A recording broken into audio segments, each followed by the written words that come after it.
ಹೆಗಡೆಯವರು ಸಂಭ್ರಮದಿಂದ ಆಚರಿಸಿದರು. ಇಂದಿನ ಧರ್ಮಾಧಿಕ ಎತ್ತಿ ಹಿಡಿದರು. ದೇಶದ ಇತಿಹಾಸದಲ್ಲಿ ಯಾವ ರಾಜ್ಯದಲ್ಲೂ ಯಾವ ಭಾಷೆಯಲ್ಲೂ ಈ ಬಗೆಯಲ್ಲಿ ಸರ್ವಧರ್ಮ ಸಾಹಿತ್ಯ ಸಮ್ಮೇಳನಗಳು ನಿರಂತರವಾಗಿ ಅನುಚಾನವಾಗಿ 90 ವರ್ಷಗಳ ಕಾಲ ನಡೆದುಕೊಂಡು 90ನೇ ಅಧಿವೇಶನಕ್ಕೆ ಈ ಅಮೃತ ವರ್ಷಿಣಿ ಸಭಾ ವೀರೇಂದ್ರ ಹೆಗ್ಗಡೆಯವರ ಅನುಮತಿ ಕೋರಿ ಕಾರ್ಯಕ್ರಮವನ್ನು ಆರಂಭಿಸ್ತಾ ಇದ್ದೇವೆ. ಮಂಜುನಾಥೇಶ್ವರ ಸ್ವಾಯತ್ತ ಮಹಾವಿದ್ಯಾಲಯದ ವಿದ್ಯಾರ್ಥಿಗಳಿಂದ ನಾಡಗೀತೆ,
ಜನನಿಗೆ ಜೀವವು ನಿನ್ನಾವೇಶ, ಹಸುರಿನ ಗಿರಿಗಳ ಸಾಲೆ ನಿನ್ನಯ ಕೊರಳಿನ ಮಾಲೆ, ಕಪಿಲ ಪತಂಜಲ ಗೌತಮ ಜಿನನುತ ಭಾರತ ಜನನಿಯ ತನುಜಾತೆ, ಜಯ ಹೇ ಕರ್ನಾಟಕ ಮಾತೆ.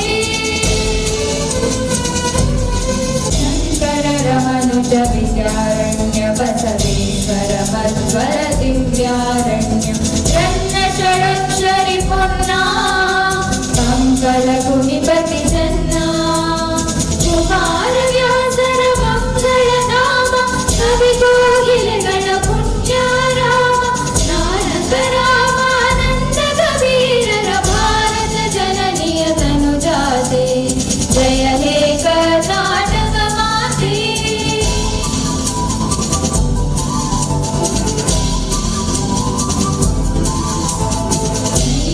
ಹೊಯ್ಸಳ ರಾಣಿದ ನಾಡೆ ಗಣ ಜಗಣದ ನೆಚ್ಚಿನ ಬೀಡೆ, ಕೃಷ್ಣ ಶರಾವತಿ ತುಂಗ ಕಾವೇರಿಯವರ ರಂಗ, ಚೈತನ್ಯ ಪರಮಹಂಸ ವಿವೇಕರ ಭಾರತ ಜನನಿಯ ತನುಜಾತೆ, ಜಯ ಹೇ ಕರ್ನಾಟಕ ಮಾತೆ.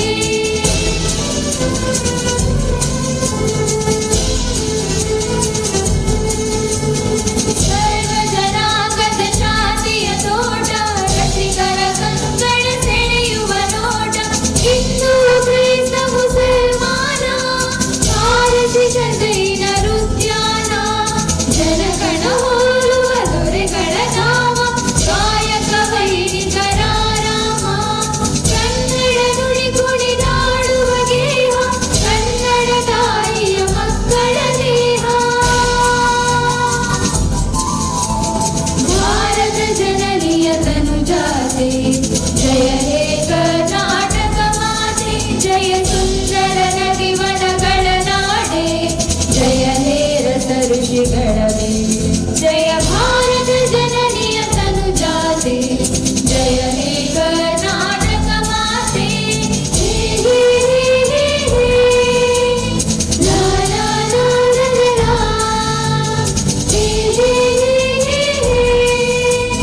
ಲಾ ಲಾ ಲಾ ಲಾ ಲಾ, ಲಾ ಲಾ ಲಾ ಲಾ, ಲಾ ಲಾ ಲಾ ಲಾ. ಅಧ್ಯಕ್ಷತೆಯನ್ನು ವಹಿಸಿರುವ ಬಹುಭಾಷಾ ವಿದ್ವಾಂಸರಾದ ಡಾಕ್ಟರ್ ಎಚ್ ವಿ ನಾಗರಾಜರಾವ್ ಅವರೇ ಹಾಗೂ ವಿಶೇಷ ಉಪನ್ಯಾಸವನ್ನು ನೀಡಲು ಆಗಮಿಸಿರುವಂಥ ಎಲ್ಲ ವಿದ್ವಾಂಸರೇ, ಧರ್ಮ, ಸಂಸ್ಕೃತಿ, ಸಾಹಿತ್ಯ, ಕಲಾಭಿಮಾನಿಗಳಾದ ಹೃದಯ ಸಂಪನ್ನರಾದ ಮಹನೀಯರೇ ಮತ್ತು ಮಹಿಳೆಯರೇ, ನಿಮಗೆಲ್ಲರಿಗೂ ಕೂಡ ಈ ಸರ್ವಧರ್ಮ ಮತ್ತು ಸಾಹಿತ್ಯ ಸಮ್ಮೇಳನದ ಪರವಾಗಿ ಹೃತ್ಪೂರ್ವಕವಾದ ಸ್ವಾಗತ ಬಯಸಲು ನಾನು ಅತೀವ ಸಂತೋಷವನ್ನು ಪಡೆದಿದ್ದೇನೆ.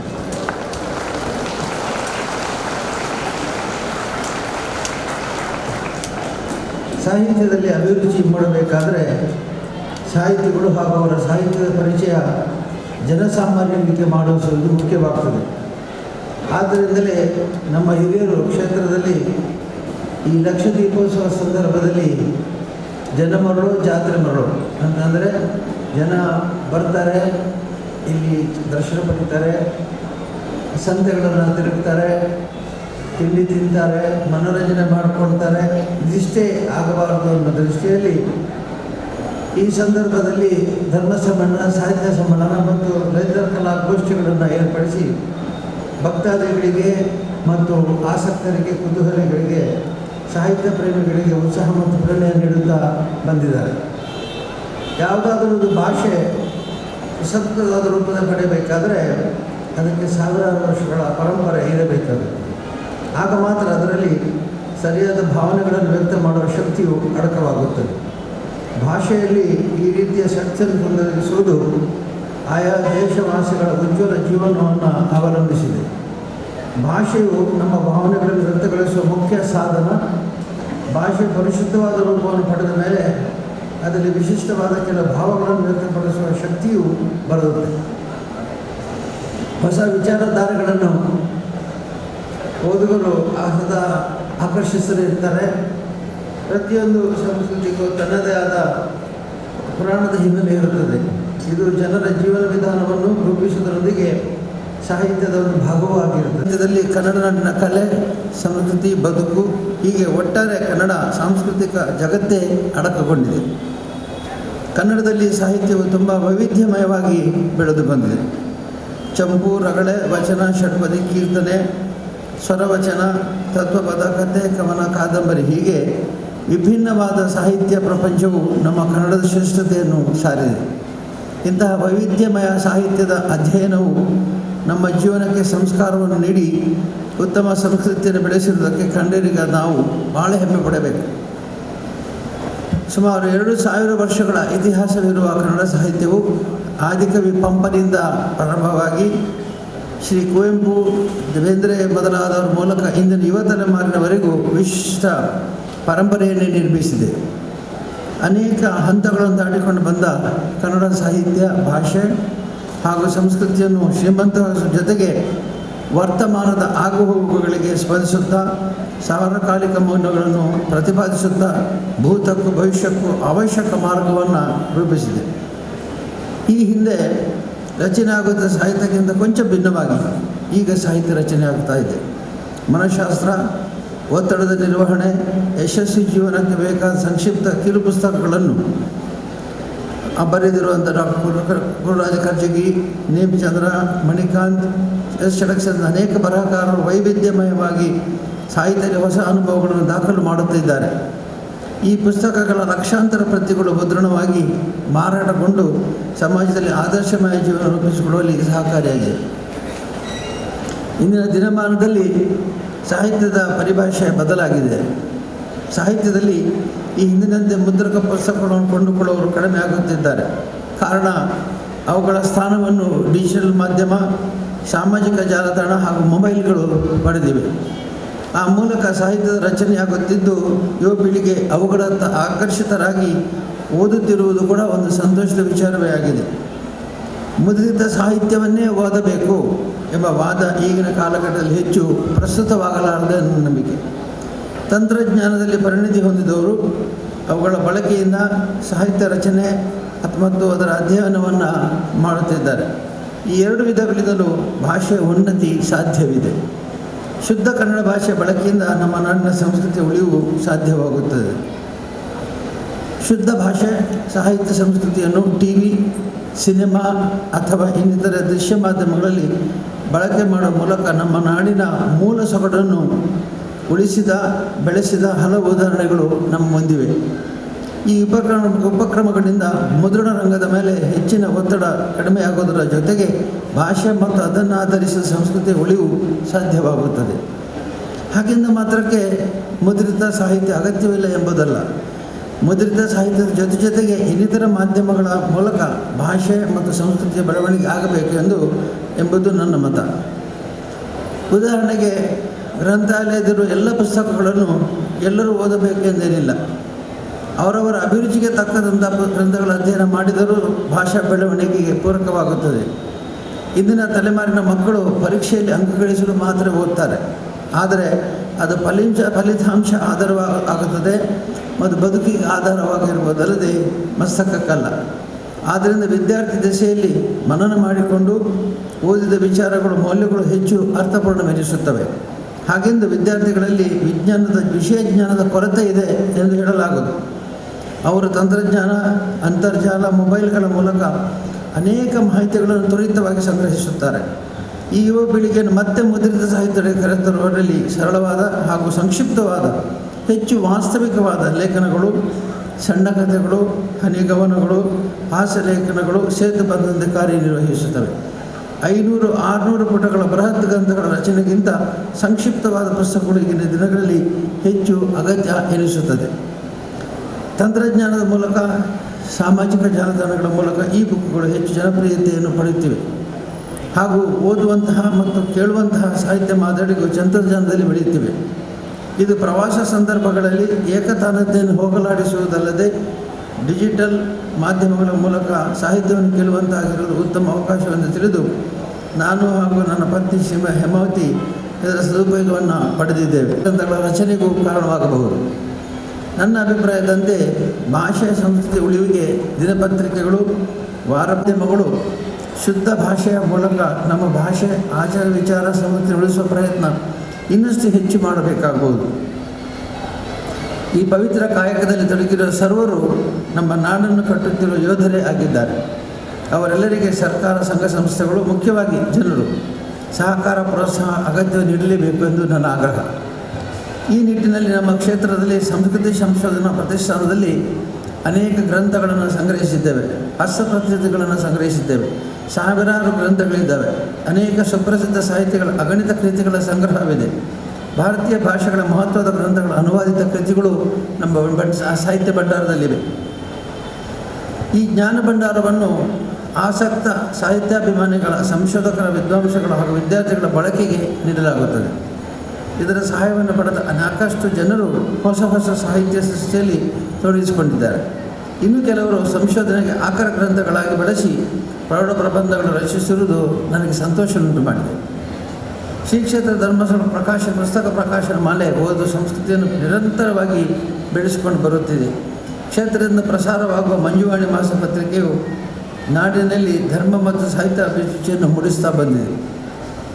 ಗ್ರಾಮೀಣ ಬದುಕಿನ ಕೃಷಿ ಮತ್ತು ಹಾಗೂ ಅಲ್ಲಿ ಜನರನ್ನು ಬಲಪಡಿಸುವ ಪ್ರಯತ್ನವನ್ನು ನಿರಂತರ ಮಾಸಪತ್ರಿಕೆ ಮಾಡ್ತಾ ಇದೆ. ನಮ್ಮ ಗ್ರಾಮೀಣಾಭಿವೃದ್ಧಿ ಯೋಜನೆಯಿಂದ ಪ್ರಕಟವಾಗ್ತಾ ಇರತಕ್ಕಂತಹ ನಿರಂತರ ಮಾಸಪತ್ರಿಕೆ ಈಗ 9 ಲಕ್ಷಕ್ಕೂ ಹೆಚ್ಚು ಪ್ರಸಾರವನ್ನು ಹೊಂದಿದೆ ತಿಳಿಸಿದಂಥ ಅಭಿಮಾನವೆನಿಸುತ್ತದೆ. ಈ ಕಾರ್ಯ ಕ್ಷೇತ್ರಕ್ಕೆ ಹಾಗೂ ನಮ್ಮ ಗ್ರಾಮೀಣ ಜನರ ಜೀವನ ವಿಕಾಸದಲ್ಲಿ ಅನೇಕ ಪ್ರೇರಣೆಯನ್ನು ನೀಡುತ್ತಾ ಬಂದಿದೆ.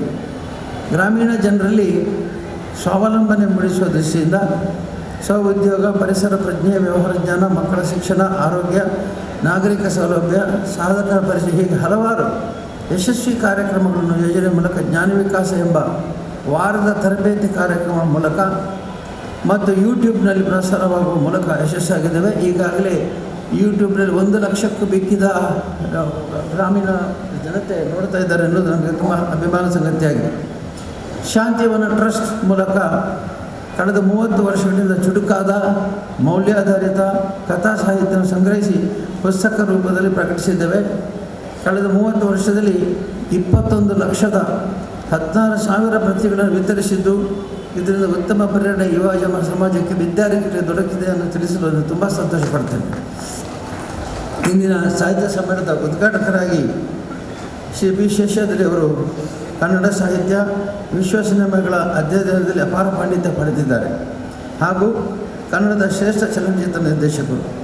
ಕನ್ನಡದ ಕಂಪನ್ನು ತಮ್ಮ ಸಿನಿಮಾಗಳಲ್ಲಿ ಮೂಲಕ ಅಂತಾರಾಷ್ಟ್ರೀಯ ಮಟ್ಟದಲ್ಲಿ ಪಸರಿಸಿದ್ದಾರೆ. ಅವರ ಅತಿಥಿ, ಬೆಟ್ಟದ ಜೀವ, ಮುನ್ನುಡಿ, ಮೂಕಜ್ಜಿಯ ಕನಸುಗಳು, ಬೇರು, ಭಾರತಿ ಸ್ಟೋರ್ ಇಂಥಾದ ಸಿನಿಮಾಗಳ ಮೂಲಕ ಅನೇಕ ರಾಷ್ಟ್ರೀಯ ಮತ್ತು ಅಂತಾರಾಷ್ಟ್ರೀಯ ಪ್ರಶಸ್ತಿಗಳನ್ನು ಪಡೆದಿದ್ದಾರೆ. ಕನ್ನಡ ಸಿನಿಮಾಗಳ ನಿರ್ದೇಶನದ ಮೂಲಕ ಪ್ರಾದೇಶಿಕ ಸೊಗಡನ್ನು ಜಗತ್ತಿಗೆ ಪರಿಚಯಿಸಿದ್ದಾರೆ. ಇವರನ್ನು ನಿಮ್ಮೆಲ್ಲರ ಪರವಾಗಿ, ನಮ್ಮ ಸಂಸ್ಥೆ ಪರವಾಗಿ ವಿಶ್ವಾಸದಿಂದ ಸ್ವಾಗತಿಸುತ್ತೇನೆ.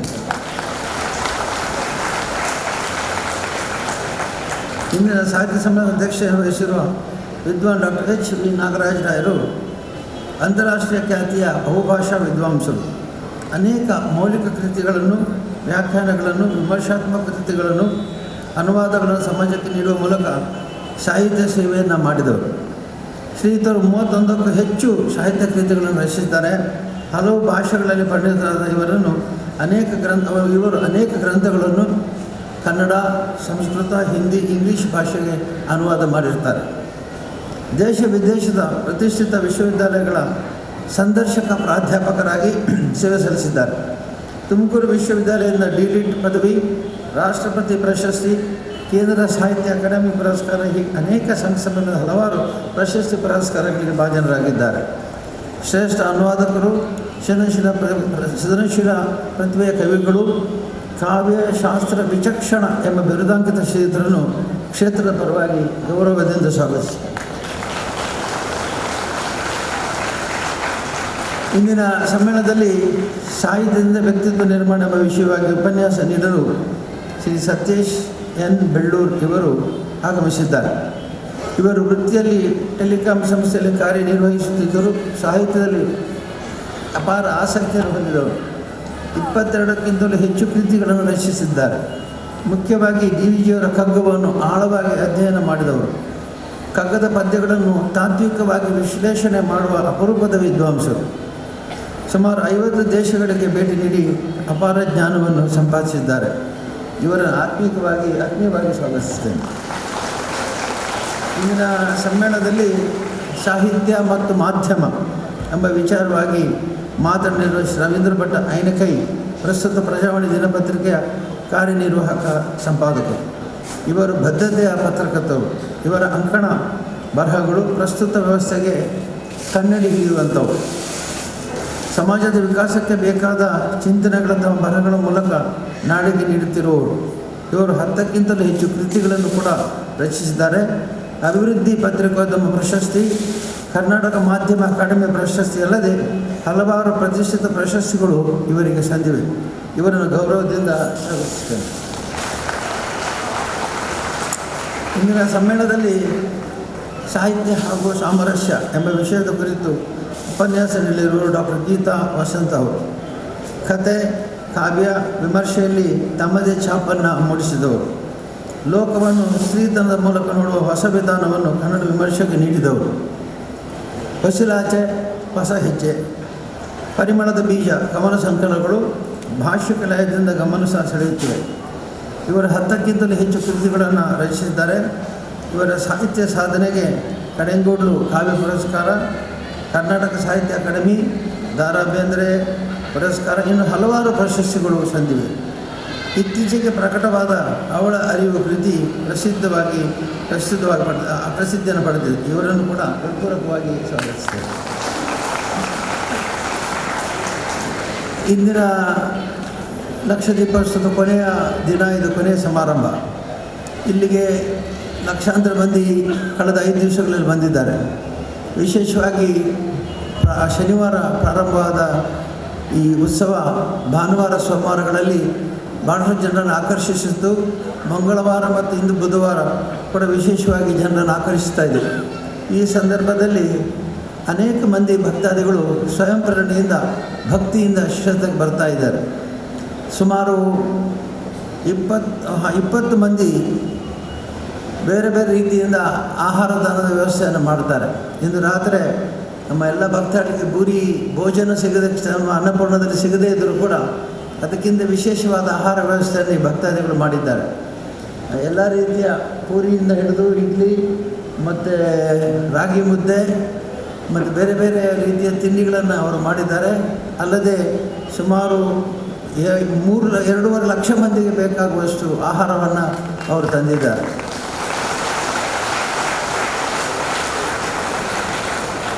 ಇವತ್ತು ಮುಂಜಾನೆ ನಾನು ವೀಕ್ಷಣೆಗೆ ಹೋಗಿದ್ದಾಗ 1 ಲಕ್ಷ ನೀರಿನ ಬಾಟ್ಲಿಗಳನ್ನು ನೋಡಿ ದಂಗಾಗಿ ಹೋಗಿದ್ದೇನೆ. 1 ಲಕ್ಷ ನೀರಿನ ಬಾಟ್ಲಿಗಳನ್ನು ತಂದಿದ್ದಾರೆ. ಇನ್ನೂ ಸಂಜೆಗೆ ನೀರು ಬರ್ತಾ ಇದೆ ಅಂತ ಅವರು ಹೇಳ್ತಾ ಇದ್ದಾರೆ. ಲಾಡು, ಮೈಸೂರು ಪಾಕ್, ಹೋಳಿಗೆ, ಬಾದ್ಶಾ ಇತ್ಯಾದಿ ಅನೇಕ ರೀತಿಯ ತಿಂಡಿಗಳನ್ನು ಮಾಡಿದ್ದಾರೆ. ಅನ್ನಪೂರ್ಣಕ್ಕೆ ಸುಮಾರು 6 ಲೋಡು ಅಕ್ಕಿಯನ್ನು ತಂದು ಸಮರ್ಪಿಸಿದ್ದಾರೆ. ಅಂದರೆ ಇಂತಹ ಪ್ರೀತಿ ಮತ್ತು ಉತ್ಸಾಹದಿಂದ ಅವರು ಸೇವೆಯನ್ನು ಮಾಡ್ತಾ ಇದ್ದಾರೆ. ಅವರೆಲ್ಲರಿಗೂ ಕೂಡ ಈ ಸಂದರ್ಭದಲ್ಲಿ ನಮ್ಮ ಎಲ್ಲ ಭಕ್ತಾದಿಗಳ ಪರವಾಗಿ ಶುಭವನ್ನು ಹಾರೈಸಿ ಶ್ರೀ ಮಂಜುನಾಥ ಸ್ವಾಮಿ ಆಶೀರ್ವಾದ ಈ ಎಲ್ಲ ಸೇವಾಕರ್ತರ ಮೇಲೆ ಇರಲಿ ಅಂತ ಹೇಳಿ ಹಾರೈಸ್ತೇನೆ. ಇನ್ನು ನಾವು ಅವಕಾಶ ಕಡಿಮೆ ಕೊಟ್ಟದ್ರಿಂದ 20 ಮಂದಿ ಬಂದಿದ್ದಾರೆ. ಅವಕಾಶ ಕೊಟ್ಟರೆ ಧರ್ಮಸ್ಥಳ ಪೂರ್ತಿ ಅವರೇ ನಿಲ್ಲುವಂಥ ಪರಿಸ್ಥಿತಿ ಬರ್ಬೋದು ಅಂಥೇಳಿ ಕೆಲವರಿಗೆ ಮಾತ್ರ ಅವಕಾಶ ನೀಡಿದ್ದಾರೆ. ಕೋರಿಕೆ ಮಾಡೋದು ಇನ್ನೂ ಹೆಚ್ಚು ಮಂದಿ ಇದ್ದಾರೆ. ಇದಲ್ಲದೆ ಸ್ವಯಂ ಸ್ಫೂರ್ತಿಯಿಂದ ಬಂದಂಥ ಕಲಾವಿದರು ಬಂದಿದ್ದಾರೆ. ನಾನು ಆಗಲೇ ಹೇಳಿದೆ, ಸರ್ವಧರ್ಮ ಸಾಹಿತ್ಯ ಜೊತೆ ಕಲೆ ಕೂಡ ಪ್ರಶಸ್ತಿಯನ್ನು ಕೊಡ್ತಕ್ಕಂಥ ಕಾರ್ಯಕ್ರಮ ಇದು ಅಂತ. ನಮ್ಮ ಜಾನಪದ ಕಲೆಗಳು ನಶಿಸಿ ಹೋಗ್ತಾ ಇದೆ. ಅದು ನಮ್ಮ ನಾಗಸ್ವರ ಮತ್ತು ಡೊಳ್ಳು ಕುಣಿತ, ಅದೇ ರೀತಿಯಲ್ಲಿ ಕರಡಿ ಮೇಳ, ಆಮೇಲೆ ವೀರಗಾಸೆ ಮುಂತಾದವು ಬಹಳ ನಶಿಸಿ ಹೋಗ್ತಾ ಇರುವಂಥ ಕಲೆಗಳಲ್ಲಿ ಒಂದು. ಆದರೆ ನಾವು ಯಾರೂ ನಿರಾಶೆ ಆಗುವಂಥ ಸಂದರ್ಭ ಇಲ್ಲ. ಇವತ್ತು ಬಹಳ ಸಂತೋಷದಿಂದ ಹೇಳ್ತಾ ಇದ್ದಾನೆ, ಸುಮಾರು 393 ವಾಲಗದ ತಂಡದವರು ಇವತ್ತು ಬಂದಿದ್ದಾರೆ. ಇಡೀ ನಾಡಿನಾದ್ಯಂತ 393 ಸುಮಾರು 1600 ಮಂದಿ ನಾಗಸ್ವರ, ಡೊಳ್ಳು ಮತ್ತು ಅವರ ಹಿಮ್ಮೇಳದವರು ಬಂದಿದ್ದಾರೆ. 70 ಮಂದಿ ಬ್ಯಾಂಡ್ ಸೆಟ್ನವರು ಬಂದಿದ್ದಾರೆ. ನಾವು ಶಂಖದವರಿಗೆ ಭಾಳ ಹೆಚ್ಚಿನ ಪ್ರಾಶಸ್ತ್ಯ ಕೊಡ್ತೇವೆ. ಯಾಕಂದರೆ ಜಾನಪದ ಕಲೆ ನಶಿಸಿ ಹೋಗ್ತಾ ಇರುವಂಥದ್ದು. ಶಿಕ್ಷಣದಿಂದಾಗಿ ಕೆಲವರು ಸಾಂಪ್ರದಾಯಿಕವಾದ ಈ ಕಲೆಯನ್ನು ಬಿಟ್ಟುಬಿಟ್ಟಿದ್ದಾರೆ. ಅವರಿಗೆ ಶಂಖ ಹಿಡಲಿಕ್ಕೂ ನಾಚಿಕೆ ಆಗುವಂಥ ಸಂದರ್ಭ ಇದೆ. ಇವತ್ತು ನಿರಾಶರಾಗಬೇಕಾದಿಲ್ಲ. ಇವತ್ತು ಸುಮಾರು 131 ಜನ ಶಂಖದವರು ಶಂಖ ಸೇವೆಗೆ ಬಂದಿದ್ದಾರೆ. ಆಮೇಲೆ ಡೊಳ್ಳು ಕುಣಿತ ನಮ್ಮ ಸಾಧಾರಣ ದಾವಣಗೆರೆ, ಶಿವಮೊಗ್ಗ ಜಿಲ್ಲೆ ಮತ್ತು ಚಿತ್ರದುರ್ಗ ಜಿಲ್ಲೆಗಳ ಆ ಭಾಗದಲ್ಲಿರ್ತಕ್ಕಂಥ ಡೊಳ್ಳು ಕುಣಿತದವರು ಸುಮಾರು 85 ತಂಡ. ಕರಡಿ ಮೇಳ ಮತ್ತು ಚಿಟ್ಟು ಮೇಳಗಳು 191 ಮಂದಿ ಬಂದಿದ್ದಾರೆ. ವೀರಗಾಸೆಯರು 86. ಹಾಗಾಗಿ ನಮಗೆ ಒಂದೇ ಸಂತೋಷ ಅಂದರೆ ಸುಮಾರು ಇಷ್ಟು ಮಂದಿ ಕಲಾವಿದರು ಇನ್ನೂ ಕಲೆಯನ್ನು ನಂಬಿಕೊಂಡು ಬಂದಿದ್ದಾರೆ, ಕಲೆಯನ್ನು ಪ್ರೀತಿಸ್ತಾರೆ. ಗ್ರಾಮೀಣ ಪ್ರದೇಶದ ಜನರಿಗೆ ಇನ್ನೂ ಈ ಆಕರ್ಷಣೆ ಉಳಿದಿದೆ ಅನ್ನುವಂಥದ್ದು ಕನ್ನಡ ಭಾಷೆ ಸಾಹಿತ್ಯದ ಜೊತೆಗೆ ಸಂಸ್ಕೃತಿಯನ್ನು ಕೂಡ ಉಳಿಸುವ ಒಂದು ಭಾಗ ಅಂತ ಹೇಳಿ ಈ ಎಲ್ಲ ಕಲಾವಿದರಿಗೆ ಕೂಡ ಇಲ್ಲಿ ಸ್ವಾಗತವನ್ನು ಬಯಸಿ ಅವರಿಗೆ ಕೂಡ ನಾನು ಸಂತೋಷದಿಂದ ಇವತ್ತು ಈ ಧರ್ಮಸ್ಥಳ ಕ್ಷೇತ್ರದ ಧರ್ಮಸ್ಥಳ ಸಾಹಿತ್ಯ ಲಕ್ಷದೀಪೋತ್ಸವದಲ್ಲಿ ಭಾಗವಹಿಸಿ ಪುಣ್ಯಭಾಜನರಾಗಿಂದ ಅವರನ್ನು ಕೇಳಿಕೊಳ್ತಾ ಇದ್ದೇನೆ. ಇಂದಿನ ಅಧಿವೇಶನದಲ್ಲಿ ನೀವೆಲ್ಲ ಬಂದಿದ್ದೀರಿ, ನಮ್ಮ ಆಮಂತ್ರಣಕ್ಕೆ ಬಂದವರಿದ್ದೀರಿ, ಅದರ ಜೊತೆಗೆ ಕ್ಷೇತ್ರದ ಸ್ವಾಮಿ ದರ್ಶನಕ್ಕೆ ಬಂದು ಇಲ್ಲಿ ಭಾಗವಹಿಸಿದವರಿದ್ದೀರಿ. ನಿಮ್ಮೆಲ್ಲರನ್ನು ಕೂಡ ಸ್ವಾಗತಿಸುತ್ತಾ ಇಲ್ಲಿ ಜನಪ್ರತಿನಿಧಿಗಳು, ಸರ್ಕಾರಿ ಪ್ರತಿನಿಧಿಗಳು, ವಿವಿಧ ಪತ್ರಿಕೆಯ ಪ್ರತಿನಿಧಿಗಳು, ಛಾಯಾಗ್ರಾಹಕರು, ಆಕಾಶವಾಣಿ, ದೂರದರ್ಶನ ಮೊದಲಾದ ವಿದ್ಯುನ್ಮಾನ ಮಾಧ್ಯಮಗಳ ಪ್ರತಿನಿಧಿಗಳೆಲ್ಲರೂ ಬಂದಿದ್ದೀರಿ. ಅವರೆಲ್ಲರಿಗೂ ಕೂಡ ಹೃತ್ಪೂರ್ವಕವಾದ ಸ್ವಾಗತವನ್ನು ಬಯಸುತ್ತೇನೆ.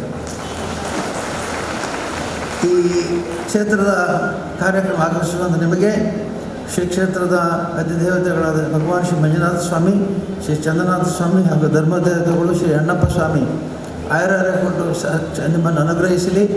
ಮುಂದಿನ ದಿವಸಗಳಲ್ಲಿ ಕೂಡ ಈ ಸಮ್ಮೇಳನ ಅವಿರತವಾಗಿ ನಡೀತಾ ಹೋಗಲಿ ಅಂತೇಳಿ ಆಶಿಸುತ್ತಾ ಮತ್ತೊಮ್ಮೆ ವೇದಿಕೆಯಲ್ಲಿರುವವರಿಗೆ ಮತ್ತು ವೇದಿಕೆ ಮುಂಭಾಗದ ನಿಮಗೆಲ್ಲರೂ ಕೂಡ ಹೃತ್ಪೂರ್ವಕವಾದ ಸ್ವಾಗತವನ್ನು ಬಯಸ್ತೀನಿ. ಇಂದಿನ ಕಾರ್ಯಕ್ರಮ ನಮ್ಮ ಕೂಡ್ಲ ಸುದ್ದಿ ಬೆಳ್ತಂಗಡಿ, ಮಂಗಳೂರು ಆಕಾಶವಾಣಿ, U+ ಚಾನಲ್ ಮತ್ತು ಕ್ಷೇತ್ರದ ಅಧಿಕೃತ ಯೂಟ್ಯೂಬ್, ಫೇಸ್ಬುಕ್, ಜ್ಞಾನ ವಿಕಾಸ ಈ ಮಾಧ್ಯಮಗಳಲ್ಲಿ ನೇರ ಪ್ರಸಾರಗೊಳ್ತಾ ಇದೆ. ಇದನ್ನು ಲಕ್ಷಾಂತರ ಜನ ದೂರದಿಂದ ವೀಕ್ಷಿಸ್ತಾ ಇದ್ದಾರೆ. ಇವರ ಸೇವೆಯನ್ನು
ಹಾಗೂ ಇಲ್ಲಿ ನೆರೆದಿರ್ತಕ್ಕಂಥ ಭಕ್ತಾದಿಗಳೇ, ಸಹೃದಯರೇ, ನಿಮ್ಮೆಲ್ಲರಿಗೂ ಶುಭ ಹಾರೈಕೆಗಳೊಂದಿಗೆ ಇಂದಿನ 90ನೇ ಸಾಹಿತ್ಯ ಸಮ್ಮೇಳನವನ್ನು ಉದ್ಘಾಟನೆ ಮಾಡೋದಕ್ಕೆ ನನಗೆ ತುಂಬ ಹೆಮ್ಮೆ ಆಗ್ತಾಯಿದೆ. ಹೆಮ್ಮೆ ಎರಡು ಕಾರಣಗಳಿಗಾಗತ್ತೆ. ಇದು ಈ ಸಂಖ್ಯೆ ಇದೆಯಲ್ಲ 90 ಅನ್ನೋಂಥದ್ದು ನಮ್ಮ ಸಂಪ್ರದಾಯದಲ್ಲಿ ಭಾಳ ವಿಶಿಷ್ಟವಾದಂತಹ ಮಹತ್ವವನ್ನು ಪಡೆದಿರುವಂತಹ ಸಂಖ್ಯೆ. 90 ವರ್ಷಗಳು ಸತತವಾಗಿ 1933ನೇ ಇಸವಿಯಿಂದ ಒಂದು ಸರ್ವಧರ್ಮ ಸಮ್ಮೇಳನ ನಮ್ಮದೇ ನಾಡಿನಲ್ಲಿ ನಡೀತಾ ಇದೆ ಅನ್ನೋದು ನಾವೆಲ್ಲರೂ ಕನ್ನಡಿಗರು ಭುಜ ತಟ್ಕೊಂಡು ಹೆಮ್ಮೆ ಪಡಬೇಕಾದಂತಹ ವಿಚಾರ ಅಂತ ಅನಿಸುತ್ತೆ. ನಿಮ್ಮೆಲ್ಲರ ಗಮನಕ್ಕೆ ಕರ್ನಾಟಕ ಸರ್ಕಾರ, ಅದರ ಅಡಿಯಲ್ಲಿರುವಂಥ ಕನ್ನಡ ಸಾಹಿತ್ಯ ಪರಿಷತ್ತು ಕೂಡ ಇದಕ್ಕೂ ಮುಂಚೆ, ಇದು 1933ನೇ ಇಸ್ವಿಯಲ್ಲಿ ಪ್ರಾರಂಭ ಆದರೆ 1915 ಇಸ್ವಿಯಲ್ಲಿ ಕನ್ನಡ ಸಾಹಿತ್ಯ ಪರಿಷತ್ತು ಕೂಡ ಕನ್ನಡ ಸಾಹಿತ್ಯ ಸಮ್ಮೇಳನವನ್ನು ನಡೆಸ್ತಾ ಬಂದಿದೆ. ಆದರೆ ಅದರ ಸಂಖ್ಯೆ 86, ಇದರದ್ದು 90 ಯಾರು ಮುಂದೆ ಇದ್ದಾರೆ ಅಂತ ನೀವೇ ಊಹೆ ಮಾಡಿ. ಒಂದು ಪ್ರಭುತ್ವ, ಒಂದು ಸಂಸ್ಥೆ ಮಾಡೋಕ್ಕಾಗದೇ ಇರುವಂಥದ್ದು ಮಧ್ಯೆ ಬಿಡುಗು ಸಿಕ್ಕಿದೆ ಅದಕ್ಕೆ. ಅದನ್ನು ಒಂದು ಸಂಸ್ಥಾನ ಮಾಡ್ಕೊಂಬಂದಿದೆ ಅನ್ನುವಂಥದ್ದು, ಧರ್ಮ ಸಂಸ್ಥಾನ ಮಾಡೋದಿದೆ ಅಂಥದ್ದು ನಮ್ಮೆಲ್ಲರಿಗೂ ಹೆಮ್ಮೆ ಪಡಬೇಕಾದಂಥದ್ದು. ಇದು ಬರೀ ಸಾಹಿತ್ಯ ಸಮ್ಮೇಳನ ಅಷ್ಟೇ ಅಲ್ಲ, ಸರ್ವಧರ್ಮ ಸಮ್ಮೇಳನ ಅಂತ ಕಂಡುಕೊಳ್ಳುತ್ತೆ. ಸರ್ವಧರ್ಮ ಅನ್ನೋದರಲ್ಲೇ ವಿಶಿಷ್ಟವಾದ ಒಂದು ಅರ್ಥ ಅಡಗಿದೆ ಅಂತ ನನಗನ್ಸುತ್ತೆ. ಇವತ್ತು ಮಾಧ್ಯಮ ಕ್ಷೇತ್ರದಲ್ಲಿ ನೀವೆಲ್ಲ ಗಮನಿಸಿರೋ ಹಾಗೆ ನಮ್ಮೆಲ್ಲರಿಗೂ ಸಹಿಷ್ಣುತೆ ಕಡಿಮೆ ಆಗಿದೆ. ಅಸಹಿಷ್ಣುತೆಯಿಂದ ನಾವೆಲ್ಲ ಬಳಲ್ತಾ ಇದ್ದೀವಿ. ಇದಕ್ಕೆ ಕಾರಣ ಏನು ಅಂತ ನಾವೆಲ್ಲರೂ ನಮ್ಮನ್ನು ಪ್ರಶ್ನೆ ಮಾಡ್ಕೋಬೇಕಾದಂಥ ಅನಿವಾರ್ಯತೆ ಇದೆ. ಈ ಹಿನ್ನೆಲೆಯಲ್ಲಿ ಇಂಥ ಒಂದು ಸರ್ವಧರ್ಮ ಸಮ್ಮೇಳನ 90ನೇ ವರ್ಷದಲ್ಲಿ ನಿರಂತರವಾಗಿ ನಡೀತಾ ಬಂದಿರೋದು ನನಗಂತೂ ನಿಜವಾಗಿಯೂ ಹೆಮ್ಮೆ. ಜೊತೆಗೆ ಇನ್ನೊಂದು ದೊಡ್ಡ ಹೆಮ್ಮೆ ಅಂದರೆ ಈ ವೇದಿಕೆಯಲ್ಲಿ ಎಂತೆಂಥ ಘಟಾನುಘಟಿಗಳು ಆಗಿ ಬಂದು ಹೋಗಿದ್ದಾರೆ. 90 ವರ್ಷ ಅಂದರೆ ಕನಿಷ್ಠ ಈ ವೇದಿಕೆಯಲ್ಲೇ ಸುಮಾರು 7-8 ಜನ ಇದ್ದಾರೆ. 2 ದಿವಸದಲ್ಲಿ 15 ಜನ ಅಂತ ಅಂದ್ಕೊಂಡ್ರು. 15 × 90 ಎಷ್ಟು ಜನ ಘಟಾನುಘಟಿಗಳು ಈ ವೇದಿಕೆಯನ್ನು ಅಲಂಕರಿಸಿದ್ದಾರೆ. ಅಂಥ ಒಂದು ವೇದಿಕೆಯಲ್ಲಿ ನಾವುಗಳು ಕೂತ್ಕೊಳ್ಳುವಂಥ ಒಂದು ಸೌಭಾಗ್ಯ ಸಿಕ್ಕಿದೆಯಲ್ಲ, ಅದು ಬಹಳ ಮಹತ್ವವಾದದ್ದು. ಅದು ಇಂದು ನನಗೆ ಈ ಕಾರ್ಯಕ್ರಮಕ್ಕೆ ಆಹ್ವಾನ ಕೊಟ್ಟಾಗ ಮುಜುಗರ ಆಯಿತು. ಮೊದಲು 23ನೇ ತಾರೀಕು ನನ್ನ ಜನ್ಮದಿನ, ನಾನೇನು ಜನ್ಮದಿನ ಆಚರಿಸ್ಬೋಷ್ಟು ಮಗು ಅಲ್ಲ. ಆದರೂ ನನ್ನ ಬಂಧು ಬಳಗ ಅಥವಾ ನನ್ನ ಮನೆಯವರಿಗೆ ಇದೆಲ್ಲ ಸಂಭ್ರಮದ ದಿನ. ಆ ಹೊತ್ತು ಹೇಗಪ್ಪ ಧರ್ಮಕ್ಷೇತ್ರಕ್ಕೆ ಹೋಗೋದು ಸಾಧ್ಯವೇ ಅಂತ ಅಂದ್ಕೊಂಡಾಗ ನನಗನ್ನಿಸ್ತು, ಇದಕ್ಕಿಂತ ಒಂದು ಭಾಗ್ಯ ಬೇರೆ ಉಂಟೆ. ನನಗೆ 9 ಬಾರಿ ರಾಷ್ಟ್ರ ಪ್ರಶಸ್ತಿ ಬಂದಿರಬಹುದು, ಆದರೆ ಇಂದು ಪೂಜ್ಯರ ಕೈನಲ್ಲಿ ಒಂದು ಗೌರವನ ಸ್ವೀಕರಿಸಂತೆಲ್ಲ ಪ್ರಾಯಶಃ ನನ್ನ ಜೀವಿತಾವಧಿಯಲ್ಲಿ ಇದಕ್ಕಿಂತ ದೊಡ್ಡದು ಸಿಗಲಾರದು ಅಂತ ನಾನು ಭಾವಿಸ್ಕೊಂಡಿದ್ದೀನಿ.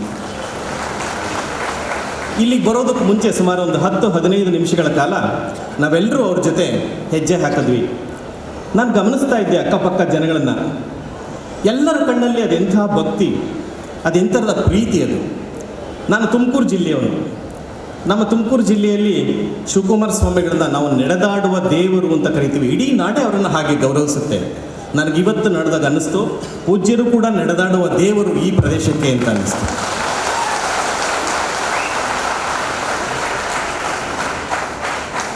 ಇದೇ ಸಂದರ್ಭದಲ್ಲಿ ಇನ್ನೊಂದು ಘಟನೆ ನನಗೆ ನೆನಪಿಗೆ ಬರ್ತಾ ಇದೆ. ನಾನು ಸಿನಿಮಾ ಕ್ಷೇತ್ರದವನಾದ್ದರಿಂದ ಸಿನಿಮಾದ ಒಂದು ಘಟನೆಯನ್ನು ನೆನಪಿಸ್ಕೊಳ್ಳೋದಕ್ಕೆ ಇಷ್ಟಪಡ್ತೀನಿ. ಡಾಕ್ಟರ್ ರಾಜ್ಕುಮಾರ್ ಅವರು ಯಾರಿಗೂ ಗೊತ್ತಿಲ್ಲ, ಎಲ್ರಿಗೂ ಪರಿಚಿತರು, ಚಿರಪರಿಚಿತರು. ಎಲ್ಲರ ಹೃದಯ ಸಂಸ್ಥಾನದಲ್ಲಿ ಒಂದು ಭದ್ರವಾದ ಸ್ಥಾನವನ್ನು ಇಟ್ಟುಕೊಂಡಿರುವಂಥದ್ದು. ಅವರು ಸಾಕ್ಷಾತ್ಕಾರ ಅಂತ ಒಂದು ಚಲನಚಿತ್ರವನ್ನು ಮಾಡಿದ್ರು. ಅದು 1971ನೇ ಇಸ್ವಿಯಲ್ಲಿ. ಸಾಕ್ಷಾತ್ಕಾರ ನೀವೆಲ್ಲ ಸಾಕಷ್ಟು ಜನ ನೋಡಿ ಇರ್ತೀವಿ. ಆ ಸಾಕ್ಷಾತ್ಕಾರ ಚಿತ್ರವನ್ನು ಮಾಡಿದ ನಂತರ 4 ವರ್ಷಗಳ ನಂತರ ಅವರಿಗೆ ಕಾಡ್ತಾ ಇದ್ದ ಪ್ರಶ್ನೆ, ಸಾಕ್ಷಾತ್ಕಾರ ಅಂದರೆ ಏನು? ಸಾಕ್ಷಾತ್ಕಾರ ಅನ್ನೋ ಚಿತ್ರದಲ್ಲಿ ಅಭಿನಯಿಸಿದ ಪ್ರಮುಖ ನಟನಿಗೆ ಸಾಕ್ಷಾತ್ಕಾರ ಅಂದರೆ ಗೊತ್ತಿಲ್ಲ. ಅವರು ಈ ಪ್ರಶ್ನೆಗೆ ಉತ್ತರವನ್ನು ಕಂಡುಕೋಬೇಕು ಅಂತ ಹುಡುಕ್ತಾ ಇರ್ತಾರೆ. ಆ ಸಾಕ್ಷಾತ್ಕಾರ ಚಿತ್ರವನ್ನು ನಿರ್ದೇಶನ ಮಾಡಿದಂಥವ್ರು ಪುಟ್ಟಣ್ಣ ಕಣಗಾಲ್, ನಿಮಗೆಲ್ಲ ಗೊತ್ತಿದೆ. ಕಣಗಾಲ್ ಪ್ರಭಾಕರ್ ಶಾಸ್ತ್ರಿಗಳು ಅವರ ಅಣ್ಣ. ಅವರು ಅದಕ್ಕೆ ಸಾಹಿತ್ಯವನ್ನು ರಚಿಸಿದವರು. ಸಾಕ್ಷಾತ್ಕಾರದ ಹಾಡುಗಳು ಮತ್ತು ಅದರ ಸಾಹಿತ್ಯವನ್ನು ರಚಿಸಿದವರು ಕಣಗಾಲ್ ಪ್ರಭಾಕರ್ ಶಾಸ್ತ್ರಿಗಳು, ಪೂಜನೀಯರು. ಅವರು 1974ನೇ ಇಸವಿಯಲ್ಲಿ ಮೈಸೂರಿನಲ್ಲಿ ಯಾವುದೋ ಒಂದು ಚಿತ್ರಕಥೆ ಬರೆಯೋದಕ್ಕೆ ಒಂದು ಹೋಟೆಲ್ ಕೋಣೆಯಲ್ಲಿ ತಂಗಿರ್ತಾರೆ. ಅದೇ ಸಂದರ್ಭದಲ್ಲಿ ರಾಜ್ಕುಮಾರ್ ಕೂಡ ಮೈಸೂರಿನಲ್ಲಿ ಚಿತ್ರೀಕರಣದಲ್ಲಿ ಪಾಲ್ಗೊಂಡಿರ್ತಾರೆ. ಅವ್ರಿಗೆ ಗೊತ್ತಾಗುತ್ತೆ ಕಣಗಾಲ್ ಪ್ರಭಾಕರ್ ಶಾಸ್ತ್ರಿಗಳು ಮೈಸೂರಿನಲ್ಲೇ ಇದ್ದಾರೆ ಅಂತ. ಅವ್ರಿಗನ್ಸುತ್ತೆ 4 ವರ್ಷಗಳಿಂದ ಕಾಡ್ತಾ ಇದ್ದಂತಹ ನನ್ನ ಒಂದು ಪ್ರಶ್ನೆಗೆ ಉತ್ತರ ನಾನಿವತ್ತು ಕಂಡುಕೋಬೇಕು, ಸಾಕ್ಷಾತ್ಕಾರ ಅಂದರೆ ಏನು. ಅವ್ರು ಹೋಗಿ ಆ ಹೋಟೆಲ್ ಕೋಣೆಯ ಮುಂದೆ ನಿಂತಿರ್ತಾರೆ. ರಾಜ್ಕುಮಾರ್ನ ಎಲ್ಲರೂ ಗುರುತಿಸಿ ಅಯ್ಯೋ ಬನ್ನಿ ಒಳಗೋಗೋಣ ಅಂದರೆ ಇಲ್ಲ, ನಾನು ಗುರುಗಳ ದರ್ಶನಕ್ಕೆ ಬಂದಿದ್ದೇನೆ, ಅವರು ತಮ್ಮ ಕೆಲಸವನ್ನು ಮುಗಿಸಿ ಹಿಂತಿರುಗಿ ಬಂದ ನಂತರ ನನ್ನ ಪ್ರಶ್ನೆಯನ್ನು ಅವ್ರ ಮುಂದೆ ಇಡ್ತೀನಿ ಅಂತ ಹೇಳ್ತಾರೆ. ಸ್ವಲ್ಪ ಹೊತ್ತಾದಮೇಲೆ ಪ್ರಭಾಕರ್ ಶಾಸ್ತ್ರಿಗಳು ಕೋಣೆಯಿಂದ ಆಚೆ ಬಂದರೆ ಇವರು ನಮಸ್ಕಾರ ಮಾಡಿ ಹೇಳ್ತಾರೆ, ನಿಮ್ಮಲ್ಲಿ ಒಂದು ವಿನಂತಿ, ನನ್ನ ಒಂದು ಅನುಮಾನವನ್ನು ನೀವು ಬಗೆಹರಿಸಬೇಕು. ಏನು ಅನುಮಾನ ನಿಮ್ಮದು? ನೀವು ಸಾಕ್ಷಾತ್ಕಾರಕ್ಕೆ ಚಿತ್ರಕಥೆ ಸಾಹಿತ್ಯವನ್ನು ರಚಿಸಿದ್ರಿ, ನನಗೆ ಆ ಪದದ ಅರ್ಥ ಗೊತ್ತಿಲ್ಲ, ದಯವಿಟ್ಟು ಸಾಕ್ಷಾತ್ಕಾರ ಅಂದರೆ ಏನು ಅಷ್ಟನ್ನು ನನಗೆ ಹೇಳಿ ಅಂತ ರಾಜ್ಕುಮಾರ್ ಅವ್ರು ಕೇಳಿದ್ರಂತೆ. ಆಗ ಕಣಗಾಲ್ ಪ್ರಭಾಕರ್ ಶಾಸ್ತ್ರಿಗಳು ಉತ್ತರ ಕೊಟ್ಟರಂತೆ, ಸಾಕ್ಷಾತ್ಕಾರ ಅಂದರೆ ನೀನೇ ಕಣಪ್ಪ ಅಂತ. ಯಾವ ವ್ಯಕ್ತಿ ಜೀವನದಲ್ಲಿ ಮೌಲ್ಯವನ್ನು ಉಳಿಸ್ಕೊಂಡಿರ್ತಾನೋ, ಯಾವ ವ್ಯಕ್ತಿ ಜನರಿಂದ ಅಪಾರವಾದ ಪ್ರೀತಿಯನ್ನು ಗಳಿಸ್ಕೊಂಡಿರ್ತಾನೋ, ಯಾವ ವ್ಯಕ್ತಿ ಸರಳವಾದ ಬದುಕನ್ನು ಬದುಕ್ತಾ ಇರ್ತಾನೋ, ಯಾವ ವ್ಯಕ್ತಿ ತನ್ನ ನಾಡಿಗೆ ತನ್ನ ಭಾಷೆಗೆ ತನ್ನನ್ನು ತಾನು ಕೊಡುಗೆ ಕೊಟ್ಕೋತಾನೋ ಅದೇ ಸಾಕ್ಷಾತ್ಕಾರ ಅಂತ ಹೇಳಿದ್ರಂತೆ. ನನಗನ್ಸಿದ್ದು ಪೂಜ್ಯರು ಕೂಡ ಸಾಕ್ಷಾತ್ಕಾರದ ಆವರಿಸ್ಕೊಂಡಿದ್ದಾರೆ ಅಂತ ಈ ಸಂದರ್ಭದಲ್ಲಿ ಹೇಳಲಿಕ್ಕೆ. ನನ್ನ ಜೊತೆ ವೇದಿಕೆಯಲ್ಲಿ ಇರೋವಂಥವ್ರಿಗೆಲ್ಲ ಒಂದೊಂದು ವಿಚಾರವನ್ನು ಕೊಟ್ಟಿದ್ದಾರೆ ಮಾತಾಡೋದಕ್ಕೆ, ನನಗೆ ಯಾವ ವಿಚಾರವನ್ನು ಕೊಟ್ಟಿಲ್ಲ. ಆದರೆ ನಾನು ಸಿನಿಮಾ ಕ್ಷೇತ್ರದವನಾದ್ದರಿಂದ ಸಿನಿಮಾ ಮತ್ತು ಸಾಹಿತ್ಯದ ಕುರಿತು ಒಂದಿಷ್ಟು ಬೆಳಕನ್ನು ಚೆಲ್ಲಲಿಕ್ಕೆ ಇಷ್ಟಪಡ್ತೀನಿ.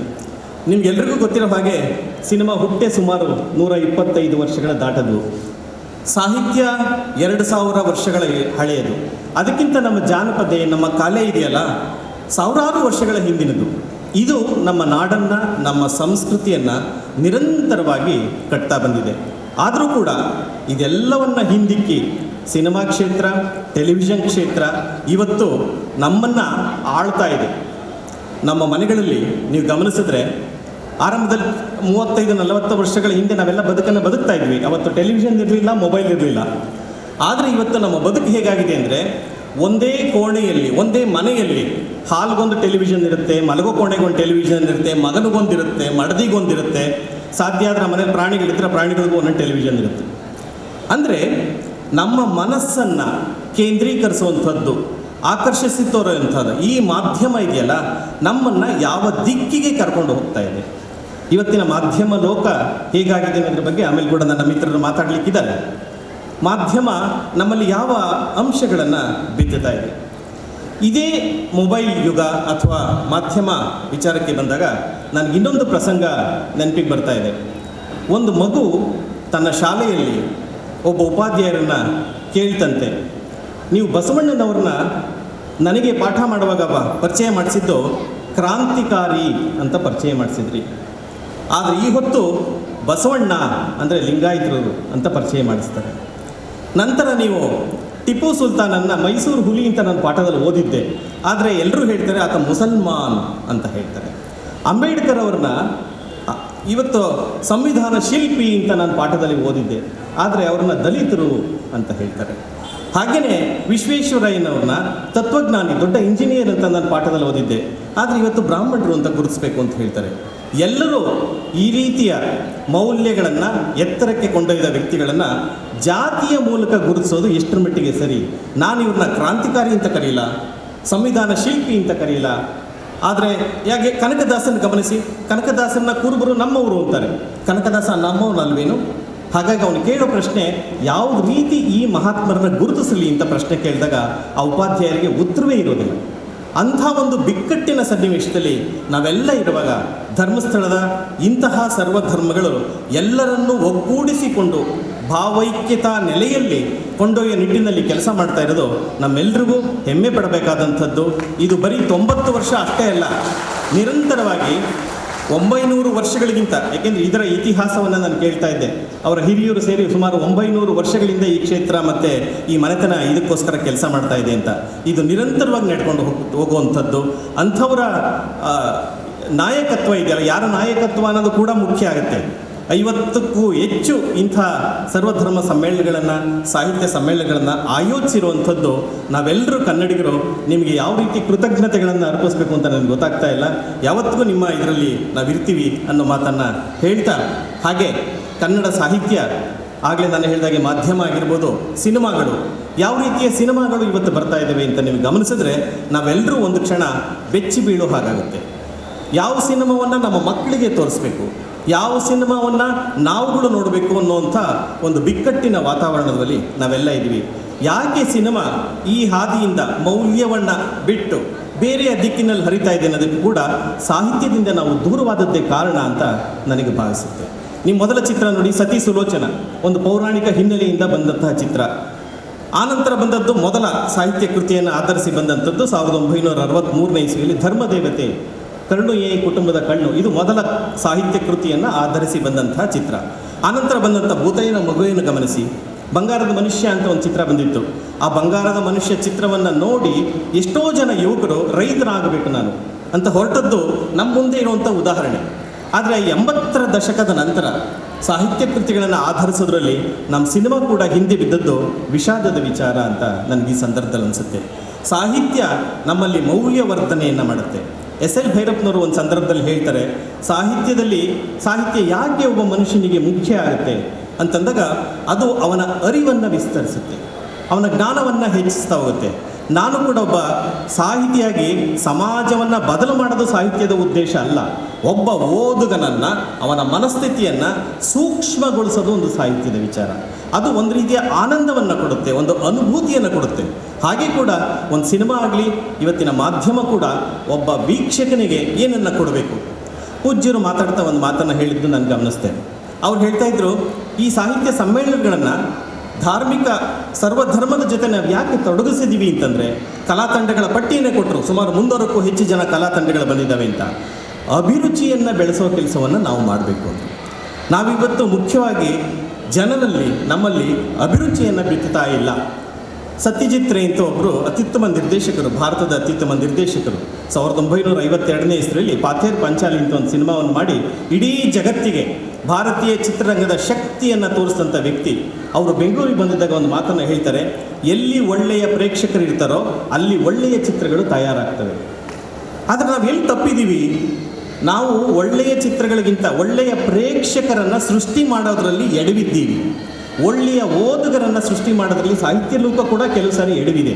ಈ ಎರಡೂ ವಿಚಾರಗಳಲ್ಲಿ ಒಳ್ಳೆಯ ಅಭಿರುಚಿಯನ್ನು ಬೆಳೆಸೋದಕ್ಕೆ ನಾವು ಸಾಧ್ಯ ಆಗೋದಾದರೆ ಸಹಜವಾಗಿ ನಮ್ಮ ನಾಡಿನ ಆರೋಗ್ಯ ಕೂಡ ಸತ್ವಪೂರ್ಣವಾಗುತ್ತೆ ಅಂತ ನಾನು ನಂಬ್ಕೊಂಡಿರುವಂಥವ್ನು. ಈ ಧಾರ್ಮಿಕ ಕ್ಷೇತ್ರ ಇದೆಯಲ್ಲ, ಈ ಕ್ಷೇತ್ರ ಚತುರ್ದಾನಗಳಿಗೆ ಪ್ರಮುಖವಾದದ್ದು. ನಾನು ಕೇಳ್ತಾ ಇದ್ದೆ, ಅನ್ನದಾನ, ಅಭಯದಾನ, ಔಷಧಿ ದಾನ, ಹಾಗೆ ಇಂಥ ಚತುರ್ದಾನಗಳನ್ನು ನಿರಂತರವಾಗಿ ನಡೆಸ್ಕೊಂಡ್ಬಂದಿರೋದು. ನಾನು ವೈಯಕ್ತಿಕವಾಗಿ ಆ 4 ದಾನಗಳನ್ನು ಪಡೆದಿದ್ದೀನಿ. ಅನ್ನದಾನ ಆಗಿದೆ ನಮಗೆ.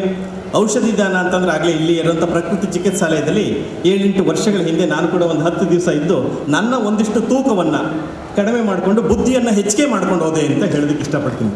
ಅದೇ ಸಂದರ್ಭದಲ್ಲಿ ಸುಮಾರು 10 ದಿನಗಳಿದ್ದಾಗ ವಿಮುಕ್ತಿನ ಒಂದು ಚಿತ್ರಕ್ಕೆ ಒಂದು ಚಿತ್ರಕಥೆಯನ್ನು ಅದೇ ಕ್ಷೇತ್ರದಲ್ಲಿ ಬರೆದಿದ್ದೆ. ನನಗೆ ಆಶ್ಚರ್ಯ ಆಯಿತು. ಬೇರೆ ಜಾಗದಲ್ಲಿ ಕೂತು ಒಂದು ಚಿತ್ರಕಥೆಯನ್ನು ಬರೆಯೋದಕ್ಕೂ ಈ ಕ್ಷೇತ್ರದಲ್ಲಿ ನೇತ್ರಾವತಿಯ ನೀರನ್ನು ಕುಡಿದು ಬರೆಯೋದಕ್ಕೂ ಭಾಳ ವ್ಯತ್ಯಾಸ ಇದೆ ಅಂತ ಆ ಚಿತ್ರಕ್ಕೆ ರಾಷ್ಟ್ರ ಪ್ರಶಸ್ತಿ ಬಂತು ಮರು ವರ್ಷವೇ. ಅದು ಈ ಕ್ಷೇತ್ರದ ಕೊಡುಗೆ.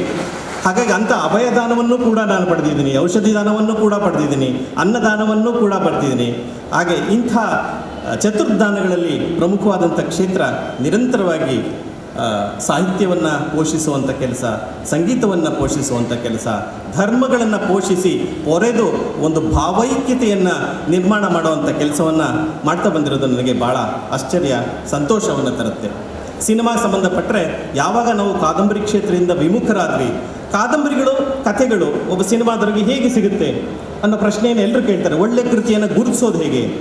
ಒಳ್ಳೆ ಕೃತಿ ಒಳ್ಳೆಯ ನಿರ್ದೇಶಕನ, ಒಳ್ಳೆಯ ನಿರ್ಮಾಪಕನ ಬಾಗಿಲನ್ನು ತಟ್ಟುತ್ತೆ ಅಂತ ಹೇಳ್ತಾರೆ. ಇದಕ್ಕೊಂದು ಸಣ್ಣ ಉದಾಹರಣೆ ನನಗೆ ನೆನಪಿಗೆ ಬರ್ತಾ ಇದೆ. ಮಯೂರ ಸಿನಿಮಾ ಯಾರಿಗೂ ಗೊತ್ತಿಲ್ಲ. ಡಾಕ್ಟರ್ ರಾಜ್ಕುಮಾರ್ ಅವರು ಅಭಿನಯಿಸಿದ ಮಯೂರ ಎಲ್ರಿಗೂ ಗೊತ್ತಿದೆ. ನಾನಿರುವುದು ನಿಮಗಾಗಿ, ನಾ ಹಾಡನ್ನು ಯಾರು ಕೇಳಿದ್ದೇ ಇರೋ ಕನ್ನಡಿಗ ಯಾರು? ಆ ಸಂದರ್ಭದಲ್ಲಿ ಈ ಮಯೂರ ತಯಾರಾಗುವಾಗ ರಾಜ್ಕುಮಾರ್ ಅವ್ರ ಕುಟುಂಬ ಮದ್ರಾಸ್ನಲ್ಲಿತ್ತಂತೆ, ಈಗಿನ ಚೆನ್ನೈ, ಆಗ ಮದ್ರಾಸ್ನಲ್ಲಿತ್ತಂತೆ. ಪ್ರತಿನಿತ್ಯ ಅವರು ಕನ್ನಡದ ಪುಸ್ತಕಗಳನ್ನು, ಕನ್ನಡದ ದಿನಪತ್ರಿಕೆಯನ್ನು ಓದೋದಕ್ಕೆ ಕಷ್ಟಪಡ್ತಾ ಇದ್ರು, ಹಾತೊರಿತಾ ಇದ್ರು. ಯಾಕೆಂದರೆ ಅಲ್ಲಿ ಮದ್ರಾಸ್ನಲ್ಲಿ ಕನ್ನಡ ಪತ್ರಿಕೆ, ಕನ್ನಡ ಪುಸ್ತಕಗಳು ಸಿಗ್ತಾ ಇರಲಿಲ್ಲ. 1970ರ ದಶಕದ ಆರಂಭ ಆದರೂ ಇವರು ಕಷ್ಟಪಟ್ಟು ಬೆಂಗಳೂರಿನಿಂದ ಒಂದು ಕನ್ನಡ ಪತ್ರಿಕೆಯನ್ನು ಪ್ರತಿದಿನ ಬರೋ ಹಾಗೆ ಮಾಡ್ಕೊಂಡಿದ್ರಂತೆ. ಅದು ಮಧ್ಯಾಹ್ನದ ಹೊತ್ತಿಗೆ ಬರ್ತಾ ಇತ್ತಂತೆ. ಇಂಗ್ಲೀಷ್ ಪತ್ರಿಕೆಗಳನ್ನು ಓದಿ ಕನ್ನಡ ಪತ್ರಿಕೆ ಓದೋದು ಪಾರ್ವತಮ್ಮನವರ ದಿನಚರಿಯಾಗಿತ್ತು. ರಾಜ್ಕುಮಾರ್ ಯಾವಾಗಲೂ ಹೆಚ್ಚಿನ ಸಂದರ್ಭದಲ್ಲಿ ಚಿತ್ರೀಕರಣಕ್ಕಿಂತ ಹೋಗ್ತಾ ಇದ್ರಂತೆ. ಪ್ರತಿ ತಿಂಗಳು ಅವ್ರ ಮನೆಯಲ್ಲಿ ಹಳೆಯ ದಿನಪತ್ರಿಕೆಗಳನ್ನು ಒಂದು ಭಾನುವಾರ ಯಾರು ರದ್ದಿಯವರು ಬರ್ತಾರಲ್ಲ, ಕಸ ತಗೊಂಡೋಗೋರು ಅಥವಾ ಪತ್ರಿಕೆಗಳನ್ನ, ಹಳೆ ಪತ್ರಿಕೆಗಳನ್ನ ಅವನಿಗೆ ಕೊಡುವಂಥ ಪದ್ಧತಿ. ಒಂದು ಭಾನುವಾರ ಬೆಳಗ್ಗೆ ಹಳೆ ಪತ್ರಿಕೆಯನ್ನು ಬಂದಂತೆ ನಿಂತಿದಂತೆ, ಈ ಕಳೆದ ತಿಂಗಳ ನಿಮ್ಮ ಎಲ್ಲ ಪತ್ರಿಕೆಗಳನ್ನು ನಮಗೆ ಕೊಡಿ ಅಂತ ಕೊಟ್ಟಾಗ ಅವರೇನೋ ಒಂದಿಷ್ಟು ಹಣ ಕೊಡ್ತಾ ಇದ್ದ, ಇವರು ಅದನ್ನು ಕೊಟ್ಟು ಕಳಿಸ್ತಾ ಇದ್ರು. ನಿತ್ಯದ ಪ್ರತೀತಿಯಾಗಿತ್ತು. ಆ ಹೊತ್ತು ಆಕಸ್ಮಿಕವಾಗಿ ಅವನ ಹಳೆಯ ಗೋಣಿ ಚೀಲದಲ್ಲಿ ದೇವುಡು ಅವರು ಬರೆದಂಥ ಮಯೂರ ಕೃತಿ ಪಾರ್ವತಮ್ಮನ ಕಣ್ಣಿಗೆ ಬಿತ್ತಂತೆ. ಅವ್ರಿಗೆ ಆಶ್ಚರ್ಯ ಆಯ್ತಂತೆ. ಯಾವುದೋ ಒಬ್ಬ ರದ್ದಿ, ತಮಿಳು ಮತ್ತು ಬೇರೆ ಬೇರೆಯ ಭಾಷೆಯ ರದ್ದಿ ಮೂಟೆಯಲ್ಲಿ ಮಯೂರದ ಕೃತಿಯನ್ನು ನೋಡಿ ಇವ್ರಿಗೆ ರೋಮಾಂಚನ ಆಯ್ತಂತೆ. ಅವ್ರಿಗೆ ಹೆಚ್ಚು ಪ್ರಾಯಶಃ ದೇವುಡ ಬಗ್ಗೆ, ಮಯೂರ ಬಗ್ಗೆ ಹೆಚ್ಚು ಗೊತ್ತಿರಲಿಲ್ಲ. ಆಗ ಅವರು ಆ ರದ್ದಿಯವನಿಗೆ ಹೇಳಿದಂತೆ, ನೋಡಪ್ಪ, ಈ ಬಾರಿ ನನ್ನ ಹಳೆಯ ಪತ್ರಿಕೆಗಳಿಗೆ ನೀನು ಹಣ ಕೊಡಬೇಕಾಗಿಲ್ಲ, ಅದರ ಪ್ರತಿಯಾಗಿ ಈ ಮಯೂರ ಕೃತಿಯನ್ನು ನನಗೆ ಉಚಿತವಾಗಿ ಕೊಡು. ಅವನಿಗೆ ಭಾಳ ಸಂತೋಷ ಆಯಿತು. ಹಣನೇ ಇದೆ, ಹಳೆ ಪತ್ರಿಕೆನೂ ಬರ್ತಾ ಇದೆ, ನನ್ನ ಒಂದು ಭಾರನೂ ಕಡಿಮೆ ಆಗ್ತಾ ಇದೆ ಅಂದ್ಬಿಟ್ಟು ಆ ಮಯೂರ ಕಾದಂಬರಿಯನ್ನು ಪಾರ್ವತಮ್ಮನಿಗೆ ಕೊಟ್ಟಂತೆ. ಅವರು ಅದೇ ರಾತ್ರಿ ಕೂತು ಆ ಮಯೂರ ಕೃತಿಯನ್ನು ಸಂಪೂರ್ಣವಾಗಿ ಓದಿದ್ರಂತೆ. ಓದಿದಾಗ ಅವ್ರಿಗೆ ಭಾಳ ರೋಮಾಂಚನ ಆಯಿತು ಅಂತ ಹೇಳ್ಕೊತಾರೆ. ಹೇಳಿ ಮಾರನೇ ದಿವಸ ರಾಜ್ಕುಮಾರ್ ಅವ್ರು ಬಂದಾಗ, ಮೊದಲು ಈ ಕೃತಿಯನ್ನು ನೀವು ಓದಿ, ಮಯೂರನ ತುಂಬ ಚೆನ್ನಾಗಿದೆ, ಇದನ್ನು ಸಿನಿಮಾ ಮಾಡಿದ್ರೆ ಭಾಳ ಯಶಸ್ವಿಯಾಗುತ್ತೆ, ಕನ್ನಡದ ಒಂದು ಕಥೆಯನ್ನು ಈ ಕೃತಿ ಹೇಳ್ತಾ ಇದೆ ಅಂತ. ರಾಜ್ಕುಮಾರ್ ಅವರು ಕೂಡ ಆ ದೇವುಡು ಬರೆದಂಥ ಮಯೂರ ಕೃತಿಯನ್ನು ಓದಿದ್ರಂತೆ. ಆಮೇಲೆ ಸಹಜವಾಗಿ ಉದಯ್ ಶಂಕರ್ ಕೂಡ ಓದಿದ್ರು. ಈ 3 ಜನ ನಿರ್ಧರಿಸಿದ ಮೇಲೆ ಅದು ಸಿನಿಮಾ ಆಗದೇ ಇದ್ದೀತಾ, ಸಿನಿಮಾ ಆಯಿತು, ಅಭೂತಪೂರ್ವವಾದ ಯಶಸ್ಸನ್ನು ಕಾಣ್ತು. ಹಾಗಾಗಿ ಒಂದು ಕಾದಂಬರಿ, ಒಂದು ಒಳ್ಳೆಯ ಕೃತಿ ಒಬ್ಬ ನಿರ್ದೇಶಕನನ್ನು, ಒಬ್ಬ ಕಥೆಗಾರನನ್ನು, ಒಬ್ಬ ಸಾಹಿತಿಯನ್ನು ತಾನಾಗಿ ಹುಡುಕೊಂಡು ಬರುತ್ತೆ. ಅದು ಹುಡುಕಿಕೊಂಡು ಬಂದಾಗ ತೆರೆದು ನೋಡುವಂಥ ಮನಸ್ಥಿತಿಯನ್ನು ನಾವುಗಳು ಬೆಳೆಸ್ಕೋಬೇಕಾಗತ್ತೆ. ಈ ರೀತಿಯ ಅನೇಕ ಪ್ರಸಂಗಗಳು ಚಲನಚಿತ್ರದಲ್ಲಿದೆ. ಇಂಥ ಕೃತಿಗಳನ್ನು ಆಧರಿಸಿ ಮಾಡಿದಂಥ ಸಿನಿಮಾಗಳು ಕನ್ನಡ ಸಿನಿಮಾ ಜಗತ್ತಿಗೆ ಒಂದು ಘನತೆಯನ್ನು, ಒಂದು ಮೌಲ್ಯವನ್ನು ನಿರಂತರವಾಗಿ ತಂದುಕೊಟ್ಟಿದೆ. ಯಾವಾಗ ನಾವು ಈ ಮೌಲ್ಯಾಧಾರಿತ ಕೃತಿಗಳಿಂದ ವಿಮುಖರಾಗ್ತಾ ಹೋದವೋ, ಹಾಗಾಗಿ ಕನ್ನಡ ಚಿತ್ರರಂಗ ಕೂಡ ಹಣದ ಹಿಂದೆ ಬಿದ್ದು ನಾವು ಅಭಿರುಚಿಯನ್ನು ಬೆಳೆಸುವ ನಿಟ್ಟಿನಲ್ಲಿ ಹಿಂದೆ ಬಿದ್ದಿದ್ದೀವಿ ಅಂತ ವಿಷಾದದಿಂದ ನಾನು ಹೇಳಬೇಕಾಗಿದೆ. ಹಾಗಾಗಿ ನಾನು ಕಾವಂದ್ರಲ್ಲಿ ಬೆಳಗ್ಗೆ ಕೂಡ ಅರಿಕೆ ಮಾಡಿಕೊಂಡೆ, ನೀವು ಸರ್ವಧರ್ಮದ ಸಮ್ಮೇಳನದ ಜೊತೆಗೆ, ಸಾಹಿತ್ಯದ ಜೊತೆಗೆ ಚಲನಚಿತ್ರೋತ್ಸವವನ್ನು ಮುಂದಿನ ವರ್ಷದಿಂದ ಸೇರಿಸಿದ್ರೆ ಇಡೀ ಕನ್ನಡ ಚಿತ್ರರಂಗ ನಿಮಗೆ ಯಾವಾಗಲೂ ಕೃತಜ್ಞರಾಗಿರುತ್ತೆ. ಒಳ್ಳೆಯ ಚಿತ್ರಗಳನ್ನು ಈ ಕ್ಷೇತ್ರದಲ್ಲಿ ಬಂದಿರುವಂಥ ಸಾವಿರಾರು ಜನರಿಗೆ ನಾವು ತೋರಿಸ್ತಾ ಹೋದರೆ ಅವರಲ್ಲಿ ಒಳ್ಳೆಯ ಅಭಿರುಚಿಯನ್ನು ಬೆಳೆಸೋದಕ್ಕೆ ಸಾಧ್ಯ ಆಗುತ್ತೆ. ನಾವು ಒಳ್ಳೆಯ ಅಭಿರುಚಿಯನ್ನು ಬೆಳೆಸಿದ್ರೆ ಒಳ್ಳೆಯ ಪ್ರೇಕ್ಷಕ ನಮಗೆ ಸಿಗ್ತಾನೆ. ಒಳ್ಳೆಯ ಪ್ರೇಕ್ಷಕ ಸಿಕ್ಕಾಗ ಕನ್ನಡ ಚಿತ್ರಕ್ಕೆ ಒಳ್ಳೆಯ ಸಿನಿಮಾಗಳು, ಒಳ್ಳೆಯ ಸಾಹಿತ್ಯ ಸಿಗುತ್ತೆ. ಈ ನಿಟ್ಟಿನಲ್ಲಿ ಕನ್ನಡ ಚಿತ್ರರಂಗ ಇಡೀ ಭಾರತೀಯ ಚಿತ್ರರಂಗದಲ್ಲಿ ಒಂದು ಆದರ್ಶಪ್ರಾಯವಾದಂಥ ನೆಲೆಗೆ ಒಯ್ಯುವಂಥ ಕೀರ್ತಿಗೆ ಇದು ಕೂಡ ಪಾತ್ರವಾಗಲಿ ಎಂದು ನನ್ನ ಹಾರೈಕೆ. ಈ ಸಂದರ್ಭದಲ್ಲಿ ನನ್ನನ್ನು ಕರೆಸಿ ನನ್ನ ಅಭಿಪ್ರಾಯಗಳನ್ನು ಹಂಚಿಕೊಳ್ಳೋದಕ್ಕೆ ಅವಕಾಶ ಮಾಡಿಕೊಟ್ಟಂಥ ಪೂಜ್ಯರಿಗೂ ತಮಗೆಲ್ಲರಿಗೂ ನನ್ನ ಮಾತನ್ನು ತಾಳ್ಮೆಯಿಂದ ಕೇಳಿದ ತಮಗೂ ನನ್ನ ಧನ್ಯವಾದಗಳನ್ನು ಅರ್ಪಿಸಿ ನನ್ನ ಮಾತನ್ನು ಮುಗಿಸ್ತೇನೆ. ಎಲ್ರಿಗೂ ಶುಭವಾಗಲಿ. ಸುಂದರವಾದ ಉದ್ಘಾಟನಾ ಭಾಷಣದೊಂದಿಗೆ ಈ ಕಾರ್ಯಕ್ರಮವನ್ನು ಉದ್ಘಾಟಿಸಿ ಶುಭ ಹಾರೈಸಿದ ಈ ಶೇಷಾದ್ರಿ ಅವರಿಗೆ ವಂದನೆಗಳು. ಇನ್ನು ಮುಂದಿನ ಕಾರ್ಯಕ್ರಮ ಅಧ್ಯಕ್ಷರಿಗೆ ಸನ್ಮಾನ ಸಮರ್ಪಣೆ ಕ್ಷೇತ್ರದ ಪರವಾಗಿ. ಆರಂಭದಲ್ಲಿ SDM ಸೊಸೈಟಿ ಇದರ ಮಾಹಿತಿ ತಂತ್ರಜ್ಞಾನ ಮತ್ತು ವಸತಿ ನಿಲಯಗಳ ಮುಖ್ಯ ಕಾರ್ಯನಿರ್ವಹಣಾಧಿಕಾರಿಯಾಗಿರುವಂಥ ಶ್ರೀ ಪೂರಣ್ ವರ್ಮಾ ಅವರಿಂದ ಅಧ್ಯಕ್ಷರಿಗೆ ಕೊಡಮಾಡುವ ಸನ್ಮಾನ ಪತ್ರದ ವಾಚನ ಅಂಗವಾಗಿ ದಿನಾಂಕ 23/11/2022 ಬುಧವಾರದಂದು ನಡೆದ ಸಾಹಿತ್ಯ ಸಮ್ಮೇಳನದ 90ನೇ ಅಧಿವೇಶನದಲ್ಲಿ ಅಧ್ಯಕ್ಷ ಪೀಠವನ್ನು ಅಲಂಕರಿಸಿರುವ ಬಹುಭಾಷಾ ವಿದ್ವಾಂಸರು, ಕಾವ್ಯಶಾಸ್ತ್ರ ವಿಚಕ್ಷಣರು ಆಗಿರುವ ವಿದ್ವಾನ್ ಡಾಕ್ಟರ್ H.V. ನಾಗರಾಜರಾವ್ ಅವರಿಗೆ ಭಗವಾನ್ ಶ್ರೀ ಮಂಜುನಾಥ ಸ್ವಾಮಿ, ಭಗವಾನ್ ಶ್ರೀ ಚಂದ್ರನಾಥ ಸ್ವಾಮಿ ಹಾಗೂ ಧರ್ಮದೇವತೆಗಳು ಅನುಗ್ರಹಿಸಲೆಂಬ ಶುಭಕಾಮನೆಗಳೊಂದಿಗೆ ಗೌರವಾಧಾರಪೂರ್ವಕವಾದ ಅಭಿನಂದನೆಗಳು. Doctor D. ವೀರೇಂದ್ರ ಹೆಗ್ಗಡೆಯವರು ಅಧ್ಯಕ್ಷರು, ಸ್ವಾಗತ ಸಮಿತಿ, ಸರ್ವಧರ್ಮ ಮತ್ತು ಸಾಹಿತ್ಯ ಸಮ್ಮೇಳನಗಳು, ಧರ್ಮಸ್ಥಳ, ತಾರೀಕು 23/11/2022. ಸ್ವಾಗತ ಸಮಿತಿಯ ಅಧ್ಯಕ್ಷರು ಧರ್ಮಾಧಿಕಾರಿಗಳು ಆಗಿರುವ ಪೂಜ್ಯ ಅಧ್ಯಕ್ಷರಾಗಿರುವಂಥ ಡಾಕ್ಟರ್ ಎಚ್ ವಿ ನಾಗರಾಜರಾವ್ ಅವರಿಗೆ ಕ್ಷೇತ್ರ ಗೌರವವನ್ನು ಸಮರ್ಪಿಸ್ತಾ ಇದ್ದಾರೆ.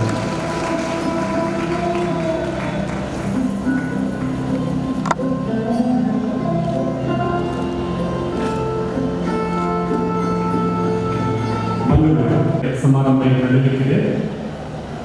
ಪೂಜ್ಯ ಡಾಕ್ಟರ್ ಡಿ ವೀರೇಂದ್ರ ಹೆಗ್ಗಡೆಯವರು ಪತ್ರಿಕೆಯಲ್ಲಿ ಬರೀತಾ ಇರುವಂಥ ನಿರಂತರವಾಗಿ ಬರೀತಾ ಇರುವಂಥ ಅಂಕಣ ಬರಹಗಳನ್ನು ಒಳಗೊಂಡಂಥ ಧರ್ಮದರ್ಶನ ಕೃತಿಯ ಬಿಡುಗಡೆ.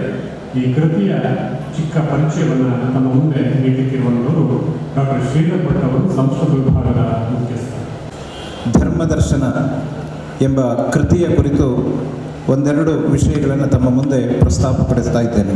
ಕನ್ನಡದ ನಂಬರ್ 1 ದಿನಪತ್ರಿಕೆ ವಿಜಯವಾಣಿಯಲ್ಲಿ ಪ್ರತಿ 15 ದಿವಸಕ್ಕೆ ಒಮ್ಮೆ ಪೂಜ್ಯ ಹೆಗ್ಗಡೆಯವರು ಧರ್ಮದರ್ಶನ ಎಂಬ ಶೀರ್ಷಿಕೆಯ ಅಡಿಯಲ್ಲಿ ಅಂಕಣ ಲೇಖನವನ್ನು ಪ್ರಕಟಪಡಿಸ್ತಾ ಇದ್ದಾರೆ. ಅದು ಆಲ್ಟರ್ನೇಟಿವ್ ಸಂಡೇ ಆ ಬರವಣಿಗೆ ಎನ್ನುವಂಥದ್ದು ಬರ್ತದೆ. ಈಗಾಗಲೇ ಮುಖ್ಯ ಸಂಪಾದಕರು ಹೇಳ್ತಾ ಇದ್ದರು, ಒಂದು ಭಾನುವಾರದ ದಿವಸ ಧರ್ಮದರ್ಶನ ಅಂಕಣ ಬರಲಿಲ್ಲ ಅಂತಂದರೆ ತುಂಬ ಜನರು ಅವರಿಗೆ ಫೋನ್ ಮಾಡಿ, ನಾವು ಈ ಧರ್ಮದರ್ಶನ ಓದುವುದಕ್ಕಾಗಿ ಪತ್ರಿಕೆಯನ್ನು ತಗೊಂಡಿದ್ದೇವೆ, ನೀವು ಅದನ್ನು ಇವತ್ತು ಪ್ರಕಟಪಡಿಸದೇ ಇದ್ದರೆ, ಯಾವುದೋ ಒಂದು ಕಾರಣದಿಂದ ಪ್ರಕಟಪಡಿಸದೇ ಇದ್ದರೆ ಅದು ಹೇಗೆ ಅಂತ ಬೈತಾ ಇದ್ದರು ಅಂತ ಒಂದು ಮಾತನ್ನು ಹೇಳ್ತಾರೆ.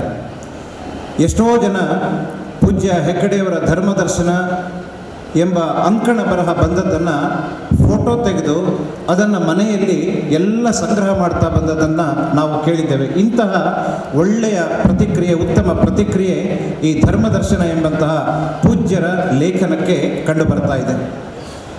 ಈ ಧರ್ಮದರ್ಶನದ ಹಿಂದೆ ತುಂಬ ವಿಷಯಗಳಿದೆ. ಪೂಜ್ಯ ಹೆಗ್ಗಡೆಯವರು ಪ್ರತಿ ದಿವಸ ಸಾವಿರಾರು ಭಕ್ತರ ಜೊತೆಯಲ್ಲಿ ಸಂಪರ್ಕದಲ್ಲಿರ್ತಾರೆ, ಧರ್ಮ ದರ್ಶನವನ್ನು ನೀಡ್ತಾರೆ. ಆ ಸಂದರ್ಭದಲ್ಲಿ ಅವರು ಕಂಡುಕೊಂಡಂತಹ ಅನೇಕ ವಿಷಯಗಳು, ಅವರಿಗೆ ವಸ್ತುಗಳು, ಅದನ್ನು ಇಟ್ಕೊಂಡು ಅವರು ಲೇಖನವನ್ನು ಬರೀತಾರೆ. ಧರ್ಮದರ್ಶನ ವಿಜಯವಾಣಿ ಪತ್ರಿಕೆಯಲ್ಲಿ ಪ್ರಕಟ ಮಾಡಬೇಕು ಅಂತ ವಿಜಯವಾಣಿ ಪತ್ರಿಕೆಯವರು 3 ವರ್ಷಗಳಿಂದ ನಿರಂತರವಾಗಿ ಪರಿಶ್ರಮ ಪಡ್ತಾ ಇದ್ರು. ಪ್ರತಿ ತಿಂಗಳು ಬರೋದು, ಪೂಜ್ಯರಿಗೆ ಒಂದು ಪತ್ರ ಕೊಡೋದು, ನಿಮ್ಮ ಲೇಖನ ನಮ್ಮ ಪತ್ರಿಕೆಗೆ ಬೇಕು ಅಂತ. ಕೊನೆಗೆ ಒಂದು ದಿವಸ ಅವರ ಪರಿಶ್ರಮಕ್ಕೆ ಮಂಜುನಾಥ ಸ್ವಾಮಿಯ ಅನುಗ್ರಹ ಸಿಕ್ಕಿತು. ಪೂಜ್ಯರು ಅಮ್ಮನ ಹತ್ರ ಕೇಳಿ ಬರ್ತೇನೆ ಅಂತ ಒಳಗಡೆ ಹೋದವರು ಮತ್ತೆ ಒಪ್ಪಿಕೊಂಡ್ರು. ಇನ್ಮೇಲೆ ಲೇಖನ ಬರಿತೇನೆ ಅಂತ ಹೇಳಿದರು. ಅವರ ಬಗ್ಗೆ ತುಂಬ ಕಳಕಳಿಯಿಂದ, ಅವರ ಬಿಡುವಿಲ್ಲದ ಚಟುವಟಿಕೆಯಿಂದ ಅಮ್ಮ ಮಾತೃಶ್ರೀ ಹೇಮಾವತಿ ಹೆಗ್ಡೆಯವರೊಮ್ಮೆ ಹೇಳಿದರು, ಬೆಳಗಿಂದ ರಾತ್ರಿಯವರೆಗೆ ಪೂರ್ತಿ ಬ್ಯುಸಿಯಾಗಿರ್ತಾರೆ, ಯಾವಾಗ ಲೇಖನ ಬರೀತಾರೆ ಏನು ಗೊತ್ತಾಗೋದಿಲ್ಲ ಅಂತ ಒಂದು ಅಭಿಪ್ರಾಯವನ್ನು ಹೇಳಿದರು ಅವರು. ಆ ನಂತರ ಹೆಗ್ಗಡೆಯವರು ಬಹಳ ಶ್ರದ್ಧೆಯಿಂದ ತಾವು ಒಪ್ಪಿಕೊಂಡ ಕೆಲಸವನ್ನು ಮುಂದುವರಿಸಿಕೊಂಡು ಬಂದರು. ಈಗಾಗಲೇ ನಾನು ಹೇಳಿದ ಹಾಗೆ ವಿಷಯ ಅವರಿಗೆ ದೈವ ಪ್ರೇರಣೆಯಿಂದ ಬರ್ತದೆ. ಎಷ್ಟೋ ಸಲ ದೇವಸ್ಥಾನಕ್ಕೆ ಹೋಗಿ ಬರುವಾಗ ಒಂದು ವಿಷಯ ಹೊಳಿತದೆ, ಆಮೇಲೆ ಅದನ್ನು ಚರ್ಚೆ ಮಾಡ್ತಾರೆ. ಮಾತೃಶ್ರೀ ಹೇಮಾವತಿಯವರ ಜೊತೆಗೆ ಅದರ ಬಗ್ಗೆ ಚರ್ಚೆ ಮಾಡ್ತಾರೆ, ಇನ್ಯಾರೋ ಬಂದಾಗ ಅದರ ಜೊತೆ ಚರ್ಚೆ ಮಾಡ್ತಾರೆ, ಅದರ ಮೇಲೆ ಲೇಖನವನ್ನು ಬರೀತಾರೆ.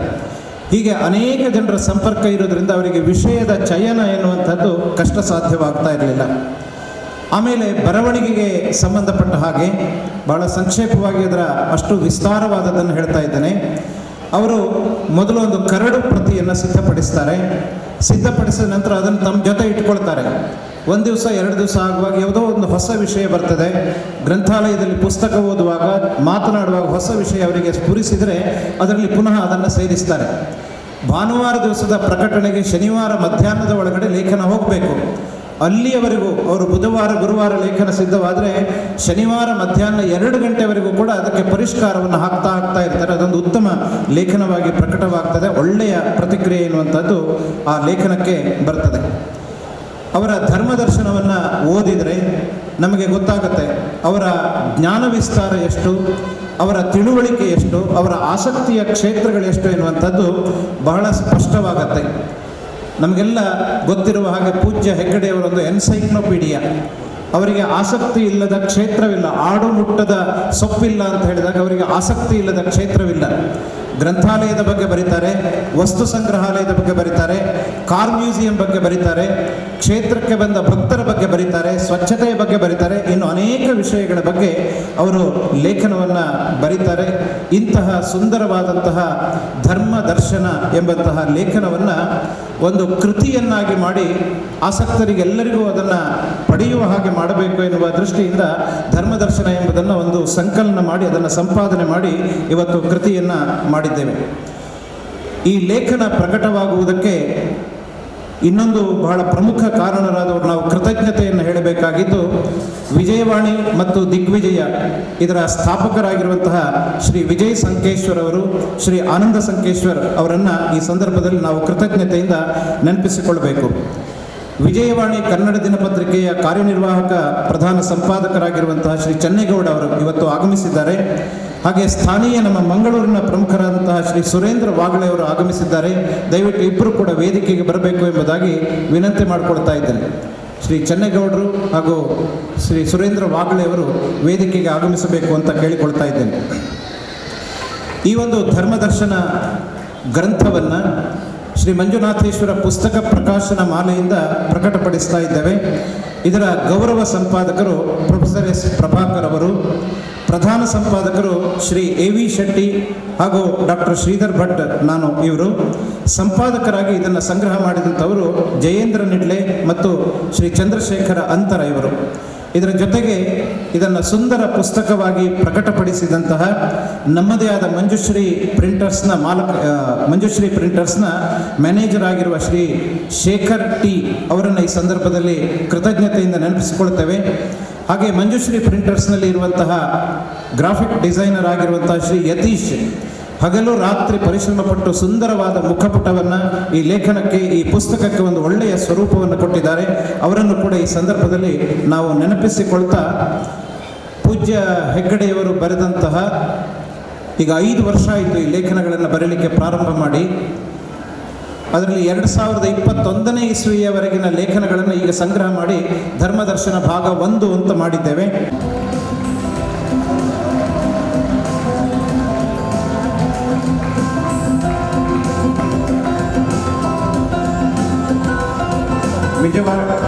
ವಿಜಯವಾಣಿ ದಿನಪತ್ರಿಕೆಯ ಕಾರ್ಯನಿರ್ವಾಹಕ ಸಂಪಾದಕರಾಗಿರುವ ಶ್ರೀ ಚೆನ್ನೇಗೌಡ ಅವರು, ಮಂಗಳೂರು ವಿಭಾಗದ ಮುಖ್ಯಸ್ಥರಾಗಿರುವಂತಹ ಶ್ರೀ ಸುರೇಂದ್ರ ವಾಗಳೆ ಅವರು ಕೂಡ ಈ ಪುಸ್ತಕದ ಪೂಜ್ಯ ಹೆಗ್ಗಡೆಯವರೊಮ್ಮೆ ಮಾತನಾಡುವಾಗ ಹೇಳಿದರು, ಅವರಿಗೆ ಪುಸ್ತಕ ಓದಲಿಕ್ಕೆ ಬರೀಲಿಕ್ಕೆ ಪುರುಸೊತ್ತಿರಲಿ ಅಂತ. ಸುರೇಂದ್ರ ವಾಗಳೆ ಅವರನ್ನ ಪೂಜ್ಯರು ಗೌರವಿಸಬೇಕು ಎಂಬುದಾಗಿ ಕೇಳಿಕೊಳ್ತಾ ಇದ್ದೇವೆ. ಶ್ರೀ ಜಯೇಂದ್ರ ಹಾಗೂ ಶ್ರೀ ಚಂದ್ರಶೇಖರ ಅಂತರ ಇವರನ್ನು ಕೂಡ ಗೌರವಿಸಬೇಕು ಎಂಬುದಾಗಿ ಪ್ರಾರ್ಥಿಸಿಕೊಳ್ತಾ ಇದ್ದೇವೆ.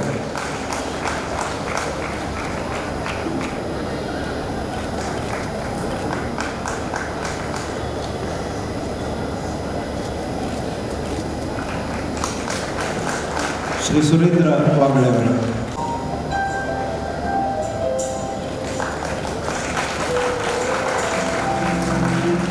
ವಿಜಯವಾಣಿ ಪತ್ರಿಕೆಯವರು ನಡೆಸಿದ ಕ್ಲಬ್ ಹೌಸ್ನಲ್ಲಿ ಪೂಜ್ಯ ಹೆಗ್ಗಡೆಯವರು ಮೊದಲಿಗೆ ಆ ಕ್ಲಬ್ ಹೌಸ್ನಲ್ಲಿ ಅತಿಥಿಯಾಗಿ ಭಾಗವಹಿಸಿ ಸುಮಾರು 2.5 ಗಂಟೆಗಳ ಕಾರ್ಯಕ್ರಮದಲ್ಲಿ ಭಾಗವಹಿಸಿದ್ದನ್ನು ಕೂಡ ನಾವು ಈ ಸಂದರ್ಭದಲ್ಲಿ ನೆನಪು ಮಾಡಿಕೊಳ್ಬೋದು.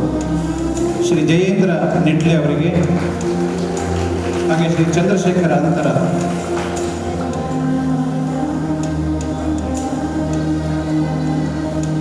ಇವತ್ತು ಅನಾವರಣಗೊಂಡ ಧರ್ಮದರ್ಶನ ಗ್ರಂಥ, ಈ ಪುಸ್ತಕ ಮಳಿಗೆಗಳಲ್ಲಿ ಲಭ್ಯ ಇದೆ. ಆಸಕ್ತರು ಈ ಪುಸ್ತಕಗಳನ್ನು ಪಡೆದುಕೊಳ್ಬೋದು ಎಂಬುದನ್ನು ಕೂಡ ಈ ಸಂದರ್ಭದಲ್ಲಿ ಹೇಳ್ತಾ ಅವಕಾಶಕ್ಕಾಗಿ ವಂದನೆಗಳು.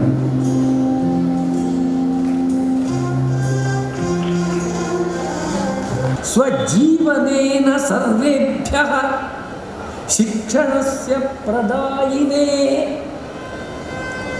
ನಮಃ ಶೇಷಾದ್ರಿವರ್ಯಾಯ ಚಲಚಿತ್ರ ನಿದರ್ಶನೆ ರಾಷ್ಟ್ರ ಪ್ರಶಸ್ತಿ ಭಾಜೆ ತೇ ವಾಗ್ವಿನೇ ಲೋಕಸಾಕ್ಷಿಣೇ ಉಪನ್ಯಾಸಾಶ್ಚ ಕುರ್ವದ್ಭ್ಯಃ ವಾಗ್ಮಿಭ್ಯೋ ವಿನತಸ್ಯ ಮೇ ಸತ್ಯೇಶಾಯ ರವೀಂದ್ರಾಯ ಗೀತಾಯೈ ಚ ನಮೋ ನಮಃ.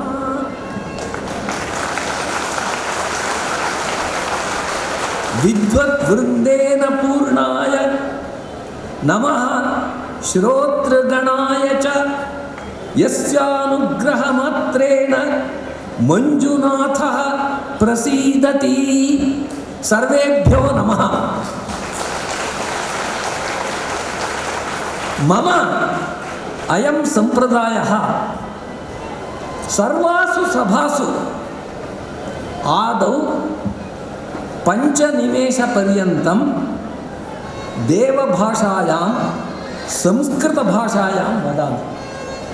ಜನಾಃ ಕೇಚನ ಜಾನಂತಿ ಕೇಚನ ನ ಜಾನಂತಿ. ತಥಾಪಿ ಅಸ್ಯ ದೇಶಸ್ಯ ಪ್ರಾಚೀನತಮಾ ಭಾಷಾ ಅದ್ಯಾಪಿ ಜೀವಂತಿ ವರ್ತತೆ ಇತಿ ಸ್ಪಷ್ಟಂ ಪ್ರತಿಪಾದಯಿತುಂ ಸಂಸ್ಕೃತಭಾಷಾಯಾಂ ಅಹಂ ಬ್ರವೀಮಿ.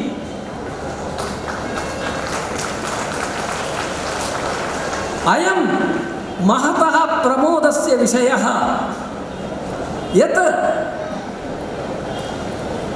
ಶ್ರೀ ಧರ್ಮಾಧಿಕಾರಿಭಿಃ ವೀರೇಂದ್ರ ಹೆಗಡೆ ವರ್ಯೈಃ ರಚಿತಸ್ಯ ಧರ್ಮದರ್ಶನ ಗ್ರಂಥಸ್ಯ ಪ್ರಕಾಶನಂ ಲೋಕಾರ್ಪಣಂ ಕರ್ತುಂ ಅತ್ಯಂತಂ ಅಲ್ಪಜ್ಞೇನ ಮಯ ಅವಕಾಶಃ ಲಬ್ಧಃ.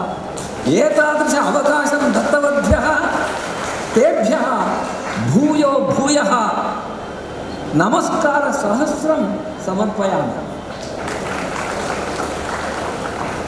अपि च इयं वेदिका एतादृशैः विद्वद्भिः परिशोभते. एकैकस्यापि अत्र वैशिष्ट्यं तेषां विषयसङ्ग्रहादेव ज्ञायते. तत्र सामाजिकविषयाः साहित्यं माध्यमञ्च इति विषयम् अधिकृत्य रवीन्द्रः भाषिष्यते. एवं साहित्यस्य सामरस्यम् इति विषयम् अधिकृत्य भगिनी गीता भाषिष्यते. एतादृशः सन्दर्भः लोके अतीव विरलः. अतः भवन्तः सर्वेपि पुण्यवन्तः. एतादृशं पुण्यं बहुकालादनन्तरं लभ्यते. इतः परं देशभाषायाम् अहं वदिष्यामि. ನಾನು ನಿಮ್ಮೆಲ್ಲರಿಗೂ ಗೊತ್ತಿಲ್ಲದೆ ಇರುವಂಥ ಒಂದು ವಿಷಯ ಏನು ಅಂತಂದರೆ, ನಮ್ಮ ವೀರೇಂದ್ರ ಹೆಗಡೆ ಅವರನ್ನು ಅವರ ಸಿಂಹಾಸನಾರೋಹಣಕ್ಕಿಂತ ಮೊದಲು 1962ರ ದಶಕದಲ್ಲಿ ಅವರಿನ್ನೂ ಯುವಕರಾಗಿದ್ದಾಗ ಆಗ ನಾನು ಸಾಕ್ಷಾತ್ಕರಿಸಿಕೊಂಡಿದ್ದೆ. ಆಗ ನಾನು ನೋಡಿದ್ದೆ. ಮೈಸೂರಿನಲ್ಲಿ ಆಗ ಎಕ್ಸಿಬಿಷನ್ ಗ್ರೌಂಡ್ಸ್ ಅಂತಿತ್ತು. ಅಲ್ಲಿ ಒಂದು ದೊಡ್ಡ ಹೋಮದ ಕಾರ್ಯಕ್ರಮ ನಡೀತಿತ್ತು. ಆಗ ಅಂದು ಮೈಸೂರಿನ ಮಹಾರಾಜರಾಗಿದ್ದ ಶ್ರೀ ಜಯಚಾಮರಾಜೇಂದ್ರ ಒಡೆಯರ್ರವರು ಅಲ್ಲಿಗೆ ದಯಮಾಡಿಸಿದ್ರು. ಆ ಸಂದರ್ಭದಲ್ಲಿ ಚಿಕ್ಕ ವಯಸ್ಸಿನ 1962-63 ಕಾಲದಲ್ಲಿ ಆಗ ಪ್ಯಾಂಟು ಶರ್ಟು ಧರಿಸಿದ್ದಂಥ ವೀರೇಂದ್ರ ಹೆಗಡೆಯವರನ್ನು ನೋಡಿದಂಥ ಕಣ್ಣುಗಳು ಇವತ್ತು ಈ ರೀತಿಯಾಗಿ ನೋಡ್ತಾರೆ. ಒಬ್ಬ ವ್ಯಕ್ತಿ, ಕ್ರಿಯಾಶೀಲನಾದ ಒಬ್ಬ ವ್ಯಕ್ತಿ, ಧರ್ಮದ ವಿಷಯದಲ್ಲಿ ಧ್ಯೇಯವನ್ನು ಇಟ್ಕೊಂಡಿರ್ತಕ್ಕಂಥ ವ್ಯಕ್ತಿ ಪ್ರಪಂಚವನ್ನು ಹೇಗೆ ಬದಲಾಯಿಸಬಹುದು, ಯಾವ ರೀತಿಯಾಗಿ ಸಮಾಜಕ್ಕೆ ಹೊಸ ದೃಷ್ಟಿಯನ್ನು ಕೊಡಬಹುದು ಎಂಬುದಕ್ಕೆ ಸಾಕ್ಷಾತ್ತಾದಂಥ ದೃಷ್ಟಾಂತವನ್ನು ನಾವು ಅವರಲ್ಲಿ ಕಾಣ್ತಾ ಇದ್ದೀವಿ.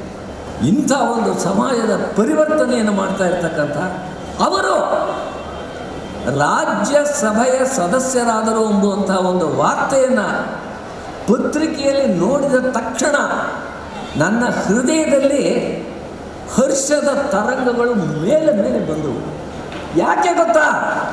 ನಾವು ನೋಡುವಂಥ ಲೋಕಸಭೆಯಲ್ಲಿ ಮತ್ತು ರಾಜ್ಯಸಭೆಯಲ್ಲಿ ಆಗುವಂಥ ಗಲಾಟೆಗಳು ಇದೆಲ್ಲ ಇಟ್ಟುಕೊಂಡು ಅವುಗಳ ವಿಷಯದಲ್ಲಿ ನಮಗಿದ್ದಂಥ ಗೌರವವೇ ದೂರವಾಗಿಬಿಟ್ಟಿತ್ತು.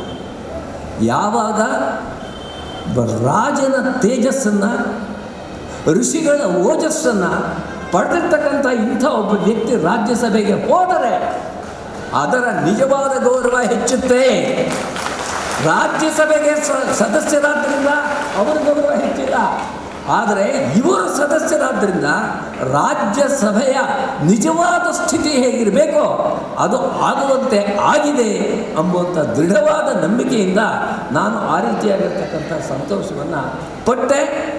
ಅಂಥವರು ಅಲ್ಲಿದ್ದು ಅದಕ್ಕೆ ಮತ್ತೆ ಗಾಂಭೀರ್ಯವನ್ನು, ಗೌರವವನ್ನು ತಂದುಕೊಡ್ತಾ ಇರೋದನ್ನು ಪ್ರತಿದಿನವೂ ಕೂಡ ಸಾಕ್ಷಾತ್ಕಾರ ಮಾಡ್ಕೊಳ್ತಾ ಇದ್ದೀವಿ.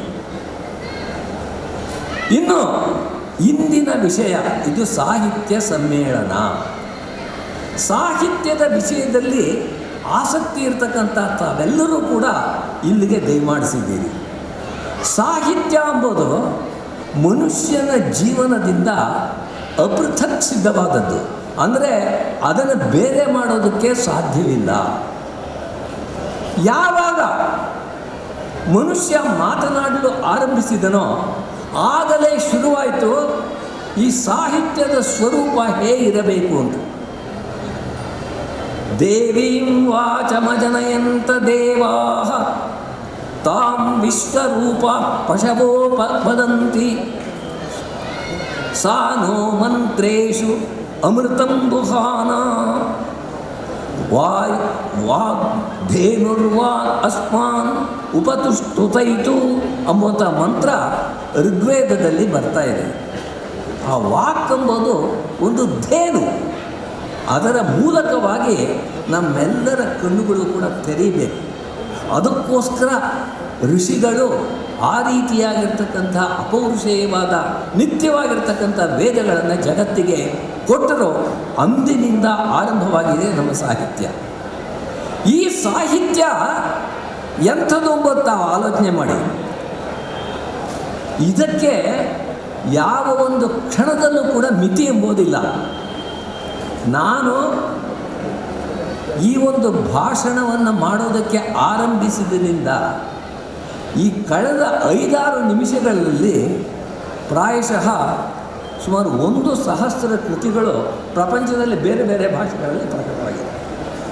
5 ನಿಮಿಷದಲ್ಲಿ ನಮ್ಮ ಕನ್ನಡದಲ್ಲಿ ಪ್ರತಿ ಗಂಟೆಗೆ ಒಂದು ಹೊಸ ಗ್ರಂಥ ಬರ್ಬೋದು. ಇಂಗ್ಲೀಷ್ನಲ್ಲಿ ಪ್ರತಿ ನಿಮಿಷಕ್ಕೆ, ಪ್ರತಿ ಕ್ಷಣಕ್ಕೆ ಪ್ರಪಂಚದಲ್ಲಿ ಒಂದೊಂದು ಗ್ರಂಥ ಬರ್ತಾ ಇದೆ. ಪ್ರಪಂಚದಲ್ಲಿರ್ತಕ್ಕಂಥ ಅನೇಕ ಸಹಸ್ರ ಭಾಷೆಗಳಲ್ಲಿ ಎಷ್ಟು ಸಾಹಿತ್ಯ ಸೃಷ್ಟವಾಗ್ತಾ ಇದೆ ಎಂಬುದನ್ನು ನಾವು ಊಹಿಸಿದರೆ ಆಕಾಶದಲ್ಲಿರ್ತಕ್ಕಂಥ ನಕ್ಷತ್ರಗಳನ್ನಾದರೂ ಎಣಿಸಬಹುದೇನೋ, ಆದರೆ ಸಾಹಿತ್ಯ ಕೃತಿಗಳನ್ನು ಎಣಿಸೋದಕ್ಕೆ ಆಗೋದಿಲ್ಲ. ಎಷ್ಟು ಸಹಸ್ರ ವರ್ಷಗಳ ಹಿಂದೆ, 2200 ವರ್ಷಗಳ ಹಿಂದೆ ಪತಂಜಲಿ ಮಹರ್ಷಿಗಳು ವ್ಯಾಕರಣದ ಮಹಾಭಾಷ್ಯವನ್ನು ಬರೆದರು. ಅಲ್ಲಿ ಮಾತಾಡ್ತಾ ಇದ್ದಾರೆ, ಚತ್ವಾರೋ ವೇದಾಃ ಸಾಂಗಾಃ ಸರಹಸ್ಯಾಃ ವಾಕೋ ವಾಕ್ಯಂ ಇತಿಹಾಸಃ ಪುರಾಣಂ ಮಹಾನ್ ಶಬ್ದಸ್ಯ ಪ್ರಯೋಗ ವಿಷಯ. ಹೀಗಿದ್ದಂಥ ಸಾಹಿತ್ಯದಲ್ಲಿ ಇವತ್ತು ನಾವು ಲೆಕ್ಕ ಹಾಕಿದ್ರೆ ಎಷ್ಟೊಂದು ಕೃತಿಗಳು, ಕತಿ ಕವಯಃ, ಕತಿ ಕೃತಯಃ, ಕತಿ ಸುಪ್ತಾಃ, ಕತಿ ಗುಪ್ತಾಃ, ಕತಿ ಲುಪ್ತಾಃ, ಕತಿ ಶಿಥಿಲಾಃ, ಕತಿ ಚರಂತಿ. ಇಷ್ಟು ವಿಶಾಲವಾಗಿರ್ತಕ್ಕಂಥದ್ದು ಸಾಹಿತ್ಯದ ಸ್ವರೂಪ. ಈ ಒಂದು ಸಾಹಿತ್ಯವನ್ನು ಯಾತಕ್ಕೋಸ್ಕರ ಸೃಷ್ಟಿ ಮಾಡ್ತಾ ಇದ್ದೀವಿ? What is it's purpose? ಉದ್ದೇಶವೇನು?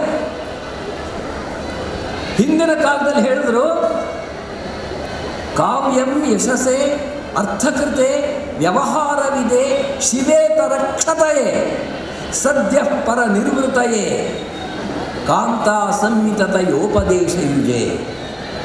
ನೋಡಿ, ಸಾಹಿತ್ಯ ಎಂಬುದು ಪ್ರಪಂಚವನ್ನು ಹಾಳು ಮಾಡೋದಕ್ಕೋಸ್ಕರ ಇರಬಾರದು. ಶಿವೇತರಕ್ಷತೆಯೇ, ಯಾವುದು ಶುಭವಲ್ಲವೋ ಅಂಥದನ್ನು ನಾಶ ಮಾಡೋದಕ್ಕೆ, ಶುಭವನ್ನು ತರೋದಕ್ಕೆ ಸಾಹಿತ್ಯ ಎಂಬುದು ಇರಬೇಕು. ಸತ್ಯ ಪರ ನಿರ್ವೃತಯೇ, ಸಾಹಿತ್ಯ ಎಂಬುದು ಇದೆಯಲ್ಲ, ಪ್ರಪಂಚದಲ್ಲಿರ್ತಕ್ಕಂಥ ಯಾವ ಒಬ್ಬ ಮನುಷ್ಯನ ಮನಸ್ಸನ್ನಾದರೂ ಎಳೆದುಬಿಟ್ಟು ಸೆಳೆದುಕೊಂಡು ಅವನಿಗೆ ತನ್ನ ಆತ್ಮಸ್ವರೂಪದ ಜ್ಞಾನವನ್ನು ಕೊಡಬಲ್ಲಂಥ ಶಕ್ತಿ ಇರ್ತಕ್ಕಂಥದ್ದು ಸಾಹಿತ್ಯ. ಅದು ಸದ್ಯ ಪರ ನಿರ್ವೃತ್ತಿ ಅಂತ ಕರೆಸ್ಕೊಂಡಿದೆ. ಅನೇಕ ಸಂದರ್ಭಗಳಲ್ಲಿ ಕೇವಲ ಮನಸ್ಸಿನ ವಿನೋದವನ್ನು ನಾವು ದೊಡ್ಡದು ಅಂತ ಅಂದ್ಕೊಂಡ್ಬಿಡ್ತೀವಿ. ಆ ಥರದ ಸಾಹಿತ್ಯವೂ ಇದೆ. ಒಂದು ಉದಾಹರಣೆ ಕೊಡ್ತೀನಿ. ನಮ್ಮ ಸಂಸ್ಕೃತದಲ್ಲಿ ಹಾಸ್ಯದ ಒಂದು ಪ್ರಸಂಗ. ಇಬ್ಬರು ಹೆಂಗಸರು ಪರಸ್ಪರ ಮಾತಾಡ್ಕೋತಾ ಇದ್ದಾರೆ. ಒಬ್ಬಳು ಹೇಳ್ತಾ ಇದ್ದಾಳೆ, ಶ್ರೇಯ ಖಲು ಮೇ ವಿದ್ವಾನ್ ನೈತಲ್ಲಿಖಿತಂ ಪರಸ್ತು ವಾಚಯತಿ. ನೋಡು, ನನ್ನ ಗಂಡ ಇದ್ದಾನಲ್ಲ, ನನ್ನ ಗಂಡನಷ್ಟು ಬುದ್ಧಿವಂತ ಈ ಪ್ರಪಂಚದಲ್ಲಿ ಯಾರೂ ಇಲ್ಲ. ಅವನೇನಾದರೂ ಬರೆದ್ರೆ ಯಾವ ರೀತಿ ಬರೀತಾನೆ ಅಂತಂದರೆ, ಪ್ರಪಂಚದಲ್ಲಿ ಬೇರೆ ಯಾರೂ ಅದನ್ನು ಓದೋಕ್ಕಾಗಲ್ಲ, ಅವನೇ ಓದಬೇಕು. ಆಗ ಇನ್ನೊಬ್ಬಳು ಹೇಳ್ತಾಳೆ, ಮಯಿ ಪುನರೇಶ ವಿಶೇಷ, ನಿನ್ನ ಗಂಡನಿಗಿಂತ ನನ್ನ ಗಂಡನಲ್ಲಿ ಇನ್ನೂ ಹೆಚ್ಚು ಬುದ್ಧಿ ಇದೆ. ಸ್ವಯಮಪಿ ಲಿಖಿತಂ ಸ್ವಯಂ ನ ವಾಚಯತಿ. ಅವನು ಬೇರೆಯವರು ಓದೋದಿರಲಿ, ಅವನು ಬರೆದಿದ್ದನ್ನು ಆಮೇಲೆ ಓದಪ್ಪ ಅಂತಂದರೆ ಅವನ ಕೈಲೂ ಆಗಲ್ಲ, ಅಷ್ಟು ದೊಡ್ಡ ವಿದ್ವಾಂಸ. ಇದು ಕೇವಲ ವಿನೋದಕ್ಕೋಸ್ಕರ ಸೃಷ್ಟವಾಗಿರ್ತಕ್ಕಂಥ ಒಂದು ಸಾಹಿತ್ಯ. ಆದರೆ ಮನಸ್ಸನ್ನು ಅರಳಿಸುವಂಥ, ನಮ್ಮ ಕುತೂಹಲವನ್ನು ಕೆರಳಿಸುವಂಥ ಸಾಹಿತ್ಯವೂ ಕೂಡ ಇದೆ. ಒಂದು ಪದ್ಯ ಬರುತ್ತೆ, ಕಾಂಚಿತ್ ಕಾಂಚನ ಗೌರಾಂಗೀಂ ವೀಕ್ಷ ಸಾಕ್ಷಾದಿವ ಶ್ರಿಯಂ ವರದ ಸಂಶಯಾಪನ್ನ ವಕ್ಷಸ್ಥಲಮವೈಕ್ಷತ ಎಂಬುವಂಥ ಒಂದು ಪದ್ಯ ಬರುತ್ತೆ. ಕಾಂಚಿಯಲ್ಲಿ ವರದರಾಜಸ್ವಾಮಿ ಇದ್ದಾನೆ.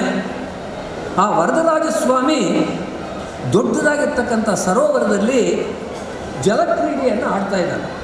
ಆ ಜಲಕ್ರೀಡೆಯನ್ನು ಆಡುವಂಥ ಸಂದರ್ಭದಲ್ಲಿ ಅನೇಕ ಜನ ಸ್ತ್ರೀಯರಿದ್ದಾರೆ.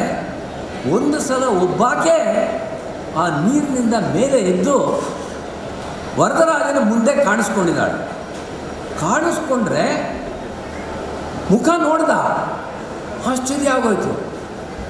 ಸಂಶಯ ಪಟ್ಟುಬಿಟ್ಟು ತನ್ನ ಎದೆಯನ್ನು ನೋಡಿಕೊಂಡ ಅಂತ ಕವಿ ಹೇಳಿದ. ಯಾವ ಸಂಶಯ ಏನು ಅಂಬೋದು ಅವನು ಹೇಳಿಲ್ಲ. ವ್ಯಾಖ್ಯಾನಕಾರರಲ್ಲಿ ಒಬ್ಬರು ಬರೀತಾರೆ, ವರದರಾಜ ಅವಳನ್ನು ನೋಡ್ದ, ಎಷ್ಟು ಅದ್ಭುತವಾಗಿರ್ತಕ್ಕಂಥ ಸುಂದರಿ, ತನ್ನ ಎದೆಯಲ್ಲಿ ಲಕ್ಷ್ಮಿ ಇದ್ದಾಳೆ, ಅವಳೇ ಹೆಚ್ಚು ಸುಂದರಿನೋ ಈ ಲಕ್ಷ್ಮಿ ಹೆಚ್ಚು ಸುಂದರಿನೋ ನೋಡಬೇಕು ಅಂತ ಅವಳ ಮುಖ ಒಂದ್ಸಲ, ತನ್ನ ಎದೆ ಒಂದ್ಸಲ ನೋಡ್ಕೊಂಡ. ಇದು ಅವನಿಗೆ ಬಂದಂಥ ಸಂಶಯ. ಇನ್ನೊಬ್ಬ ವ್ಯಾಖ್ಯಾನಕಾರರು ಬರೀತಾರೆ, ಲಕ್ಷ್ಮಿಗೆ ಯಾವಾಗಲೂ ಕೂಡ ತುಂಬ ಜಂಬ ಇತ್ತು, ನನ್ನಷ್ಟು ಸುಂದರಿ ಪ್ರಪಂಚದಲ್ಲಿ ಯಾರೂ ಇಲ್ಲ ಅಂತ. ಈಗ ಇವಳಿದ್ದಾಳಲ್ಲ, ಇವಳ ಮುಖ ನೋಡಿದ್ರಿಂದ ಲಕ್ಷ್ಮಿ ಮುಖ ಹೇಗಾಗಿರ್ಬೋದು ಎಂಬ ಸಂಶಯದಿಂದ ಎದೆಯನ್ನು. ಇನ್ನೊಬ್ಬ ವ್ಯಾಖ್ಯಾನಕಾರರು ಹೇಳ್ತಾರೆ, ನಿಜ ಲಕ್ಷ್ಮಿ ಚೆನ್ನಾಗಿದ್ದಾಳೋ ಉಳಿದಾಳೋ ಅಂತಲ್ಲ, ನಿಜವಾಗ್ಲೂ ಕೂಡ ಲಕ್ಷ್ಮಿ ಏನನ್ನಾದರೂ ತೆಗೆದಾಕ್ಬಿಟ್ಟು ಅವಳನ್ನು ಇಟ್ಕೊಳ್ಳೋಣ ಅಂತ ಅವನಿಗೆ ಸಂಶಯವೇನೋ, ಅದಕ್ಕೋಸ್ಕರ ನೋಡ್ದ ಅಂತ. ಹೀಗೆ ಯಾವಾಗ ಸಾಹಿತಿ ಎಲ್ಲವನ್ನು ಹೇಳಿಬಿಡಬಾರ್ದು. ಸಾಹಿತ್ಯದಲ್ಲಿರ್ತಕ್ಕಂಥ ಮರ್ಮವೇನು ಅಂತಂದರೆ, ಎಲ್ಲ ಅಭಿಪ್ರಾಯವನ್ನು ತಾನೇ ತೆರೆದಿಟ್ಬಿಟ್ರೆ ಆ ಸಾಹಿತ್ಯದಲ್ಲಿ ಸ್ವಾರಸ್ಯ ಇರೋದಿಲ್ಲ. ಹರ್ಡ್ ಮೆಲೋಡೀಸ್ ಆರ್ ಸ್ವೀಟ್, ದೋಸ್ ಅನ್ಹರ್ಡ್ ಆರ್ ಸ್ವೀಟರ್. ಆದ್ದರಿಂದ ಕೇಳಿದ ಮಾತ್ರ ದೊಡ್ಡದಲ್ಲ, ನೀವು ಸಮಸ್ತವನ್ನು ತೆರೆದಿಟ್ಟು ಪ್ರೇಕ್ಷಕರಿಗೋ ಶ್ರೋತೃಗಳಿಗೋ ಹೇಳಿಬಿಡ್ತಾ ಇದ್ದರೆ ಅದು ಸಾಹಿತ್ಯವಾಗೋದಿಲ್ಲ. ಆದರೆ ಅವರಿಗೂ ಕೂಡ ಆಲೋಚನೆ ಮಾಡುವಂಥ ಒಂದು ಶಕ್ತಿ ಬರಬೇಕು. ಅವರು ಯೋಚನೆ ಮಾಡಿ ಇದು ಹೀಗಿರಬೇಕು ಅಂತ ಅರ್ಥ ಮಾಡ್ಕೊಳ್ಬೇಕು. ಹಾಗಿರ್ತಕ್ಕಂಥ ಕಲೆ ಇರ್ತಕ್ಕಂಥದ್ದು ನಿಜವಾಗಿಯೂ ಕೂಡ ಶ್ರೇಷ್ಠವಾದ ಕಲೆ ಎಂಬುವಂಥ ಅಭಿಪ್ರಾಯವನ್ನು ಇಟ್ಟಿದ್ದಾರೆ. ಹೀಗಿರ್ತಕ್ಕಂಥ ಸಾಹಿತ್ಯ ಪ್ರಪಂಚದಲ್ಲಿ ಎಷ್ಟೊಂದು ಇದೆ ಅಂತಂದರೆ ನೋಡಿ, ನಮ್ಮ ಕನ್ನಡ ದೇಶದ ಸಾಹಿತ್ಯ ಇದೆಯಲ್ಲ, ಈ ಒಂದು ಸಾಹಿತ್ಯದ ಸ್ವಲ್ಪ ಸ್ವರೂಪವನ್ನಾದರೂ ನಾವು ತಿಳಿದುಕೊಂಡ್ರೆ ಈ ದೇಶದಲ್ಲಿ ಹುಟ್ಟಿದ್ದಕ್ಕೆ ಸಾರ್ಥಕವಾಗುತ್ತೆ. ಎಷ್ಟು ಜನ ಪಂಪ ಎಷ್ಟು ಪುಸ್ತಕಗಳನ್ನು ಬರೆದಿದ್ದಾನೆ ಅಂತ ತಿಳ್ಕೊಂಡಿದ್ದಾರೋ ಇಲ್ಲವೋ ನನಗೆ ಗೊತ್ತಿಲ್ಲ. ಅವನ ಒಂದನ್ನು ವಿಕ್ರಮಾರ್ಜುನ ವಿಜಯ ಅಂತ ಒಂದು ಪುಸ್ತಕ ಅಂತ ನಾವು ಅಂದ್ಕೊಳ್ತಿರ್ತೀವಿ. ಆದರೆ ಅವನು ಬರೆದಿರ್ತಕ್ಕಂಥ ಆದಿಪುರಾಣ ಎಂಬುವಂಥ ಗ್ರಂಥ ಇದೆ. ಆ ಆದಿಪುರಾಣ ಎಂಬುವಂಥ ಗ್ರಂಥದ ಸೌಂದರ್ಯವನ್ನು ನೋಡ್ತಾ ಹೋದರೆ ನಿಜವಾಗಿಯೂ ಕೂಡ ಕನ್ನಡ ದೇಶದ ಭಾಗ್ಯದಿಂದ ಪಂಪನು ಕನ್ನಡದಲ್ಲಿ ಬರೆದ. ಅವನಿಗೆ ಪ್ರಾಕೃತದ, ಸಂಸ್ಕೃತದ ಮತ್ತು ಕನ್ನಡದ 3 ಭಾಷೆಗಳ ಜ್ಞಾನ ಚೆನ್ನಾಗಿತ್ತು. ಆದರೆ ಕನ್ನಡದ ಪುಣ್ಯದಿಂದ ಕನ್ನಡದಲ್ಲಿ ಅವನು ಬರೆದ. ನಾನು ಇವತ್ತಿಗೂ ಕೂಡ ಅನೇಕ ಜನರ ಹತ್ರ ನಾನು ಪ್ರಶ್ನೆ ಮಾಡ್ತೀನಿ, ಪ್ರಪಂಚದ ಯಾವ ಭಾಷೆಯಲ್ಲಾದರೂ ಈ ಆದಿಪುರಾಣದಲ್ಲಿ ನೀಲಾಂಜನೆಯ ನೃತ್ಯ ಅಂತ ಬಿಟ್ಟು ಬರುತ್ತಲ್ಲ, ಆ ನೀಲಾಂಜನೆಯ ನೃತ್ಯ, ಆ ನೃತ್ಯದ ವರ್ಣನೆ ಪಂಪ ಏನು ಮಾಡಿದ್ದಾನೆ ಅದಕ್ಕೆ ಸಮಾನವಾಗಿರ್ತಕ್ಕಂಥ ವರ್ಣನೆಯನ್ನು ನಿಮ್ಮ ಬೇರೆ ಯಾವುದಾದರೂ ಭಾಷೆಯಲ್ಲಿ ಪ್ರಪಂಚದಲ್ಲಿ ಇದೆಯಾ? This is my question. ನಮ್ಮ ಸಂಸ್ಕೃತ ಸಾಹಿತ್ಯದಲ್ಲಿ ಅತ್ಯಂತ ಶ್ರೇಷ್ಠ ಅನ್ನಿಸ್ಕೊಂಡಿರ್ತಕ್ಕಂಥ ಕಾಳಿದಾಸ ಮಾಲವಿಕಾಗ್ನಿಮಿತ್ರದಲ್ಲಿ ಮಾಲವಿಕೆಯ ನೃತ್ಯವನ್ನು ಅದ್ಭುತವಾಗಿ ವರ್ಣನೆ ಮಾಡಿದ್ದಾರೆ. ಆದರೆ ನಮ್ಮ ಪಂಪ ಮಾಡಿರ್ತಕ್ಕಂಥ ನೀಲಾಂಜನೆಯ ನೃತ್ಯದ ವರ್ಣನೆ ಎಂಬುದು ಅದಕ್ಕಿಂತ ಹೆಚ್ಚಾಗಿದೆ. ಧೈರ್ಯವಾಗಿ ನಾನು ಹೇಳಬಲ್ಲೆ, let any Sanskrit scholar come before me, I am ready to prove that Pampa's description of Neelajana's dance is far superior to the description made by Kalidasa.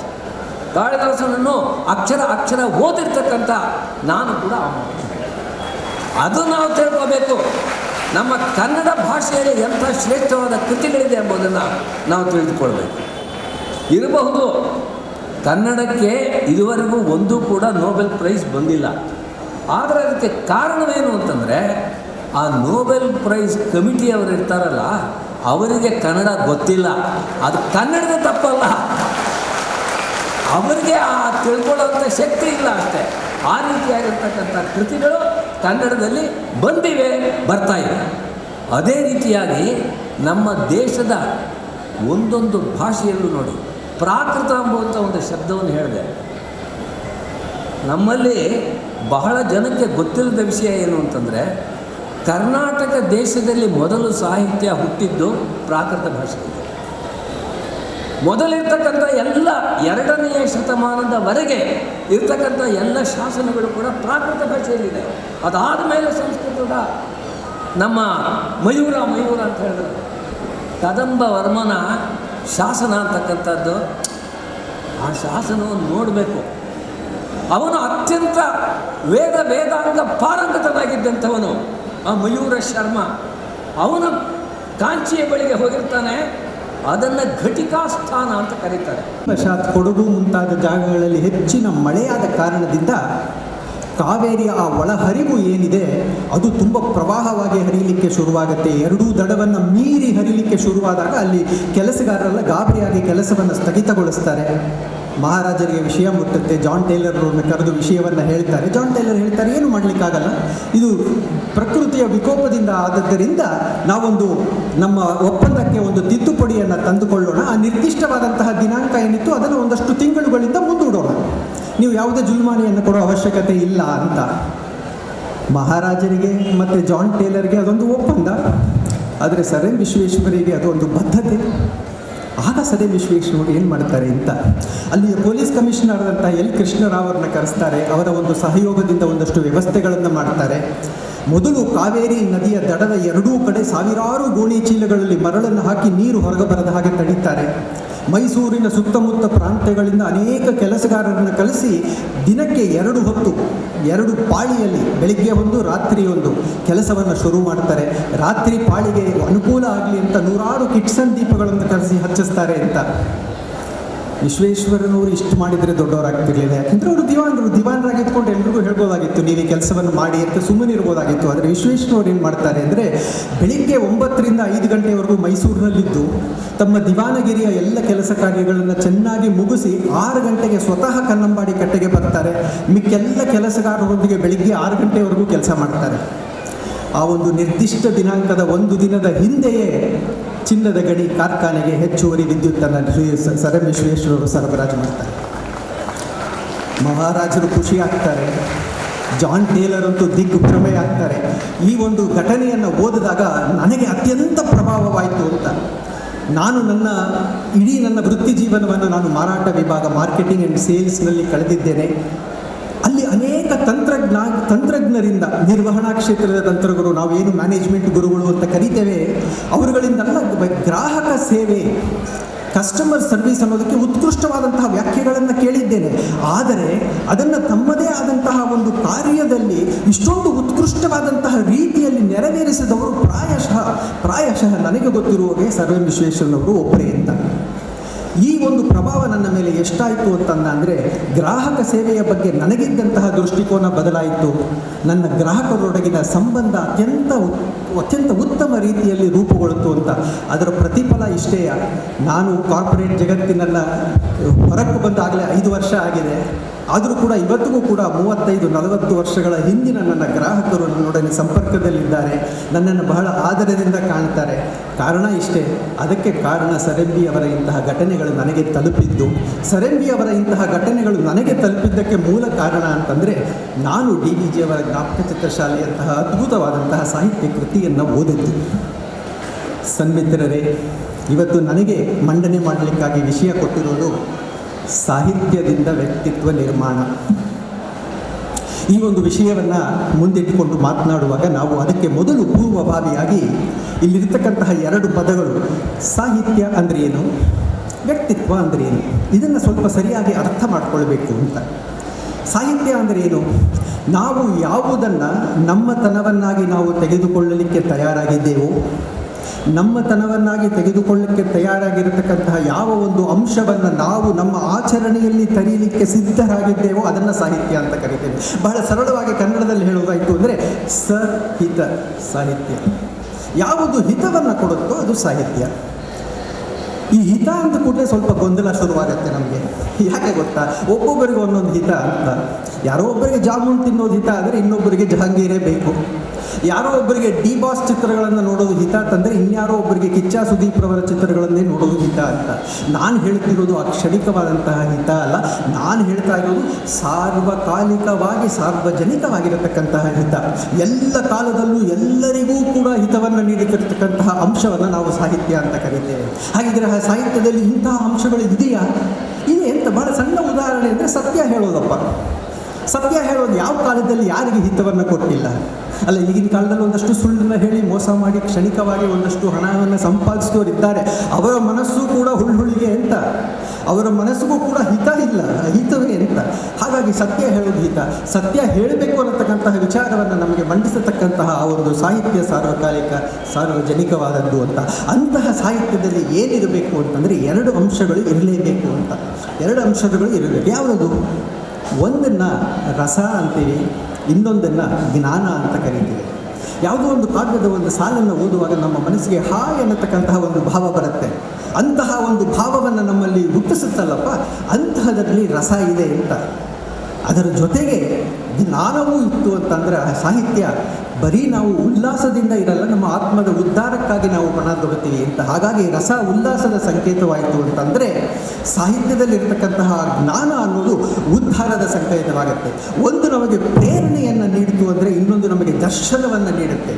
ಒಂದು ನಮ್ಮ ಧಾರಣೆಗೆ ಮುಖ್ಯ ಆಯಿತು ಅಂದರೆ ಇನ್ನೊಂದು ನಮ್ಮ ಪೋಷಣೆಗೆ ಮುಖ್ಯ ಆಗುತ್ತೆ. ಹಾಗಾಗಿ ರಸ ಹಾಗೂ ಜ್ಞಾನ ಈ ಎರಡೂ ಕೂಡ ಯಾವುದರಲ್ಲಿದೆಯೋ ಅದು ಮಾತ್ರ ಸಾಹಿತ್ಯ, ಅದು ಮಾತ್ರ ಸಾಹಿತ್ಯ. ಅದನ್ನು ಒಂದು ಉದಾಹರಣೆಯಿಂದ ನೋಡೋದಾಗ್ತು ಅಂದರೆ ಸಂಸ್ಕೃತದ ಒಂದು ಶ್ಲೋಕ ಇದೆ, 4 ಸಾಲುಗಳ ಒಂದು ಪದ್ಯ, ಬಹಳ ಚೆನ್ನಾಗಿದೆ. ವನೇ ಚ ರಾಮೋ ವಸುಚಾಹ ರಾಮಃ ನದೀಂ ತರಾಮೋ ನಭಯಂ ಸ್ಮರಾಮಃ ಇತೀರಯಂತೋಪಿ ವನೇ ಕಿರಾತಾಃ ಮುಕ್ತಿಂ ಗತಾ ರಾಮಪದಾನುಷಂಗಾತ್ ಅಂತಂದರೆ ಈ ಪದ್ಯದಲ್ಲಿ ಕವಿ ಹೇಳ್ತಾ ಇದ್ದಾನೆ, ಈ ಕಾಡಿನ ಹತ್ತಿರಕ್ಕೆ ಬಂದಂತಹ ಕಿರಾತ ಅಂತಂದರೆ ಬೇಡರು ಮಾತನಾಡ್ಕೊಳ್ತಾ ಇದ್ದಾರಂತೆ. ಏನಂತ ಮಾತನಾಡ್ಕೊಳ್ತಾ ಇದ್ದಾರೆ? ವನೇಚ ರಾಮಃ, ಬನ್ನಿ ನಾವು ಕಾಡೊಳಗೆ ಹೋಗೋಣ.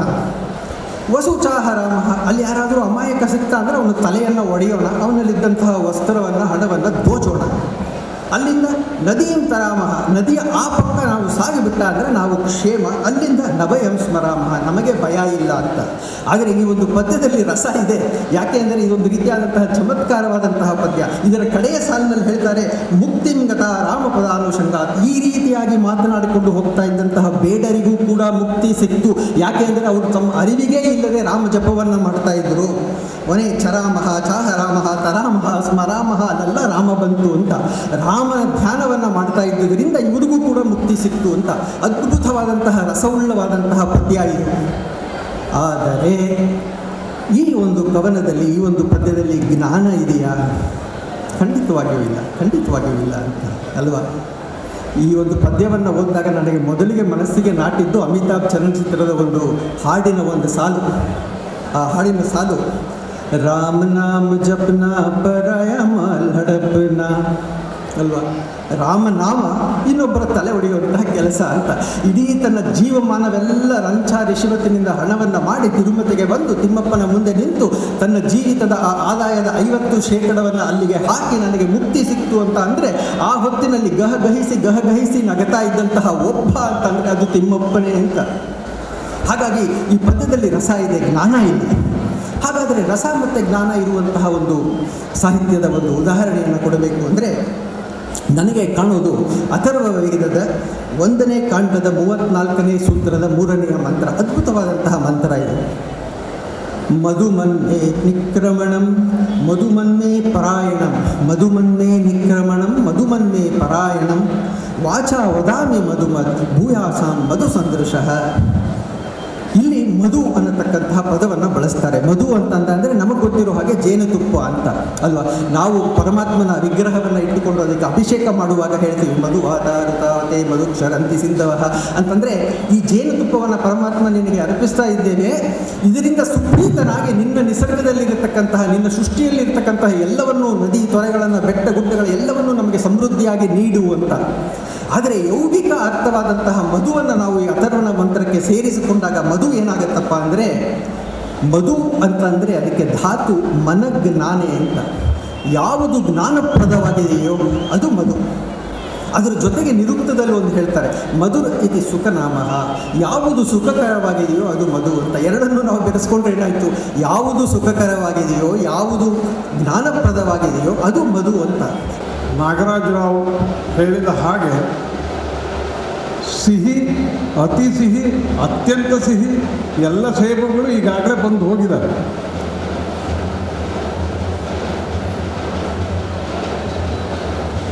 ಇಷ್ಟೊತ್ತಿನ ಮೇಲೆ ಮತ್ತೆ ಉಪನ್ಯಾಸ ಮಾಡಿದರೆ ಇವತ್ತು ಬರುವ ಮಂಜುನಾಥ ಸೇಬು ಹಣ್ಣು ಕೊಡೋದಿಲ್ಲ, ಬೇರೆ ಯಾವುದೋ ಹಣ್ಣು ಕೊಡೋ ಸಾಧ್ಯತೆ ಇದೆ.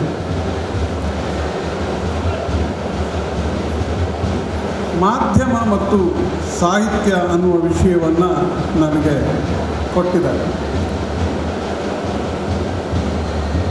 ನಾನು ಇಲ್ಲಿ ಬಂದಾಗ ಹೆಗ್ಗಡೆಯವರು ಪ್ರಾಸ್ತಾವಿಕವಾಗಿ ಮಾತಾಡ್ತಾ ಒಂದು ವಿಷಯವನ್ನು ಹೇಳಿದ್ದನ್ನು ಕುತೂಹಲದಿಂದ ಗಮನಿಸ್ತಾ ಇದ್ದೆ. ನಿರಂತರ ಅಂತ ಒಂದು ಮಾಸಪತ್ರಿಕೆ 9 ಲಕ್ಷ ಸರ್ಕ್ಯುಲೇಷನ್ ಇದೆ. ನನಗೆ ಗೊತ್ತಿದ್ದಂಗೆ ಈ ದೇಶದಲ್ಲಿ ಒಂದು ಮಾಸಪತ್ರಿಕೆ ಇಷ್ಟೊಂದು ಸರ್ಕ್ಯುಲೇಷನ್ ಇದ್ದಿದ್ದು ನನಗೆ ಗೊತ್ತಿಲ್ಲ. ಯಾಕೆ ಅಂತ ಆಲೋಚನೆ ಮಾಡ್ತಾ ಇದ್ದೆ ನಾನು. ಯಾಕಿರ್ಬೋದು? ಯಾಕೆ ಅಂತಂದರೆ ಇಲ್ಲಿ ಮಂಜುನಾಥನೇ ಮಾಧ್ಯಮ ಆಗಿರೋದ್ರಿಂದ ಅದು ಸಾಧ್ಯ ಆಗಿದೆ ಅಂತ ನಾನು ಅಂದ್ಕೊಂಡೆ.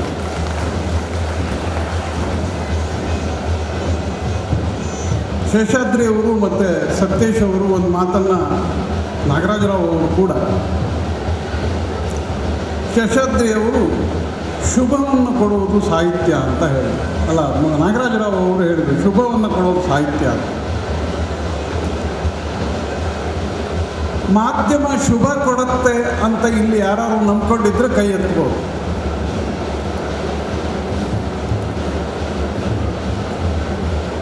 ನಮ್ಮ ತಮಾಷೆ ಏನು ಅಂತಂದರೆ, ಮಾಧ್ಯಮ ಶುಭ ಕೊಡಲ್ಲ ಅಂತ ನಾವು ಯಾರು ನಂಬ್ಕೊಂಡಿದ್ದೀವಿ.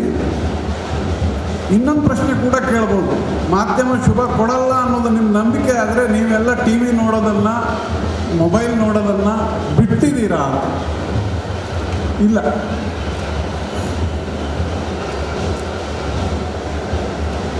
ಶೇಷಾದ್ರಿ ಅವರು ಕಾದಂಬರಿ ಓದಿದರೆ ರೋಮಾಂಚನ ಆಗುತ್ತೆ ಅಂತೇಳಿ.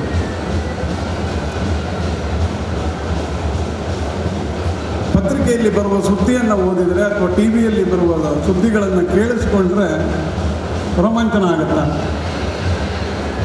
ಅಥವಾ ಇನ್ನೇನೋ ಆಗುತ್ತೆ, ಮನಸ್ಸು ಕೆರಳುತ್ತೆ. ನಾನು ಮಾಧ್ಯಮದಲ್ಲೇ ಇದ್ದು ಈ ಮಾತನ್ನು ಹೇಳ್ತಾ ಇದ್ದೇನೆ. ಸಾಹಿತ್ಯ ಮತ್ತು ಮಾಧ್ಯಮ ಅಂತ ಹೇಳಿದಾಗ ಹಿಂದೆಲ್ಲ ಸಾಹಿತಿಗಳೇ ಪತ್ರಕರ್ತರಾಗಿದ್ದರು. ಪತ್ರಕರ್ತರು ಅಂತ ಮತ್ತೊಂದು ಜಾತಿ ಇರಲಿಲ್ಲ ಅವಾಗ. ಪತ್ರಿಕೋದ್ಯಮ ಶಿಕ್ಷಣ ಶುರುವಾದ ನಂತರದಲ್ಲಿ ಸಾಹಿತ್ಯ ಪತ್ರಕರ್ತರು ಅಂತ ಎರಡು ಬೇರೆ ಬೇರೆ ಆಗಿದೆ. ಡಿ ವಿ ಜಿ ಅವರು ಬಹಳ ದೊಡ್ಡ ಪತ್ರಕರ್ತರು. ಕನ್ನಡದ ಆಸ್ತಿ ಅಂತ ನಾವು ಯಾರನ್ನು ಕರಿತೀವಿ, ಮಾಸ್ತಿಯವರು ಪತ್ರಕರ್ತರು. ಜೀವನ ಅಂತ ಒಂದು ಪತ್ರಿಕೆ ತರ್ತಿದ್ರು. ಇತ್ತೀಚಿನವರೆಗೆ ಲಂಕೇಶ್ ಅವರು ಪತ್ರಿಕೆ ಮಾಡಿದ್ದು ಗೊತ್ತು ನಿಮಗೆ, ವೈಕುಂಠರಾಜು ಪತ್ರಿಕೆ ಮಾಡಿದ್ದು ಗೊತ್ತು ನಿಮಗೆ, ವಿವೇಕ್ ಶಾನ್ಭಾಗ್ ಪತ್ರಿಕೆ ಮಾಡಿದರು,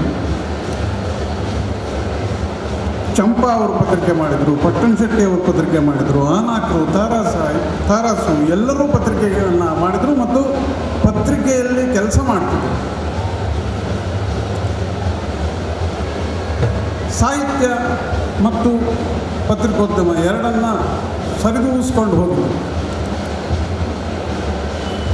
ಕಳೆದ ಒಂದು 25 ವರ್ಷದಿಂದ ಈಚೆಗೆ ಪತ್ರಕರ್ತರಿಗೆ ಸಾಹಿತ್ಯ ಬೇಕಾಗಿಲ್ಲ ಅನ್ನುವಂಥ ಒಂದು ಭಾವನೆ ಬಂದಿದೆ. ಟಿ ವಿಗಳು ಬಂದ ಮೇಲೆ, ಡಿಜಿಟಲ್ ಬಂದ ಮೇಲೆ ನಾನು ಸುಮ್ಮನೆ ಸಮೀಕ್ಷೆ ಮಾಡ್ತಾಯಿದ್ದೆ. ಟಿ ವಿಯಲ್ಲಿ ಬರುವ ವರದಿಗಳನ್ನು ಬೆಳಗ್ಗೆಯಿಂದ ಈಗ 24 ಗಂಟೆ ಬರುತ್ತೆ. ನೀವು ಸಮೀಕ್ಷೆ ಮಾಡಿದರೆ 50 ಶಬ್ದ ಬಂದರೂ ಸಾಕು ನಿಮಗೆ. ಕನ್ನಡದ 50 ಶಬ್ದ ನಿಮಗೆ ಬಂದರೆ ನೀವು ಟಿ ವಿನಲ್ಲಿ ಒಳ್ಳೆ ಆ್ಯಂಕರ್ ಆಗಬಹುದು. ಒಂದೇ ಕಂಡೀಷನ್ ಏನಂತಂದರೆ ಅದರೊಳಗೆ 25 ಶಬ್ದ ನಿಮಗೆ ವಿಶೇಷಣಗಳು ಗೊತ್ತಿರಬೇಕು. ಮಹಾರಕ್ಕಸ ಅಂತ ಹೇಳೋದು ಗೊತ್ತಿರಬೇಕು, ಮಹಾಪಾಪಿ ಅಂತ ಹೇಳೋದು ಗೊತ್ತಿರಬೇಕು. ಅದಕ್ಕಿಂತ ಇನ್ನೊಂದು ತಮಾಷೆ ಇದೆ. 2 ವಿಶೇಷ ಶಬ್ದಗಳಿದ್ದಾವೆ ನಮ್ಮ ಇತ್ತೀಚಿನ ಮಾಧ್ಯಮದಲ್ಲಿ. 2 ವಿಶೇಷ ಶಬ್ದಗಳು. ಒಂದು ಬ್ರೇಕಿಂಗ್ ನ್ಯೂಸು, ಇನ್ನೊಂದು ಶಾಕ್ ಆಗ್ತದೆ. ಟಿ ವಿ ನೋಡಿದರೆ, ಮೊಬೈಲ್ ತೆಗೆದರೆ ದಿನಕ್ಕೆ ಒಂದು 50 ಬಾರಿ ನಾನು ಶಾಕ್ ಆಗ್ತೇನೆ. ಶಾಕ್ ಆಗಿ ಏನಾಗಿದೆ ಕೇಳಿದ್ರೆ, ಈಗ ಯಾವ ಸುದ್ದಿ ಕೇಳಿದ್ರು ಶಾಕ್ ಆಗದೆ ಇರೋ ಸ್ಟೇಜಿಗೆ ಬಂದ್ಬಿಟ್ಟಿದ್ದೀನಿ. ಸಾಹಿತ್ಯವನ್ನು ಬಿಟ್ಟಿರೋದ್ರಿಂದ ಇಂಥ ಸಭೆ, ಇಲ್ಲಿ ವೀರೇಂದ್ರ ಹೆಗ್ಗಡೆ ಅವರು ಇಂಥ ಮಾತಾಡಿದರು, ನಿನ್ನೆ ಸ್ಮೃತಿ ಇರಾನಿಯವರು ಇಂಥ ಮಾತಾಡಿದರು ಅಂತ ಬರೆಯೋದಕ್ಕೆ ಎಷ್ಟು ಶಬ್ದಗಳು ಬೇಕು ಕೇಳಿದರೆ 10ಕ್ಕಿಂತ ಕಡಿಮೆ ಶಬ್ದ ಸಾಕು. 10ಕ್ಕಿಂತ ಕಡಿಮೆ ಶಬ್ದ ಸಾಕು. ಅದು ಯಾವುದು ಅಂದರೆ ಎಂದರು, ತಿಳಿಸಿದರು, ನುಡಿದರು, ಅಭಿಪ್ರಾಯಪಟ್ಟರು, ಆರೋಪಿಸಿದರು, ಆಪಾದಿಸಿದರು, ವಿಮರ್ಶಿಸಿದರು. ಇಷ್ಟು ಶಬ್ದ ಗೊತ್ತಿದ್ದರೆ ಉಳಿದಿದ್ದೆಲ್ಲ ವೀರೇಂದ್ರ ಹೆಗ್ಗಡೆ ಅವರು ಹೇಳಿದಾರಲ್ಲ. ಅದನ್ನು ಬರೆದ್ರೆ ಸಾಕು. ಸಾಹಿತ್ಯ ಯಾಕೆ ಬೇಕು ಹಾಗಾದರೆ? ಸಾಹಿತ್ಯ ಯಾಕೆ ಬೇಕು ಅಂತಂದರೆ ಈ ಕಾರ್ಯಕ್ರಮದ ನಂತರ ನಡೆಯುವ ಸಾಂಸ್ಕೃತಿಕ ಕಾರ್ಯಕ್ರಮ ಇದೆಯಲ್ಲ ಅದನ್ನು ವರದಿ ಮಾಡಲಿಕ್ಕೆ ಬೇಕು. ಆ ಕಡೆ ವಸ್ತು ಪ್ರದರ್ಶನ ಇದೆಯಲ್ಲ ಅದನ್ನೊಂದು ಸುಂದರವಾದ ವರದಿಯನ್ನು ಮಾಡೋದಕ್ಕೆ ಸಾಹಿತ್ಯ ಬೇಕು. ವಸ್ತು ಪ್ರದರ್ಶನದ ವಿಷಯಗಳನ್ನು ನೀವು ವರದಿ ಮಾಡಿದರೆ ನಾಳೆ ಪತ್ರಿಕೆಯಲ್ಲಿ ಧರ್ಮಸ್ಥಳಕ್ಕೆ ಬರದೇ ಇದ್ದವರು ಅದನ್ನು ಓದಿದರೆ ನಿಮ್ಮ ಕಣ್ಣಿಗೆ ಕಟ್ಟಬೇಕದು. ಹಾಗೆ ಕಟ್ಟುವ ರೀತಿಯಲ್ಲಿ ನೀವು ಒಂದು ವಿಷಯವನ್ನು ಪ್ರೆಸೆಂಟ್ ಮಾಡ್ತೀರಿ ಅಂದರೆ ಅದಕ್ಕೆ ನಿಮಗೆ ಸಾಹಿತ್ಯ ಗೊತ್ತಿರಬೇಕು, ಪತ್ರಕರ್ತ ಸಾಹಿತ್ಯವನ್ನು ಓದಿರಲೇಬೇಕು. ಇನ್ನೂ ಬಹಳ ಮುಖ್ಯವಾಗಿ ಪತ್ರಕರ್ತನಿಗೆ ಯಾಕೆ ಸಾಹಿತ್ಯ ಬೇಕು ಅಂತಂದರೆ ಯಾವುದು ಸುದ್ದಿ ಅಂತ ಗೊತ್ತಾಗೋದು ಅವನು ಎಷ್ಟು ಓದಿದಾನೆ ಅನ್ನುವ ಮೇಲೆ. ಓದಿ ಅರಗಿಸಿಕೊಂಡ್ರೆ, ನಾನು ಈ ರಾಜ್ಯದ ಬಹುತೇಕ ವಿಶ್ವವಿದ್ಯಾಲಯಗಳಲ್ಲಿ ಕೆಲವು ವಿಶ್ವವಿದ್ಯಾಲಯಗಳಲ್ಲಿ ಪಾಠ ಮಾಡಿದ್ದೇನೆ, ಕೆಲವು ವಿಶ್ವವಿದ್ಯಾಲಯಗಳಲ್ಲಿ ಸಂವಾದ ಮಾಡಿದ್ದೇನೆ ಪತ್ರಿಕೋದ್ಯಮ ವಿದ್ಯಾರ್ಥಿಗಳಿಗೆ. ಎಷ್ಟು ತಮಾಷೆ ಅಂತಂದರೆ ನಮ್ಮ ವಿಶ್ವವಿದ್ಯಾಲಯದ ಪಠ್ಯದಲ್ಲಿ ಭಾಷೆ ಒಂದು ಸಬ್ಜೆಕ್ಟೇ ಅಲ್ಲ. ಪತ್ರಿಕೆ ಬೇಕಾದ್ದು ಮೂಲಭೂತವಾಗಿ ಪ್ರಾಥಮಿಕವಾಗಿ ಬೇಕಾದ್ದು ಭಾಷೆ, ಆದರೆ ಭಾಷೆ ಸಬ್ಜೆಕ್ಟ್ ಅಲ್ಲ. ನಮ್ಮ ಚಳುವಳಿಗಳು ಸಬ್ಜೆಕ್ಟ್ ಅಲ್ಲ, ನಮ್ಮ ಸಾಹಿತ್ಯ ಸಬ್ಜೆಕ್ಟ್ ಅಲ್ಲ, ನಮ್ಮ ರಾಜಕಾರಣ ಸಬ್ಜೆಕ್ಟ್ ಅಲ್ಲ. ನಾವು ಮಕ್ಕಳಿಗೆ ಏನು ಕಲಿಸ್ತಾ ಇದ್ದೀವಿ ಅಂದರೆ ಎಡಿಟಿಂಗ್ ಕಲಿಸ್ತೀವಿ, ರಿಪೋರ್ಟಿಂಗ್ ಮಾಡೋದು ಕಲಿಸ್ತೀವಿ, ಡಿಸೈನ್ ಮಾಡೋದನ್ನು ಕಲಿಸ್ತೀವಿ, ಎಲ್ಲ ಕಲಿಸ್ತೀವಿ ನಿಜ. ಆದರೆ ಯಾವ ಸುದ್ದಿಯನ್ನು ಮುಖಪುಟಕ್ಕೆ ಹಾಕಬೇಕು, ಯಾವ ಸುದ್ದಿಯನ್ನು ಒಳಗೆ ಹಾಕಬೇಕು ಅನ್ನೋದು ಗೊತ್ತಾಗೋದು ಎಲ್ಲಿಂದ ಅಂತಂದರೆ ನಾನು ಸಾಹಿತ್ಯವನ್ನು ಓದ್ಕೊಂಡಿದ್ರೆ ಮಾತ್ರ ಸಾಧ್ಯ. ಸಿದ್ದೇಶ್ವರ ಸ್ವಾಮೀಜಿಯವರು ಮೈಸೂರಿನ ದಸರಾ ಉದ್ಘಾಟನೆಗೆ ಬಂದಿದ್ದರು. ನಾನು ಆಗ ಮೈಸೂರಿನಲ್ಲಿದ್ದೆ. ನನಗೊಂದು ಅಭ್ಯಾಸ, ಯಾರ್ಯಾರು ದಸರಾ ಉದ್ಘಾಟನೆಗೆ ಬರ್ತಾರೋ ಅವ್ರದ್ದೆಲ್ಲ ಸಂದರ್ಶನ ಮಾಡೋದು.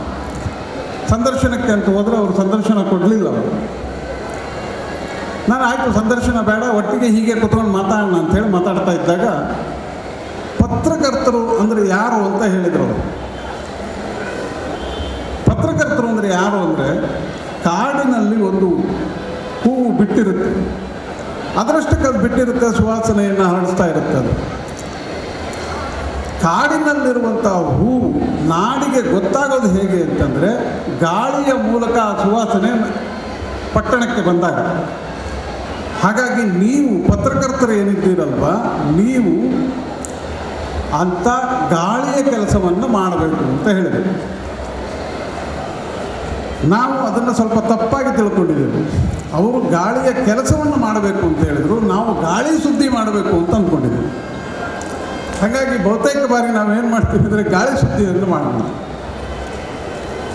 ಇನ್ನೊಂದು ಮಾತು ಶೇಷಾದ್ರಿ ಅವರು ಮಾತಾಡ್ತಾ ಹೇಳ್ತಾ ಇದ್ದಾರೆ, ಅಭಿರುಚಿಯನ್ನು ಬೆಳೆಸಬೇಕು ನಾವು ಅಂತೇಳಿ. ನಾನು ಭಾಷೆ ಬಗ್ಗೆ ಇಷ್ಟೆಲ್ಲ ಮಾತಾಡ್ತಾ ಇದ್ದಾಗಲೂ ಕೂಡ ಇದಕ್ಕೆ ಇವತ್ತಿನ ಪತ್ರಕರ್ತರನ್ನು ಮತ್ತು ಮುಂದಿನ ಯುವ ಪತ್ರಕರ್ತರನ್ನು ನಾನು ದೂಷಣೆ ಮಾಡ್ತಾ ಇಲ್ಲ. ಯಾಕೆ ದೂಷಣೆ ಮಾಡ್ತಾ ಇಲ್ಲ ಅಂದರೆ ತಪ್ಪು ನಮ್ಮದು, ತಪ್ಪು ಮಾಡಿದವರು ನಾವು ಕಲಿಸಿಲ್ಲ ಅವರಿಗೆ. ನಾವು ಅವರಿಗೆ ಸಾಹಿತ್ಯವನ್ನು ಕಲಿಸಿದರೆ ಪ್ರಾಥಮಿಕ ಶಾಲೆಯಲ್ಲಿ, ಮಾಧ್ಯಮಿಕ ಶಾಲೆಯಲ್ಲಿ, ಹೈಸ್ಕೂಲಲ್ಲಿ ನಾವು ಮಕ್ಕಳಿಗೆ ಭಾಷೆಯನ್ನು ಸರಿಯಾಗಿ ಕಲಿಸಿದರೆ ಇವತ್ತಿಂಥ ಪರಿಸ್ಥಿತಿ ಬರ್ತಿರಲಿಲ್ಲ. ನಾನು ಕಳೆದ 6 ತಿಂಗಳಿಂದ ಪ್ರಜಾವಾಣಿಗೆ ಒಬ್ಬ ವರದಿಗಾರ ಮತ್ತು ಒಬ್ಬ ಉಪಸಂಪಾದಕ ಬೇಕು ಅಂತ 3 ಬಾರಿ ಜಾಹೀರಾತು ಕೊಟ್ಟೆ. 350ಕ್ಕೂ ಹೆಚ್ಚು ಅಪ್ಲಿಕೇಶನ್ಗಳು ಬಂದವು. ನಾನು ಅತ್ಯಂತ ಸರಳವಾದ ಒಂದು ಪರೀಕ್ಷೆ ಮಾಡ್ತೇನೆ, ಲಿಖಿತ ಪರೀಕ್ಷೆ ಮಾಡ್ತೇನೆ. ಮತ್ತು ಒಂದು ನನ್ನ ಅಪ್ಲಿಕೇಶನ್ ಕೊಡುವವರಿಗೊಂದು ಏನು ಹೇಳಿರ್ತೇನೆ ಅಂದರೆ, ನೀವು ಕನ್ನಡದಲ್ಲಿ ಕೈ ಬರಹದಲ್ಲಿ ನಿಮ್ಮ ಬಯೋಡಾಟಾ ಬರೆದು ಕಳಿಸಿ ಅಂತ ಕೇಳಿರ್ತೇನೆ. ನನಗೆ ಪರೀಕ್ಷೆ ಮಾಡಿ ಆದಮೇಲೆ 100 ಅಂಕ 3 ಗಂಟೆ ಕೊಟ್ಟಿದ್ದೇನೆ ನಾನು ಅವರಿಗೆ. ಹೈಯೆಸ್ಟ್ ಅಂಕ ಬಂದಿದ್ದು 13 100ಕ್ಕೆ. ಯಾಕೆ ಬಂತು? ಯಾಕೆ ಅಂತಂದರೆ ನಮ್ಮ ಪ್ರಾಥಮಿಕ ಶಾಲೆಯಲ್ಲಿ, ಮಾಧ್ಯಮಿಕ ಶಾಲೆಯಲ್ಲಿ ನಾವು ಮಕ್ಕಳಿಗೆ ಕನ್ನಡವನ್ನು ಕಲಿಸಿಲ್ಲ, ಇಂಗ್ಲೀಷನ್ನು ಕಲಿಸಿಲ್ಲ. ಯಾವುದಾದ್ರೂ ಭಾಷೆ, ನಾನು ಇಂಗ್ಲೀಷ್ ಭಾಳ ಚೆನ್ನಾಗಿ ಬರುತ್ತೆ ಅಂತಂದ್ರೆ ನಾನು ಅವ್ರನ್ನ ಡೆಕ್ಕನರ್ ಆಡ್ಲಿಕ್ಕೆ ತಗೊಳ್ತಿದ್ದೆ. ಅಲ್ಲೂ ಆಗಲಿಲ್ಲ, ಇಲ್ಲೂ ಆಗಲಿಲ್ಲ. ಅಂತಹ ಪರಿಸ್ಥಿತಿ ಇವತ್ತಿನ ಶಿಕ್ಷಣ ಪದ್ಧತಿಯಲ್ಲಿ ಇರೋದರಿಂದ ನಮಗೆ ಈ ಸಮಸ್ಯೆ ಬರ್ತದೆ. ಆದರೆ ಹಿಂದೆ ಯಾಕೆ ಇರಲಿಲ್ಲ? ರಾಜಮೋಹನ್ ಗಾಂಧಿಯವರು ಮೈಸೂರಿಗೆ ಬಂದಾಗ ಒಂದು ಕಾರ್ಯಕ್ರಮದಲ್ಲಿ ಹೇಳ್ತಿದ್ರು, ಮಹಾತ್ಮ ಗಾಂಧಿಯನ್ನು ಯಾರೋ ಕೇಳಿದ್ರಂತೆ, ಬೈ ಪ್ರೊಫೆಷನ್ ಏನು ನೀವು ಅಂತ. ನೀವು ಮಹಾತ್ಮ, ರಾಜಕಾರಣಿ, ತುಂಬ ಹೋರಾಟಗಾರ ಎಲ್ಲ ಮಾಡಿದ್ರಿ, ಎಲ್ಲ ಸರಿ, ಅದು ಬೈ ಪ್ರೊಫೆಷನ್ ನೀವೇನು? ಅದಕ್ಕೆ ಐ ಆಮ್ ಜರ್ನಲಿಸ್ಟ್ ಅಂತ ಹೇಳಿದ್ರಂತೆ. ನಾನು ಪತ್ರಕರ್ತ. ಗಾಂಧಿ ಅಂತ ಪತ್ರಕರ್ತರನ್ನು, ಅಂಬೇಡ್ಕರ್ ಅಂತ ಪತ್ರಕರ್ತರನ್ನು ಅವಾಗ ಹಂಗಿತ್ತು, ಅವರೇ ಪತ್ರಕರ್ತರಾಗಿ ಕೆಲಸ ಮಾಡ್ತಾರೆ. ಸಾಹಿತಿಗಳು ನಮ್ಮಲ್ಲಿ ಸ್ವಾತಂತ್ರ್ಯದ ಹೋರಾಟ ಕಾಲಕ್ಕೆ ಎಷ್ಟು ಜನ ಸಾಹಿತಿಗಳು ಪತ್ರಕರ್ತರಾಗಿ ಕೆಲಸ ಮಾಡಿದರು. ಅದನ್ನು ಮರೆತು ನಾವು ಈಗ ನಮ್ಮ ಮಕ್ಕಳಿಗೆ ಸಾಹಿತ್ಯ ಬೇಡ ಪತ್ರಕರ್ತನಿಗೆ ಅಂತ ಹೇಳುವ ಸ್ಟೇಜಿಗೆ ಬಂದಿದ್ದೇವೆ ಅಂತಂದರೆ ಅದು ಬಹಳ ದೊಡ್ಡ ದುರಂತ. ಬರೇ ಮಾಧ್ಯಮಕ್ಕಾಗಿ ಬೇಕು ಅಂತ ನಾನು ಹೇಳ್ತಾ ಇಲ್ಲ, ನೀವು ಒಂದು ಸುಂದರವಾಗಿ ಕಟ್ಟಬೇಕು ಅಂತ ಹೇಳ್ತಾ ಇಲ್ಲ. ಈಗಾಗಲೇ ಸತೀಶ್ ಬೆಳ್ಳೂರವರು ಹೇಳಿದ್ದಾರೆ, ನಮ್ಮ ಬದುಕು ಸುಂದರವಾಗಿರಬೇಕಂತಾದ್ರೂ ಅಂಥದ್ದೊಂದು ಬೇಕು ನಮಗೆ. ಅಷ್ಟು ಅದ್ಭುತವಾದ ಸಾಹಿತ್ಯ ಇದೆ. ಆಮೇಲೆ 100 ವರ್ಷ ಬದುಕ್ಬೋದಪ್ಪ ನಾವು. 100 ವರ್ಷದಲ್ಲಿ ಎಷ್ಟು ಅನುಭವ ಆಗ್ಬೋದು ನಮಗೆ? ಎಲ್ಲ ಅನುಭವ ನನಗೆ ಆಗಕ್ಕೆ ಸಾಧ್ಯನೇ ಇಲ್ಲ. ಅದಕ್ಕೆ ನಾನು ಸಾಹಿತ್ಯದ ಮೇಲೆ ಡಿಪೆಂಡ್ ಆಗ್ತದೆ. ಸಾಹಿತ್ಯವನ್ನು ಓದಿ ತಿಳ್ಕೋಬೇಕು. ನಾನು ಆಗಲೇ ಹೇಳಿದಾಗೆ ನಾನು ಹೆಚ್ಚೆಚ್ಚು ಸಾಹಿತ್ಯವನ್ನು ಓದಿದರೆ, ಕನ್ನಡದ್ದಾಗಲಿ ಇಂಗ್ಲೀಷದ್ದಾಗಲಿ ಅಥವಾ ಯಾವುದೇ ಭಾಷೆಯ ಸಾಹಿತ್ಯವನ್ನು ಓದಿಕೊಂಡ್ರೆ ನನಗೆ ಭಾಳ ಮುಖ್ಯವಾಗಿ ಈ ರಾಜ್ಯದ ಜನರಿಗೆ ಯಾವ ಸುದ್ದಿಯನ್ನು ಕೊಡಬೇಕು ಅನ್ನೋದು ನನಗೆ ಅರ್ಥ ಆಗುತ್ತೆ. ಅದು ಅರ್ಥ ಆದರೆ ಭಾಳ ಒಳ್ಳೆಯ ಪತ್ರಕರ್ತರನ್ನು ಬೆಳೆಸೋದಕ್ಕೆ ಸಾಧ್ಯ ಆಗುತ್ತೆ. ನಾವು 2 ವಿಷಯದಲ್ಲಿ, ಪತ್ರಕರ್ತರ ವಿಷಯದಲ್ಲಿ ನಮಗೆ ಒಂದು ಥರದಲ್ಲಿ ಮೌಢ್ಯವೇ ಇದೆ. ಸ್ವತಃ ಪತ್ರಕರ್ತನಿಗೂ ಮತ್ತು ಜನರಿಗೂ, ಸಾರ್ವಜನಿಕರಿಗೂ. ಪತ್ರಕರ್ತ ಅಂತಂದರೆ ಅವನು ಸರ್ವಜ್ಞ, ಅವನಿಗೆಲ್ಲವೂ ಗೊತ್ತಿದೆ ಅಂತ. ಸ್ವತಃ ಪತ್ರಕರ್ತನೂ ಹಾಗೆ ತಿಳ್ಕೊಂಡಿದ್ದಾರೆ, ನನಗೆಲ್ಲ ಗೊತ್ತಿದೆ ಅಂತ. ನಿನ್ನೆವರೆಗೆ ಮಾಮೂಲಿ ಇದ್ದವನು ಇವತ್ತು ಯಾವುದಾದ್ರೂ ಒಂದು ಪತ್ರಿಕೆಗೆ ಅವನು ಸಂಪಾದಕನೋ, ಉಪಸಂಪಾದಕನೋ, ವರದಿಗಾರನೋ ಆದ ತಕ್ಷಣ ಅವನಿಗೆಲ್ಲ ಗೊತ್ತಾಗ್ಬಿಡುತ್ತೆ. ಹೆಂಗೆ ಗೊತ್ತಾಗುತ್ತೆ? ಗೊತ್ತಾಗಲ್ಲ. ಮತ್ತು ಹಂಗೆ ಗೊತ್ತಾಗಲಿಕ್ಕೆ ಸಾಧ್ಯ ಕೂಡ ಇಲ್ಲ. ನೀವು ಎಷ್ಟೇ ಅಧ್ಯಯನವನ್ನು ಮಾಡಿದರೂ ಹಂಗೆ ಗೊತ್ತಾಗೋದಕ್ಕೆ ಸಾಧ್ಯ ಇಲ್ಲ. ಯಾವಾಗ ಒಳ್ಳೆ ಪತ್ರಕರ್ತ ಆಗ್ತಾನೆ ಅಂತಂದರೆ ಯಾವುದು ಯಾರಿಗೆ ಗೊತ್ತಿದೆ ಅನ್ನೋದು ಪತ್ರಕರ್ತನಿಗೆ ಗೊತ್ತಿರಬೇಕಷ್ಟೆ.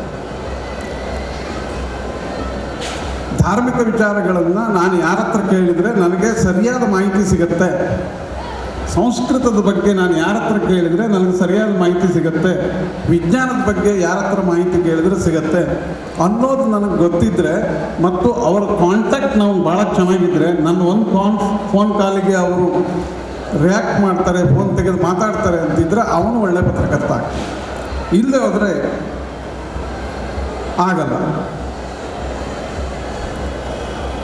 ನಾಗರಾಜರಾವ್ ಅವರು ಮಾತಾಡ್ತಾ ಹೇಳಿದರು, ಸಾಹಿತ್ಯ ಎಲ್ಲವನ್ನೂ ಹೇಳಬಾರದು, ಕಲ್ಪನೆಗೆ ಅವಕಾಶ ಇರಬೇಕು. ಮಾಧ್ಯಮದಲ್ಲಿ ಅದು ಉಲ್ಟ, ಎಲ್ಲವನ್ನೂ ಹೇಳಬೇಕು ಅಂತ ಹೇಳುತ್ತೆ ಮಾಧ್ಯಮ.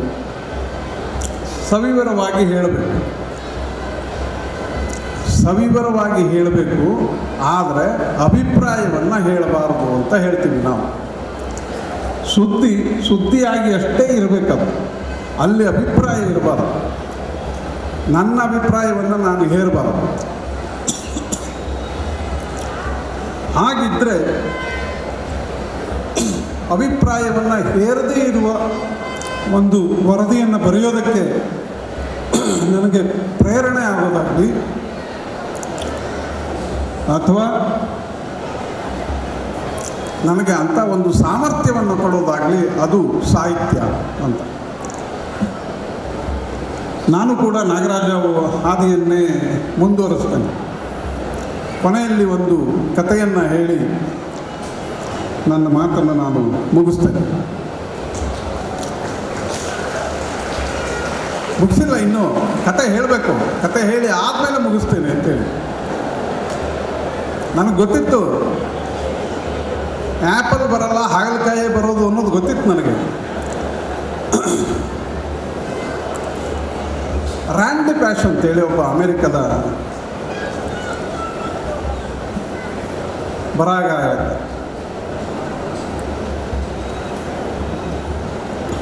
ಅವ್ರದ್ದೊಂದು ಲಾಸ್ಟ್ ಲೆಕ್ಚರ್ ಅಂತ ಒಂದು ಪುಸ್ತಕ ಇದೆ. ಆ ಪುಸ್ತಕದಲ್ಲಿ ಒಂದು ಘಟನೆ ಬರುತ್ತೆ.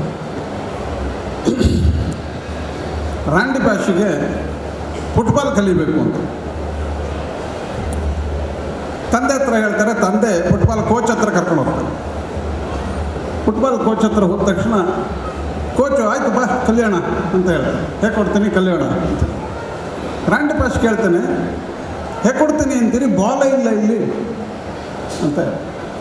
ಆಗ ಕೋಚ್ ಒಂದು ಪ್ರಶ್ನೆ ಮಾಡ್ತಾರೆ, ಎಷ್ಟು ಜನ ಆಡ್ತಾರೆ ಫುಟ್ಬಾಲನ್ನು? ಆ ಕಡೆ 11 ಜನ ಇರ್ತಾರೆ, ಈ ಕಡೆ 11 ಜನ ಇರ್ತಾರೆ. ಒಬ್ಬ ಫುಟ್ಬಾಲ್ ಆಡ್ತಾ ಇರೋವಾಗ ಒಬ್ಬ ಆಟಗಾರನ ಹತ್ರ ಬಾಲ್ ಎಷ್ಟೊತ್ತಿರುತ್ತೆ? 15 ಸೆಕೆಂಡ್, 20 ಸೆಕೆಂಡ್, ಅದಕ್ಕಿಂತ ಜಾಸ್ತಿ ಇರಲ್ಲ. ಒಬ್ಬ ಆಟಗಾರನ ಹತ್ರ ಬಾಲು 15 ಸೆಕೆಂಡೋ 20 ಸೆಕೆಂಡೋ ಇರುತ್ತೆ ಅಂತಂದರೆ ಉಳಿದ 21 ಜನ ಆಟಗಾರರು ಏನು ಮಾಡ್ತಾ ಇರ್ತಾರೆ? ಅವಾಗ ಆಡ್ತಾ ಇರ್ತಾರಲ್ವ. ಬಾಲ್ ಇಲ್ಲದೆ ಆಡೋದು ಹೆಂಗೆ ಅಂತ ಹೇಳ್ಕೊಡ್ತೀನಿ ಬಾ ಅಂತ ಕಲಿತಾರೆ ಅವರು. ಆಮೇಲೆ ಬಾಲ್ ಇದ್ದಾಗ ಆಡೋದು ಹೆಂಗೆ ಅನ್ನೋದು ಗೊತ್ತಾಗುತ್ತೆ. ಧರ್ಮಸ್ಥಳಕ್ಕೆ ಬಂದಾಗೆಲ್ಲ ಧರ್ಮಾಧಿಕಾರಿಗಳು ಒಂದು ಲೀಸ್ಟ್ ಎಲ್ಲ ಕೊಡ್ತಾ ಇದ್ರಲ್ಲ. ಆಗ ಇಷ್ಟು ಜನ, ಇಷ್ಟು 1 ಲಕ್ಷ ನೀರು, 600 ಕ್ವಿಂಟಲ್ ಅಕ್ಕಿ, ಏನೇನೋ ಬಂದಿದೆ, ಇಷ್ಟು ಜನ ಸಾವಿರಾರು ಜನಕ್ಕೆ ಊಟವನ್ನು ಕೊಡ್ತಾ ಇದ್ದಾರೆ ಅಂತೆಲ್ಲ ಹೇಳ್ತಾ ಇದ್ದಾರಲ್ಲ. ನೋಡ್ತಾ ಇದ್ದರೆ ಧರ್ಮಸ್ಥಳ ನನಗೇನು ಅನ್ಸುತ್ತೆ, ಹಣ ಇಲ್ಲದೆ ಬದುಕೋದು ಹೆಂಗೆ ಅನ್ನೋದನ್ನು ಹೇಳ್ಕೊಡುತ್ತೆ. ಮತ್ತು ನಮ್ಮ ಮಕ್ಕಳಿಗೆ ನಾವು ಅದನ್ನೇ ಹೇಳ್ಕೊಡ್ಬೇಕು. ಆವಾಗ ಹಣ ಬಂದರೆ ಹೇಗೆ ಬದುಕಬೇಕು ಅನ್ನೋದು ಕೂಡ ಗೊತ್ತಾಗುತ್ತೆ. ಅಂಥ ಪ್ರಯತ್ನಕ್ಕೆ ಧರ್ಮಸ್ಥಳ ಮುಂದುವರಿತಾ ಇದೆ. ಅದಾಗಲಿ, ನನ್ನನ್ನು ಇಲ್ಲಿ ಕರೆಸಿ ನನಗೆ ಗೊತ್ತಿರುವ 4 ಮಾತುಗಳನ್ನು ಆಡಲಿಕ್ಕೆ ಅವಕಾಶ ಮಾಡಿಕೊಟ್ಟ ವೀರೇಂದ್ರ ಹೆಗ್ಗಡೆಯವರಿಗೆ ಮತ್ತು ಈ ಕ್ಷೇತ್ರದ ಎಲ್ಲ ಸ್ನೇಹಿತರಿಗೆ ವಂದಿಸಿ ನಾನು ಮಾತನಾಡ್ತೇನೆ. ಕೊನೆಯ ಭಾಷಣಕಾರರಾಗಿ ಮಾತಾಡುವ ಸಂಕಟ ಅಥವಾ ಬಿಕ್ಕಟ್ಟು ದೊಡ್ಡದು. ಆದರೂ ಕೆಲವೇ ಮಾತುಗಳಲ್ಲಿ ಸಾಹಿತ್ಯ ಮತ್ತು ಸಾಮರಸ್ಯ ಅನ್ನುವ ವಿಷಯವನ್ನು ಹಂಚಿಕೊಳ್ಳೋದಕ್ಕೆ ನಾನು ಬಯಸ್ತೀನಿ. ಸಾಹಿತ್ಯ ಅಂದರೆ ಏನು ಅಂತ ವೇದಿಕೆಯಲ್ಲಿರುವ ಅನೇಕರು ತಮ್ಮ ತಮ್ಮದೇ ಆದ ವಿಶಿಷ್ಟವಾದ ನಿಲುವುಗಳಲ್ಲಿ ವರ್ಣಿಸಿದರು. ಸಾಹಿತ್ಯವನ್ನು ನಾವು ಎಷ್ಟು ದಿಕ್ಕಿನಿಂದ, ಎಷ್ಟು ಆಯಾಮಗಳಿಂದ ನೋಡಿದ್ರೂ ಅದಕ್ಕೊಂದು ವಿಶೇಷವಾದ ಸ್ಪೇಸ್ ಇದೆ. ಯಾಕಂದರೆ ಸಾಹಿತ್ಯ ಅನ್ನೋದು ಒಂದು ಆಕಾಶದ ಹಾಗೆ, ಸಮುದ್ರದ ಹಾಗೆ. ಸಾಹಿತ್ಯ ಅನ್ನೋದು ನಮ್ಮಲ್ಲಿ ಒಂದು ಪೂರ್ಣ ದೃಷ್ಟಿಯನ್ನು ಪ್ರೇರೇಪಿಸುವಂತಹ ಒಂದು ಮಾಧ್ಯಮ. ಆ ಪೂರ್ಣ ದೃಷ್ಟಿಯು ಉದಯವಾಗೋದಕ್ಕೆ ನಾವು ಬೇರೆ ಬೇರೆ ನೆಲೆಯಿಂದ ಪ್ರವೇಶ ಮಾಡಬೇಕಾಗತ್ತೆ ಮತ್ತು ಬೇರೆ ಬೇರೆ ನೆಲೆಯಿಂದ ಅದನ್ನು ಕಟ್ಟಬೇಕಾಗತ್ತೆ. ಆಗ ಪೂರ್ಣತ್ವ ಅನ್ನುವುದು ಸಿದ್ಧಿಸುವುದು ಸಾಧ್ಯ ಇದೆ. ಆದ್ದರಿಂದಲೇ ಕನ್ನಡದ ಕವಿ ಕುವೆಂಪು ಕೊನೆಗೆ ಮುಟ್ಟುವುದು ಅದೇ ಪೂರ್ಣತ್ವಕ್ಕೆ. ಅವರು ಹೇಳುವ ಈ ಪಂಚಮಂತ್ರಗಳಾದ ಮನುಜ ಮತ, ವಿಶ್ವಪಥ, ಸರ್ವೋದಯ, ಸಮನ್ವಯ, ಪೂರ್ಣ ದೃಷ್ಟಿ. ಈ ಸಾಮರಸ್ಯ ಮತ್ತು ಸಮನ್ವಯಗಳು ನಮ್ಮನ್ನು ಎಲ್ಲಿಗೆ ಕರ್ಕೊಂಡು ಹೋಗಬೇಕು ಅಂದರೆ, ನಮ್ಮಲ್ಲಿ ವಿಭಜಿತ ವಿಘಟಿತ ದೃಷ್ಟಿಗಳು ಮಾಯವಾಗಿ ಪೂರ್ಣ ದೃಷ್ಟಿ ಉದಯಿಸಬೇಕು. ಅದು ಸಾಹಿತ್ಯದ ಒಂದು ವಿಶಾಲವಾದ ದರ್ಶನ ಅಂತ ಅನಿಸುತ್ತೆ. ಇಲ್ಲಿ ಮಾತಾಡ್ತಾ ಹೇಳಿದರು, ಸಾಹಿತ್ಯ ಅಂದರೆ ರಸ ಮತ್ತು ದರ್ಶನ ಅಂತ. ದರ್ಶನವನ್ನು ಅತ್ಯಂತ ಸಹಾನುಭೂತಿಯಿಂದ ಕಲ್ಪಿಸೋದು ಸಾಹಿತ್ಯ. ಬೇಂದ್ರೆ, ಕನ್ನಡದ ವರಕವಿ ಬೇಂದ್ರೆ ಒಂದು ಮಾತು ಹೇಳ್ತಾರೆ, ಅದು ನನಗೆ ತುಂಬ ಅಪ್ಯಾಯಮಾನವಾದ ಮಾತು. ನೋಡುವುದು ಬೇರೆ, ತೋರುವುದು ಬೇರೆ, ಕಾಣುವುದು ಬೇರೆ. ಈ ಮೂರು ಶಬ್ದಗಳು ಒಂದೇ ಅರ್ಥ ಕೊಡ್ತವೆ ಅಂತ ಅನಿಸಿದ್ರು ಕೂಡ ಮೂರೂ ಬೇರೆ. ನಾವು ನೋಡ್ತೀವಿ ಕಣ್ಣಿನಿಂದ, ಈ ಕಣ್ಣು ಒಂದು ಯಂತ್ರ ಅಷ್ಟೇ, ನೋಡ್ತೀವಿ, ಏನೋ ಒಂದು ಭಾಸವಾಗತ್ತೆ ನಮಗೆ, ಅದು ತೋರುವಿಕೆ. ಆದರೆ ಕಾಣುವುದು ಇದೆಯಲ್ಲ, ಅಂತರಂಗದ ಒಳಗಣ್ಣಿನಿಂದ ಅಂತರ್ದೃಷ್ಟಿಯಿಂದ ಕಾಣುವುದು ಇದೆಯಲ್ಲ, ಅದಕ್ಕೆ ನಾವು ನಮ್ಮ ಪ್ರಜ್ಞೆ ಸೂಕ್ಷ್ಮಗೊಳ್ಳಬೇಕಾಗತ್ತೆ. ಹಾಗೆ ಮನುಷ್ಯನ ಪ್ರಜ್ಞೆಯನ್ನು ಸೂಕ್ಷ್ಮಗೊಳಿಸುವುದು ಸಾಹಿತ್ಯ. ಅದರಿಂದ ಸಾಹಿತ್ಯದ ಓದುಗನಿಗೆ ಸಿಗುವ ದೊಡ್ಡ ಉಪಕಾರ ಅಥವಾ ಲಾಭ ಏನು ಅಂದರೆ, ಸ್ಥೂಲದಿಂದ ನಾವು ಸೂಕ್ಷ್ಮಗೊಳ್ತಾ ಹೋಗ್ತೇವೆ. ಯಾವಾಗ ಸ್ಥೂಲದಿಂದ ಸೂಕ್ಷ್ಮಗೊಳ್ತಾ ಹೋಗ್ತೇವೋ ಆಗ ನಮಗೆ ಸಾಮರಸ್ಯದಿಂದ ಬದುಕುವುದು ಹೇಗೆ, ಸಹಾನುಭೂತಿಯಿಂದ ಬದುಕುವುದು ಹೇಗೆ ಅನ್ನೋದು ಅರ್ಥ ಆಗುತ್ತೆ. ಸಾಮರಸ್ಯ ಅನ್ನೋದು ಬರಿಯ ಸಹಿಷ್ಣುತೆಯಿಂದ ಮಾತ್ರ ಸಿಗೋದಿಲ್ಲ. ನಾವು ಸಾಮರಸ್ಯ ಅಂದಾಗ ಧಾರ್ಮಿಕ ಸಾಮರಸ್ಯ, ಜಾತಿಗಳ ನಡುವಿನ ಸಾಮರಸ್ಯ, ಸಾಮಾಜಿಕ ಸಾಮರಸ್ಯದ ಬಗ್ಗೆ ಆಲೋಚಿಸ್ತೇವೆ. ಆ ಎಲ್ಲ ಬಗೆಯ ಸಾಮರಸ್ಯ ಸಿದ್ಧಿಸಬೇಕು ಅಂದರೆ ನಾವು ಸೂಕ್ಷ್ಮವಾಗಿ ವಿಚಾರ ಮಾಡಬೇಕು, ಪೂರ್ಣ ದೃಷ್ಟಿಯಿಂದ ಯೋಚನೆ ಮಾಡಬೇಕಾಗತ್ತೆ. ಆದ್ದರಿಂದ ಸಾಮರಸ್ಯ ಅನ್ನೋದು ಬರೀ ಹೊರಗಿನ ವಿಷಯ ಅಲ್ಲ. ಅದು ಬರೀ ನಾನು ಹೇಳಿದೆ, ಬರೀ ಸಹಿಷ್ಣುತೆ ಅಂದರೆ ಬರೀ ಇನ್ನೊಬ್ಬರನ್ನು ಸಹಿಸಿಕೊಳ್ಳುವುದು ಮಾತ್ರ ಮುಖ್ಯ ಅಲ್ಲ, ಸಹಾನುಭೂತಿಯಿಂದ ಸ್ಪಂದಿಸುವುದು ಕೂಡ ಮುಖ್ಯ ಆಗತ್ತೆ. ಅದು ಸಾಹಿತ್ಯ. ಉದಾಹರಣೆಗೆ ಶಿವರಾಮ್ ಕಾರಂತರು ತಮ್ಮ ಕಾದಂಬರಿಯಲ್ಲಿ ಚೋಮನ ದುಡಿಯಲ್ಲಿ ಚೋಮನ ಪಾತ್ರವನ್ನು ಸೃಷ್ಟಿಸುವಾಗ, ಅಥವಾ ಕುವೆಂಪು ಅವರು ಮಲೆಗಳಲ್ಲಿ ಮದುಮಗಳು ಕಾದಂಬರಿಯಲ್ಲಿ ಅನೇಕ ಈ ದಕ್ಷಿಣ ಕನ್ನಡ ಭಾಗದ ಐತ, ಪಿಂಚಲು, ಚಿಂಕ್ರ ಇಂಥ ಅತಿ ಸಾಮಾನ್ಯ ಮನುಷ್ಯರನ್ನು ಚಿತ್ರಿಸುವಾಗ, ವೈದೇಹಿ, ಅಕ್ಕು, ಅಮ್ಮಚ್ಚಿಯರಂತಹ ಸ್ತ್ರೀಯರ ಸಂಕಟವನ್ನು, ಒಡಲ ನೋವನ್ನು ಚಿತ್ರಿಸುವಾಗ ಸಹಾನುಭೂತಿಯಿಂದ, ತಾದಾತ್ಮ್ಯದಿಂದ ಆ ಸಂಕಟಗಳನ್ನು ಒಳಗೊಳ್ಳದೇ ಇದ್ದರೆ ಸಾಹಿತ್ಯ ಬರೆಯೋದಕ್ಕೆ ಸಾಧ್ಯ ಇಲ್ಲ. ಸಾಹಿತ್ಯ ವರದಿಯಲ್ಲ. ರವೀಂದ್ರ ಭಟ್ರವರು ಹೇಳ್ತಾ ಇದ್ರು, ವರದಿಗಾರಿಕೆಯ ಶೈಲಿಯೇ ಬೇರೆ, ಸಾಹಿತ್ಯ ಅದನ್ನು ಅನುಭವಿಸಿ ಬರೆಯಬೇಕಾಗತ್ತೆ, ಅದು ಸಾಹಿತ್ಯ. ಹೀಗೆ ನಾವು ನಮ್ಮದೇ ಒಳಗಿಳಿದು ಒಳ ಪ್ರಯಾಣ ಮಾಡಿ ನಮ್ಮೊಳಗೆ ನಾವು ಇಳಿತಾ ಸತ್ಯವನ್ನು ಶೋಧಿಸ್ತೀವಲ್ಲ, ಅದು ಸಾಹಿತ್ಯ. ಶೋಧ ಅಂದರೆ ಬರೀ ವಿಜ್ಞಾನದ ವಿಷಯ ಅಂತ ನಾವು ಅಂದ್ಕೊಂಡಿದ್ದೀವಿ. ಆದರೆ ನಮ್ಮೊಳಗೆ ನಾವು ನೋಡಿಕೊಳ್ಳೋದು, ನಮ್ಮನ್ನೇ ನಾವು ಶೋಧಿಸಿಕೊಳ್ಳೋದು ತುಂಬ ಇದೆ. ಆದ್ದರಿಂದ ಇದು ಒಂದು ರೀತಿಯಲ್ಲಿ ಶೋಧ ಹಾಗೂ ಸಹಾನುಭೂತಿ ಕೂಡ ಹೌದು. ಹೇಗೆ ವಾಲ್ಮೀಕಿ ಕ್ರೌಂಚ ಪಕ್ಷಿಯ ಚಿತ್ಕಾರವನ್ನು, ಸಂಕಟವನ್ನು, ಅದರ ವಿರಹವನ್ನು, ವಿಲಪನೆಯನ್ನು ತನ್ನದಾಗಿಸಿಕೊಂಡು ರಾಮಾಯಣವನ್ನು ಬರೆದನೋ, ಆ ಮಟ್ಟದ ಒಂದು ಸಹಾನುಭೂತಿ ಮತ್ತು ಒಳನೋಟ ಅದು ಸಾಹಿತ್ಯವನ್ನು ಸೃಷ್ಟಿಸ್ತದೆ. ಇನ್ನೊಂದು ವಿಷಯಕ್ಕೆ ಬರೋದಾದರೆ, ಸಾಹಿತ್ಯ ಅನ್ನೋದು ಏಕಕಾಲಕ್ಕೆ ಅದು ವಿಶ್ವಾತ್ಮಕವೂ ಹೌದು, ಕಾಲದೇಶಬದ್ಧವೂ ಹೌದು. ಅಂದರೆ ಸಾಹಿತಿ ಈ ಕಾಲದಲ್ಲಿ ನಿಂತು ಇವತ್ತಿನ ಸಮಕಾಲೀನ ವಿದ್ಯಮಾನಗಳಿಗೆ ಸ್ಪಂದಿಸಿ ಬರೀತಾನೆ, ಈ ಯುಗ ಧರ್ಮವನ್ನು ಅರಿತುಕೊಂಡು ಬರೀತಾನೆ, ಒಂದು ಯುಗ ಧರ್ಮವನ್ನು ಕಟ್ಟುತ್ತಾನೆ ಅಥವಾ ಕಟ್ಟುತ್ತಾಳೆ. ಅಷ್ಟೇ ಅಲ್ಲ, ಇಡೀ ವಿಶ್ವದ ಒಂದು ಭಾಗವಾಗಿಯೂ ಕೂಡ ಸಾಹಿತಿ ವಿಶ್ವ ಪ್ರಜ್ಞೆಯನ್ನು ಅನುಭವಿಸಬೇಕಾಗತ್ತೆ. ಬೇಂದ್ರೆಯವರು ಇದನ್ನು ವಿಶ್ವ ಮೈತ್ರಿ ಅಂತ ಹೇಳ್ತಾರೆ. ಬೇಂದ್ರೆಯವರ ಒಂದು ಪದ್ಯವನ್ನು ನಾನು ಇಲ್ಲಿ ಉಲ್ಲೇಖಿಸ್ತೇನೆ. ಹೇಗೆ ಒಬ್ಬ ಮನುಷ್ಯ ಏಕಕಾಲಕ್ಕೆ ವಿಶ್ವದ ಒಂದು ಅಣುವೂ ಆಗಿರ್ತಾನೆ ಹಾಗೂ ಸ್ಥಳೀಯವಾದ ಕಾಲಬದ್ಧವಾದ ಒಂದು ಚೇತನವೂ ಆಗಿರ್ತಾನೆ ಅಂತ. ಹೀಗೆ ಆರಂಭ ಆಗುತ್ತೆ. ಇದು ಒಂದು ಸಣ್ಣ ಕಾವ್ಯದ ತುಣುಕು. ವಿಶ್ವಮಾತೆಯ ಗರ್ಭ ಕಮಲಜಾತ ಪರಾಗ ಪರಮಾಣು ಕೀರ್ತಿ ನಾನು, ಭೂಮಿ ತಾಯಿಯ ಹಿಡಿಮಣ್ಣ ಗುಡಿ ಕಟ್ಟಿ ನಿಂತಂಥ ಮೂರ್ತಿ ನಾನು, ಭರತ ಮಾತೆಯ ಕೋಟಿ ಕಾರ್ತಿಕೋತ್ಸವದಲ್ಲಿ ಮಿನುಗುತಿಹ ಜ್ಯೋತಿ ನಾನು, ಕನ್ನಡದ ತಾಯಿ ತಾವರೆಯ ಪರಿಮಳವುಂಡು ಬೀರುತಿಹ ಗಾಳಿ ನಾನು.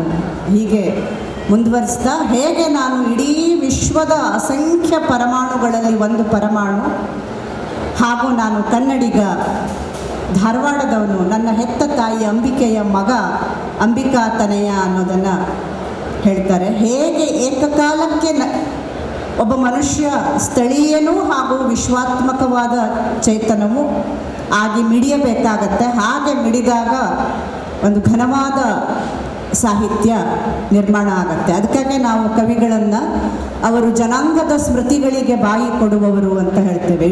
ಒಬ್ಬ ಮಹಾಕವಿ ಅಥವಾ ಅತ್ಯುತ್ತಮವಾದ ಸಾಹಿತಿ ಜನಾಂಗದ ಸ್ಮೃತಿಗಳಿಗೆ ಬಾಯಿ ಹಾಕ್ತಾರೆ. ತಮ್ಮ ಇಡೀ ಪರಂಪರೆಗೆ, ಸಂಸ್ಕಾರಕ್ಕೆ, ಸಂಪನ್ನತೆಗೆ, ಅರಿವಿಗೆ, ವಿವೇಕಕ್ಕೆ, ಜ್ಞಾನಕ್ಕೆ ಬಾಯಿ ಹಾಕ್ತಾರೆ. ಅದರಿಂದ ಎಲಿಯಟ್ ಒಂದು ಮಾತು ಹೇಳ್ತಾನೆ, ಪರಂಪರೆ ಮತ್ತು ವ್ಯಕ್ತಿ ಪ್ರತಿಭೆ ಅಂತ, ಟ್ರೆಡಿಷನ್ ಆ್ಯಂಡ್ ಇಂಡಿವಿಜುವಲ್ ಟ್ಯಾಲೆಂಟ್ ಅಂತ. ಹೇಗೆ ಇಡೀ ಪರಂಪರೆಯ ಸಾರಸತ್ವ ಕವಿಯೊಬ್ಬನಲ್ಲಿ ಅಥವಾ ಕವಿಯೊಬ್ಬಳಲ್ಲಿ ಆವಿರ್ಭವಿಸ್ತದೆ ಅಂತ. ಬೇಂದ್ರೆ ಅದನ್ನು ಕನ್ನಡದ ಸಂದರ್ಭದಲ್ಲಿ ಹೇಳ್ತಾರೆ. ಹೇಗೆ ಇಡೀ ಕನ್ನಡದ ವಿವೇಕ ನನ್ನ ಮನಸ್ಸಿನೊಳಗೆ, ನನ್ನ ಕಂಠದೊಳಗೆ, ನನ್ನ ವಾಣಿಯೊಳಗೆ ಹಾಡಾಗಿ ಬರಲಿ ಅಂತ ಓ ಹಾಡೆ ಅನ್ನೋ ಒಂದು ಪದ್ಯ ರಚಿಸ್ತಾ ಅವ್ರು ಹೇಳ್ತಾರೆ. ಹೇಗೆ ಕನ್ನಡದ ಒಂದು ವಿವೇಕ ಇದೆ ಅಂತ ಹೀಗೆ ಹೇಳ್ತಾರೆ. ಭೋಗ ಯೋಗದ ಪದವೇ ಜೈನ ವಾಂಗ್ಮಯ ಮಧುವೆ, ಯೋಗ ಭೋಗದ ಹದವೇ ವಚನ ಬ್ರಹ್ಮನ ವಧುವೆ, ಮುದ್ದು ವಿಠಲಗೆ ಮಾರಿಕೊಂಡ ದಾಸಿ, ಮುದ್ದಣನ ಲಲ್ಲೆವಾತಿನ ಪ್ರೇಮರಾಶಿ, ಜೀವ ಜೀವಾಳದಳು ಬೆರೆತು ಕೂಡೆ, ಓ ಹಾಡೆ ಓ ಹಾಡೆ ಅಂತ ಕೊನೆಯದಾಗಿ, ಮುನ್ನ ಬಗೆಯಲಿ ಹಾಡ ನೀನೇ ಹೆತ್ತಿ, ನನ್ನ ನಾಲಗೆ ನಿನ್ನ ಬರಿ ಸೂಲಗಿತ್ತಿ ಅಂತ ವಿನಮ್ರವಾಗಿ ನುಡಿತಾರೆ. ಅಂದರೆ ನನ್ನ ಹತ್ರ ಮಾತಾಡಿಸ್ತಾ ಇರೋದು ಈ ಘನ ಪರಂಪರೆ, ಇದರ ಸತ್ವ ಅಂತಸತ್ವ, ಅದು ಭಾಷೆಯ ಮೂಲಕ, ಸ್ಮೃತಿಗಳ ಮೂಲಕ ನನ್ನೊಳಗೆ ಅದು ಅವಿತಿದೆ. ಅದನ್ನು ಬರೀ ನನ್ನ ನಾಲಗೆ ಅದರ ಸೂಲಗಿತ್ತಿ ಅಷ್ಟೇ, ಹಾಡೋದಷ್ಟೇ ನನ್ನ ಕೆಲಸ. ಪರಂಪರೆಯ ಸತ್ವವೇ ಸಾಹಿತ್ಯವಾಗಿ ನನ್ನ ಮೂಲಕ ಬರ್ತಿದೆ. ಇಂಥ ಮಾತನ್ನೇ ಕುಮಾರವ್ಯಾಸ ಕೂಡ ಕನ್ನಡದಲ್ಲಿ ಆಡಿದ್ದಾನೆ. ನಾವು ಆಧುನಿಕ ಸಾಹಿತ್ಯಕ್ಕೆ ಬಂದರೂ ಕೂಡ ಈ ಸಾಮರಸ್ಯದ ಹಲವು ಬಗೆಗಳನ್ನು ನೋಡ್ಬೋದು. ಆದಿಕವಿ ಪಂಪನೆ ಮನುಷ್ಯ ಜಾತಿ ತಾನೊಂದೆ ವಲಂ ಅಂತ ಹೇಳ್ತಾನೆ. ಕನಕದಾಸರು ಕುಲ ಕುಲ ಕುಲವೆಂದು ಕುಲದ ಬಗ್ಗೆ ಮಾತಾಡ್ತಾರೆ. ಆತ್ಮಕ್ಕೆ ಯಾವ ಕುಲ, ಜೀವಕ್ಕೆ ಯಾವ ಕುಲ ಅನ್ನುವ ಮಾತುಗಳನ್ನು ಕೇಳ್ತಾರೆ. ವಚನಕಾರರಂತೂ ಬಯಲಾಗುವ ಬಗ್ಗೆ ಮಾತಾಡ್ತಾರೆ. ಬಯಲಾಗುವುದು ಅಂದರೆ ಮನುಷ್ಯರು ಕೃತಕವಾಗಿ ಕಟ್ಟಿಕೊಂಡ ಎಲ್ಲ ಚಿಂತನೆಯ ಕೃತಕ ಚೌಕಟ್ಟುಗಳನ್ನು ಕಳಚಿಕೊಂಡ್ರೆ ಮಾತ್ರ ಸಾಮರಸ್ಯ ಅನ್ನೋದು, ಸಮಾನತೆ ಅನ್ನೋದು ಸಾಧ್ಯ. ಹಾಗಿದ್ರೆ ನಾವು ಯಾವ್ಯಾವ ಚೌಕಟ್ಟುಗಳನ್ನು ನಮ್ಮ ಸುತ್ತಲೂ ಕಟ್ಕೊಂಡಿದ್ದೀವಿ ಅಂದರೆ, ಧರ್ಮ ಅನ್ನೋದು, ಜಾತಿ ಅನ್ನೋದು, ಲಿಂಗ ಅನ್ನೋದು, ಈ ಯಾವುದೆಲ್ಲ ನಮ್ಮನ್ನು ಭೇದ ದೃಷ್ಟಿಯಿಂದ ನೋಡ್ತದೋ ಇದೆಲ್ಲ ಚೌಕಟ್ಟು. ಇದು ಕೃತಕವಾಗಿ ಕಟ್ಕೊಂಡಿದ್ದು. ಇದು ಪ್ರಾಕೃತಿಕ ವಿವೇಕ ಅಲ್ಲ, ಇದು ಪ್ರಕೃತಿಯ ವಿವೇಕ ಅಲ್ಲ. ವಿಭಜನೆ ಪ್ರಕೃತಿಯಲ್ಲಿ ಒಂದು ಆಂತರಿಕ ಸಾಮರಸ್ಯ ಇದೆ, ಅದರಲ್ಲಿ ಒಂದು ಸಮನ್ವಯ ಇದೆ. ನಾವು ಇದನ್ನು ಗ್ರಹಿಸೋದಿಲ್ಲ. ನಾವು ನಮ್ಮನ್ನು ವಿಭಜಿಸಿಕೊಳ್ತೀವಿ. ಹೀಗೆ ವಿಭಜಿಸಿಕೊಳ್ಳೋದಕ್ಕೆ ಅಧಿಕಾರ ಕಾರಣ ಆಗತ್ತೆ. ಮೇಲು ಕೀಳು, ಶ್ರೇಷ್ಠ ಕನಿಷ್ಠ, ಈ ಅಧಿಕಾರದ ಲಾಲಸೆ, ಪ್ರೇರಣೆ ಮನುಷ್ಯ ಲೋಕವನ್ನೇ ವಿಘಟಿತವಾಗಿ, ವಿಭಜಿತವಾಗಿ ನೋಡೋ ಹಾಗೆ ಮಾಡಿದೆ. ಹೀಗೆ ವಿಭಜನೆ ಆಗದಂತೆ ಮಾಡೋದಕ್ಕೆ ನಮಗೊಂದು ಆಧ್ಯಾತ್ಮಿಕ ವಿವೇಕ ಕೂಡ ಬೇಕು. ಅದು ನಮ್ಮ ಒಳಗಿನ ಸಾಮರಸ್ಯವನ್ನು ಮೂಡಿಸ್ತದೆ. ಯಾವಾಗ ನಮ್ಮ ಒಳಗೆ ಈ ಸಾಮರಸ್ಯದ ಝರಿ ಜಾಗೃತವಾಗ್ತದೋ ಅದು ಹೊರಗಿನ ಬದುಕಿನಲ್ಲೂ ಕೂಡ ಕಾಣೋದಕ್ಕೆ ಸಾಧ್ಯ. ಆದಿಪುರಾಣವನ್ನು ಉಲ್ಲೇಖಿಸಿದರು ನಾಗರಾಜರಾವ್ ಅವರು. ಅಲ್ಲಿ ಭರತ ಬಾಹುಬಲಿಯ ಯುದ್ಧದ ಸನ್ನಿವೇಶ ಇದೆಯಲ್ಲ, ಅದು ಕೂಡ ಅತ್ಯಮೋಘವಾದ ಒಂದು ಸನ್ನಿವೇಶ. ಹೇಗೆ ಸಾಹಿತ್ಯ ಒಂದು ಸಾರ್ವತ್ರಿಕ ಮೌಲ್ಯವನ್ನು, ವಿಶ್ವ ಮೌಲ್ಯವನ್ನು ಸ್ಥಾಪಿಸ್ತದೆ ಅನ್ನೋದಕ್ಕೆ ಒಂದು ಉದಾಹರಣೆ. ಎಲ್ಲ ಬಗೆಯ ಯುದ್ಧಗಳನ್ನು ಮಾಡಿ, ಯುದ್ಧವನ್ನು ಗೆದ್ದು ಅಧಿಕಾರದ ಮದದಿಂದ ಬೀಗಬೇಕಾಗಿದ್ದ ಬಾಹುಬಲಿ ಚಂಚಲೆಯಾದ ರಾಜ್ಯಲಕ್ಷ್ಮಿ ನನಗೆ ಬೇಡ, ಆ ಅಧಿಕಾರ ನಮ್ಮನ್ನು ವಿಭಜಿಸ್ತದೆ, ವಿಘಟಿಸ್ತದೆ, ಪ್ರೀತಿಯನ್ನು, ಸಂಬಂಧವನ್ನು, ಸಹೋದರತ್ವವನ್ನು ನಾಶ ಮಾಡ್ತದೆ ಅಂತ ಬಿಟ್ಟುಕೊಡ್ತಾನಲ್ಲ, ಇಡೀ ಜಗತ್ತಿಗೆ ಕೊಡುವ ಒಂದು ದೊಡ್ಡ ಮೌಲ್ಯ ಇದು. ಇದು ಏನನ್ನು ಸೂಚಿಸ್ತದೆ ಅಂದರೆ, ಅಧಿಕಾರ ನಮ್ಮನ್ನು ವಿಭಜಿಸ್ತದೆ. ಸಹಾನುಭೂತಿ ಮತ್ತು ಪ್ರೀತಿ ಮಾತ್ರ ನಮ್ಮನ್ನು ಕಟ್ಟೋದಕ್ಕೆ ಸಾಧ್ಯ. ಅದು ಮಾತ್ರ ಪೂರ್ಣ ದೃಷ್ಟಿಯನ್ನು ಕೊಡೋದು ಸಾಧ್ಯ. ಇದನ್ನು ನಾವು ವಚನಕಾರರಲ್ಲಿ, ದಾಸರಲ್ಲಿ, ತತ್ವಪದಕಾರರಲ್ಲಿ, ಇಡೀ ಕನ್ನಡ ಸಾಹಿತ್ಯ ಪರಂಪರೆಯಲ್ಲಿ ನೋಡ್ತೇವೆ. ಅನೇಕ ಉದಾಹರಣೆಗಳನ್ನು ಕೊಡಬಹುದು, ಆದರೆ ಅದನ್ನು ನಾವು ತಾತ್ವಿಕವಾಗಿ ಅರ್ಥ ಮಾಡಿಕೊಂಡ್ರೆ ಸಾಕು ಅನಿಸುತ್ತೆ. ಆಧುನಿಕ ಕಾಲಘಟ್ಟಕ್ಕೆ ಬಂದರೆ ಕುವೆಂಪು ಅವರು ಹೇಳಿದ ಒಂದು ಪ್ರಸಿದ್ಧ ಮಾತಿದೆ, ಮನೆಗಳಲ್ಲಿ ಮದುಮಗಳು ಕಾದಂಬರಿಯ ಆರಂಭದಲ್ಲಿ. ಅವ್ರು ಹೇಳ್ತಾರೆ, ಇಲ್ಲಿ ಯಾರೂ ಮುಖ್ಯರಲ್ಲ, ಯಾರೂ ಅಮುಖ್ಯರಲ್ಲ, ಯಾವುದೂ ಯಕ್ಕಶ್ಚಿತವಲ್ಲ. ಹೇಳ್ತಾ ನೀರೆಲ್ಲವೂ ತೀರ್ಥ ಅನ್ನೋ ಮಾತನ್ನು ಹೇಳ್ತಾರೆ. ಅಂದರೆ ಈ ವಿಭಜಿತ ದೃಷ್ಟಿ ಇದೆಯಲ್ಲ, ಇದು ಮುಖ್ಯ, ಇದು ಅಮುಖ್ಯ, ಇದು ಶ್ರೇಷ್ಠ, ಇದು ಕನಿಷ್ಠ, ಇದು ನಮ್ಮನ್ನು ವಿಶ್ವಮಾನವರಾಗದ ಹಾಗೆ ತಡೆದಿದೆ. ಆದ್ದರಿಂದ ಇದೊಂದು ಸಂದೇಶವನ್ನು ಇದೊಂದು ಆಧ್ಯಾತ್ಮಿಕ ಸ್ತರದಲ್ಲಿಯೂ ನಾವು ಅರ್ಥ ಮಾಡ್ಕೋಬೋದು, ಇದನ್ನು ಸಮಾಜವಾದವಾಗಿಯೂ ಅರ್ಥ ಮಾಡ್ಕೊಳ್ಬೋದು, ಪ್ರಜಾಪ್ರಭುತ್ವದ ಮೌಲ್ಯವಾಗಿಯೂ ನಾವು ಇದನ್ನು ಅರ್ಥ ಮಾಡ್ಕೋಬೋದು. ಒಂದು ರೀತಿಯಲ್ಲಿ ಇದನ್ನು ನಾವು ಸಮಾಜೋ ಆಧ್ಯಾತ್ಮಿಕ ದೃಷ್ಟಿಕೋನ ಅಂತ ಹೇಳ್ಬೋದು. ಇದನ್ನು ನಾವು ಗಾಂಧಿಯವರಲ್ಲಿ ಕಾಣ್ತೀವಿ, ವಿನೋಬಾ ಅವರಲ್ಲಿ ಕಾಣ್ತೀವಿ, ಲೋಹಿಯಾ ಅವರಲ್ಲಿ ಕಾಣ್ತೀವಿ. ಹಾಗೆ ಇಂತಹ ಒಂದು ಸಮಾಜವಾದದ ಚಿಂತನೆ ಆ ವಿವೇಕ ಅಂಬೇಡ್ಕರಲ್ಲಿ, ವಂದನಾ ಶಿವ ಅಂತ ಚಳುವಳಿಗಾರರಲ್ಲಿ, ಮಹಾಶ್ವೇತಾದೇವಿ ಅಂತ ಕಾದಂಬರಿಕಾರ್ತಿಯಲ್ಲಿ, ಇದೇ ನೆಲದವರಾದ ನಾರಾಯಣ ಗುರು, ಕುದ್ಮಲ್ ರಂಗರಾವ್, ಹೀಗೆ ಅನೇಕರಲ್ಲಿ ಕಾಣ್ತೇವೆ. ಅವರು ಈ ಅರಿವನ್ನು, ಆಧ್ಯಾತ್ಮಿಕ ಅರಿವನ್ನು ಸಾಮಾಜಿಕ ಪರಿಪ್ರೇಕ್ಷ್ಯದಲ್ಲಿ ಸಾಧ್ಯ ಮಾಡ್ತಾರೆ. ಇದು ಸಾಹಿತ್ಯಕ್ಕಿರುವ ಶಕ್ತಿ. ನಾವು ಆಧುನಿಕ ಸಾಹಿತ್ಯಕ್ಕೆ ತಗೊಂಡ್ರೂ ಕೂಡ ಅಲ್ಲಿ ಒಂದು ರೀತಿ ವಿಭಜನೆ ಮಾಡುವಂತಹ ಸಾಹಿತ್ಯ ಅಲ್ಲಲ್ಲಿ ಕಂಡರೂ ಕೂಡ ಕನ್ನಡಿಗರ ಮುಖ್ಯ ಆದ್ಯತೆ ಇರೋದು, ಅವರ ಗುಣಧರ್ಮ ಇರೋದು, ಮನೋಧರ್ಮ ಇರೋದು ಬೆಸೆಯುವುದರಲ್ಲಿ ಮತ್ತು ಸಾಮರಸ್ಯದಲ್ಲಿ ಅನ್ನೋದು ಗೊತ್ತಾಗುತ್ತೆ. ಇದಕ್ಕೆ ನಾವು ಒಂದು ದೊಡ್ಡ ವಿವೇಕವನ್ನು ನಮ್ಮ ಮನಸ್ಸಿನಲ್ಲಿ ಆವಾಹಿಸಿಕೊಳ್ಬೇಕಾಗತ್ತೆ. ಇದೇನು ಅಂದರೆ ಈ ಸೃಷ್ಟಿಯಲ್ಲಿ ಮನುಷ್ಯ ಮಾತ್ರ ಮುಖ್ಯ ಅಲ್ಲ ಅನ್ನೋದು, ಈ ನಿಸರ್ಗ ವಿವೇಕ ಕೂಡ ನಮಗೆ ಬರಬೇಕಾಗತ್ತೆ. ಇದು ಈ ಸೃಷ್ಟಿ ಬರೀ ಮನುಷ್ಯನಿಗಾಗಿ ಇಲ್ಲ, ಇಲ್ಲೊಂದು ಹುಲ್ಲು ಕಡ್ಡಿಯೂ ಮುಖ್ಯ, ಒಂದು ಸಣ್ಣ ಇರುವೆಯೂ ಮುಖ್ಯ ಅನ್ನುವ ಜೀವ ದಯಾಪರ ದೃಷ್ಟಿ ಯಾವಾಗ ಜಾಗೃತ ಆಗುತ್ತೋ ಆಗ ನಾವು ನೋಡುವ ನೋಟಗಳೇ ಬದಲಾಗತ್ತೆ. ಸಮಾಜ ಬದಲಾಗಬೇಕು ಅಂದರೆ ಬರೀ ಸಿದ್ಧಾಂತಗಳು, ಭಾಷಣಗಳು ಬದಲು ಮಾಡೋಕ್ಕಾಗಲ್ಲ, ನಮ್ಮ ಅಂತರಂಗ ಬದಲಾಗಬೇಕಾಗತ್ತೆ. ಅದನ್ನೇ ಬಸವಣ್ಣ ಅಂತರಂಗ ಶುದ್ಧಿ, ಬಹಿರಂಗ ಶುದ್ಧಿ ಅಂತ ಹೇಳ್ತಾನೆ.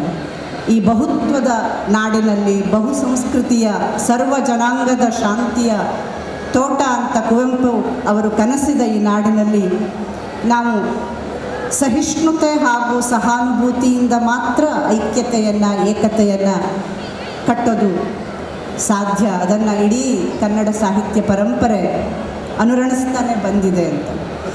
ಇನ್ನೊಂದು ವಿಷಯ, ಸ್ತ್ರೀಯರ ಬಗ್ಗೆ ಹೇಳಿದರು ಸಾಹಿತ್ಯದಲ್ಲಿ ಅಥವಾ ಜ್ಞಾನ ನಿರ್ಮಾಣದಲ್ಲಿ ಸ್ತ್ರೀಯರ ಪಾತ್ರವೂ ಇದೆ, ಯಾವತ್ತಿನಿಂದಲೂ ಇತ್ತು, ಈಗಲೂ ಇದೆ ಅನ್ನೋ ಪ್ರಸ್ತಾಪ ಬಂತು ಅಲ್ಲಿ. ಅಂದರೆ ನಮ್ಮಲ್ಲಿ ಒಂದು ಪೂರ್ಣ ದೃಷ್ಟಿ ಸಾಮರಸ್ಯ ಮೂಡಬೇಕಾದ್ರೆ ಈ ಸ್ತ್ರೀ ಪುರುಷ ಸಾಮರಸ್ಯ ಕೂಡ ಮುಖ್ಯ ಅನಿಸುತ್ತೆ. ಇಲ್ಲದೇ ಇದ್ದರೆ ಪೂರ್ಣ ದೃಷ್ಟಿ ಉದಯವಾಗೋದಿಲ್ಲ. ನಾವು ಶಿವನನ್ನು ಅರ್ಧನಾರೀಶ್ವರನಾಗಿ ಭಾವಿಸ್ತೇವೆ, ನೋಡ್ತೇವೆ, ಆದರೆ ನಮ್ಮ ಜ್ಞಾನ ಎಲ್ಲ ನಿರ್ಮಾಣ ಆಗಿರೋದು ಒಂದು ರೀತಿಯ ಪುರುಷ ದೃಷ್ಟಿಯಿಂದ, ಒಕ್ಕಣ್ಣಿನಿಂದ, ಪುರುಷನ ಕಣ್ಣೋಟದಿಂದ ನಾವು ನಮ್ಮ ಇತಿಹಾಸವನ್ನು, ರಾಜಕಾರಣವನ್ನು ನಿರ್ವಚಿಸ್ತಾ ಬರ್ತೇವೆ.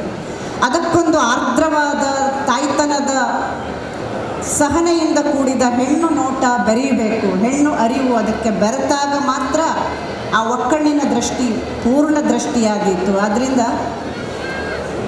ಇತಿಹಾಸದ ಅಲ್ಲಿ ಮರೆಯಾದ ಅವಳ ಮಾತುಗಳು ಕೂಡ ಹೊಸ ಕಾಲದ ಸಾಹಿತ್ಯದಲ್ಲಿ ಮೂಡ್ತಾ ಇದೆ. ಅದು ಮೂಡಬೇಕು, ಆಗ ಅದು ಪೂರ್ತಿಯಾಗತ್ತೆ. ಹೀಗೆ ಸಾಮರಸ್ಯ ಅನ್ನುವುದು ಸಾಮಾಜಿಕ, ರಾಜಕೀಯ ಸಾಮರಸ್ಯಗಳ ಒಂದು ಬಾಹ್ಯ ನೋಟವೂ ಹೌದು, ಅದು ನಮ್ಮ ಅಂತರಂಗದ ಸಾಮರಸ್ಯನೂ ಹೌದು, ನಮ್ಮ ಮಾತಿನ ಸಾಮರಸ್ಯನೂ ಹೌದು. ವಾಕ್ ಅನ್ನುವ ಮಾತು ಬಂತು. ವಾಕ್ ಅನ್ನೋದರಲ್ಲಿ ಪರ, ಪಶ್ಯಂತಿ, ವಾಕ್, ವೈಖರಿ ಎನ್ನುವ ವಾಣಿಯ 4 ವಿಲಾಸಗಳನ್ನು ನೋಡ್ತೇವೆ. ಇದು ನಾವು ಮಾತಾಡ್ತಾ ಇರೋದು ವೈಖರಿ. ಪರ ಅನ್ನೋದು ಅದು ಏನಿದೆಯಲ್ಲ, ಆಳವಾದ ಸತ್ಯ, ಈ ಲೋಕ ಸತ್ಯ, ಈ ವಿಶ್ವ ಚೈತನ್ಯದ ಮೂಲ ನೆಲೆ ಏನಿದೆಯಲ್ಲ ಅದು ಮಾತಾಗಿ ಹೊಮ್ಮಬೇಕು. ಸ್ಥೂಲದಿಂದ ಸೂಕ್ಷ್ಮತೆಯ ಕಡೆಗೆ, ಅಸತ್ಯದಿಂದ ಸತ್ಯದ ಕಡೆಗೆ ನಮ್ಮನ್ನು ಈ ವಾಣಿ, ಈ ಮಾತು, ಈ ಸಾಹಿತ್ಯ ಬರೋದಕ್ಕೆ ದಾರಿ ತೋರಿಸಲಿ, ಬೆಳಕಾಗಲಿ ಅಂತ ಆಶಿಸ್ತಾ, ನನಗೆ ಇಂತಹದೊಂದು ಮಹದವಕಾಶವನ್ನು ಕೊಟ್ಟ ಎಲ್ಲರನ್ನೂ ಸ್ಮರಿಸ್ತೇನೆ. ನಾನು ಚಿಕ್ಕವಳಿದ್ದಾಗ ಹೀಗೆ ಇಂತಹದೇ ಸಂಜೆಗಳಲ್ಲಿ ನಮ್ಮ ಅಜ್ಜಿಯರು ಭಜನೆ ಮಾಡ್ತಾ ತಾಳ ಹಾಕ್ತಾ ಹಾಡ್ತಿದ್ರು, ನ್ಯಾಯ ನೀತಿ ಮೂರ್ತಿ ವ್ಯಕ್ತ ಸತ್ಯ ದೈವವೇ ಅಂತ. ಅದೊಂದು ಬಾಲ್ಯದ ಸ್ಮೃತಿ ನೆನಪಿದೆ. ಅದು ಅಂತಹದೇ ಈ ಸಂಜೆಯಲ್ಲಿ ಮತ್ತೆ ನೆನಪಾಗತ್ತೆ. ನ್ಯಾಯ, ನೀತಿ, ಸತ್ಯ, ಧರ್ಮ ಇವು ನಮಗೆ ಆಡೋದಕ್ಕೆ ಕೇವಲ ಪದಗಳಾಗಿ ಕಾಣ್ಬೋದು, ಆದರೆ ಇದನ್ನು ಬದುಕೋದಕ್ಕೆ ನಮ್ಮ ಮನಸ್ಸು ಪರಿವರ್ತನೆಯಾಗಬೇಕಾಗತ್ತೆ. ನಾವು ಘನವಾಗಿ ಬದಲಾಗಬೇಕಾಗತ್ತೆ. ಅಂತಹ ಪರಿವರ್ತನೆ, ಬದಲಾವಣೆ ಸಾಹಿತ್ಯದಿಂದ ಸಾಧ್ಯ ಇದೆ. ಅದು ನಮ್ಮನ್ನು ವಿಘಟಿಸದೆ ಜೋಡಿಸ್ತಾ ಇರಲಿ ಅನ್ನೋ ಆಶಯದೊಂದಿಗೆ ನನ್ನ ಮಾತನ್ನು ಮುಗಿಸ್ತೇನೆ. ಧನ್ಯವಾದ. ದಿವ್ಯ ಸಾನ್ನಿಧ್ಯ ವಹಿಸಿ ಸಮ್ಮೇಳನದಲ್ಲಿ ಭಾಗವಹಿಸಿದ ವಿದ್ವನ್ಮಣಿಗಳನ್ನು, ಅತಿಥಿ ಅಭ್ಯಾಗತರನ್ನು, ಕ್ಷೇತ್ರದ ಭಕ್ತಜನ ಬಂಧುಗಳನ್ನು, ಸಹೃದಯ ಸಾಹಿತ್ಯಾಭಿಮಾನಿಗಳನ್ನು ಸ್ವಾಗತಿಸಿ ಆಶೀರ್ವಚನ ನೀಡಿದ ಪೂಜ್ಯ ಧರ್ಮಾಧಿಕಾರಿಗಳಾದ ಶ್ರೀ ಡಿ ವೀರೇಂದ್ರ ಹೆಗಡೆ ಅವರಿಗೆ ಭಕ್ತಿಪೂರ್ವಕ ಪ್ರಣಾಮಗಳನ್ನು ಸಮರ್ಪಿಸ್ತಾ ಇದ್ದೇನೆ.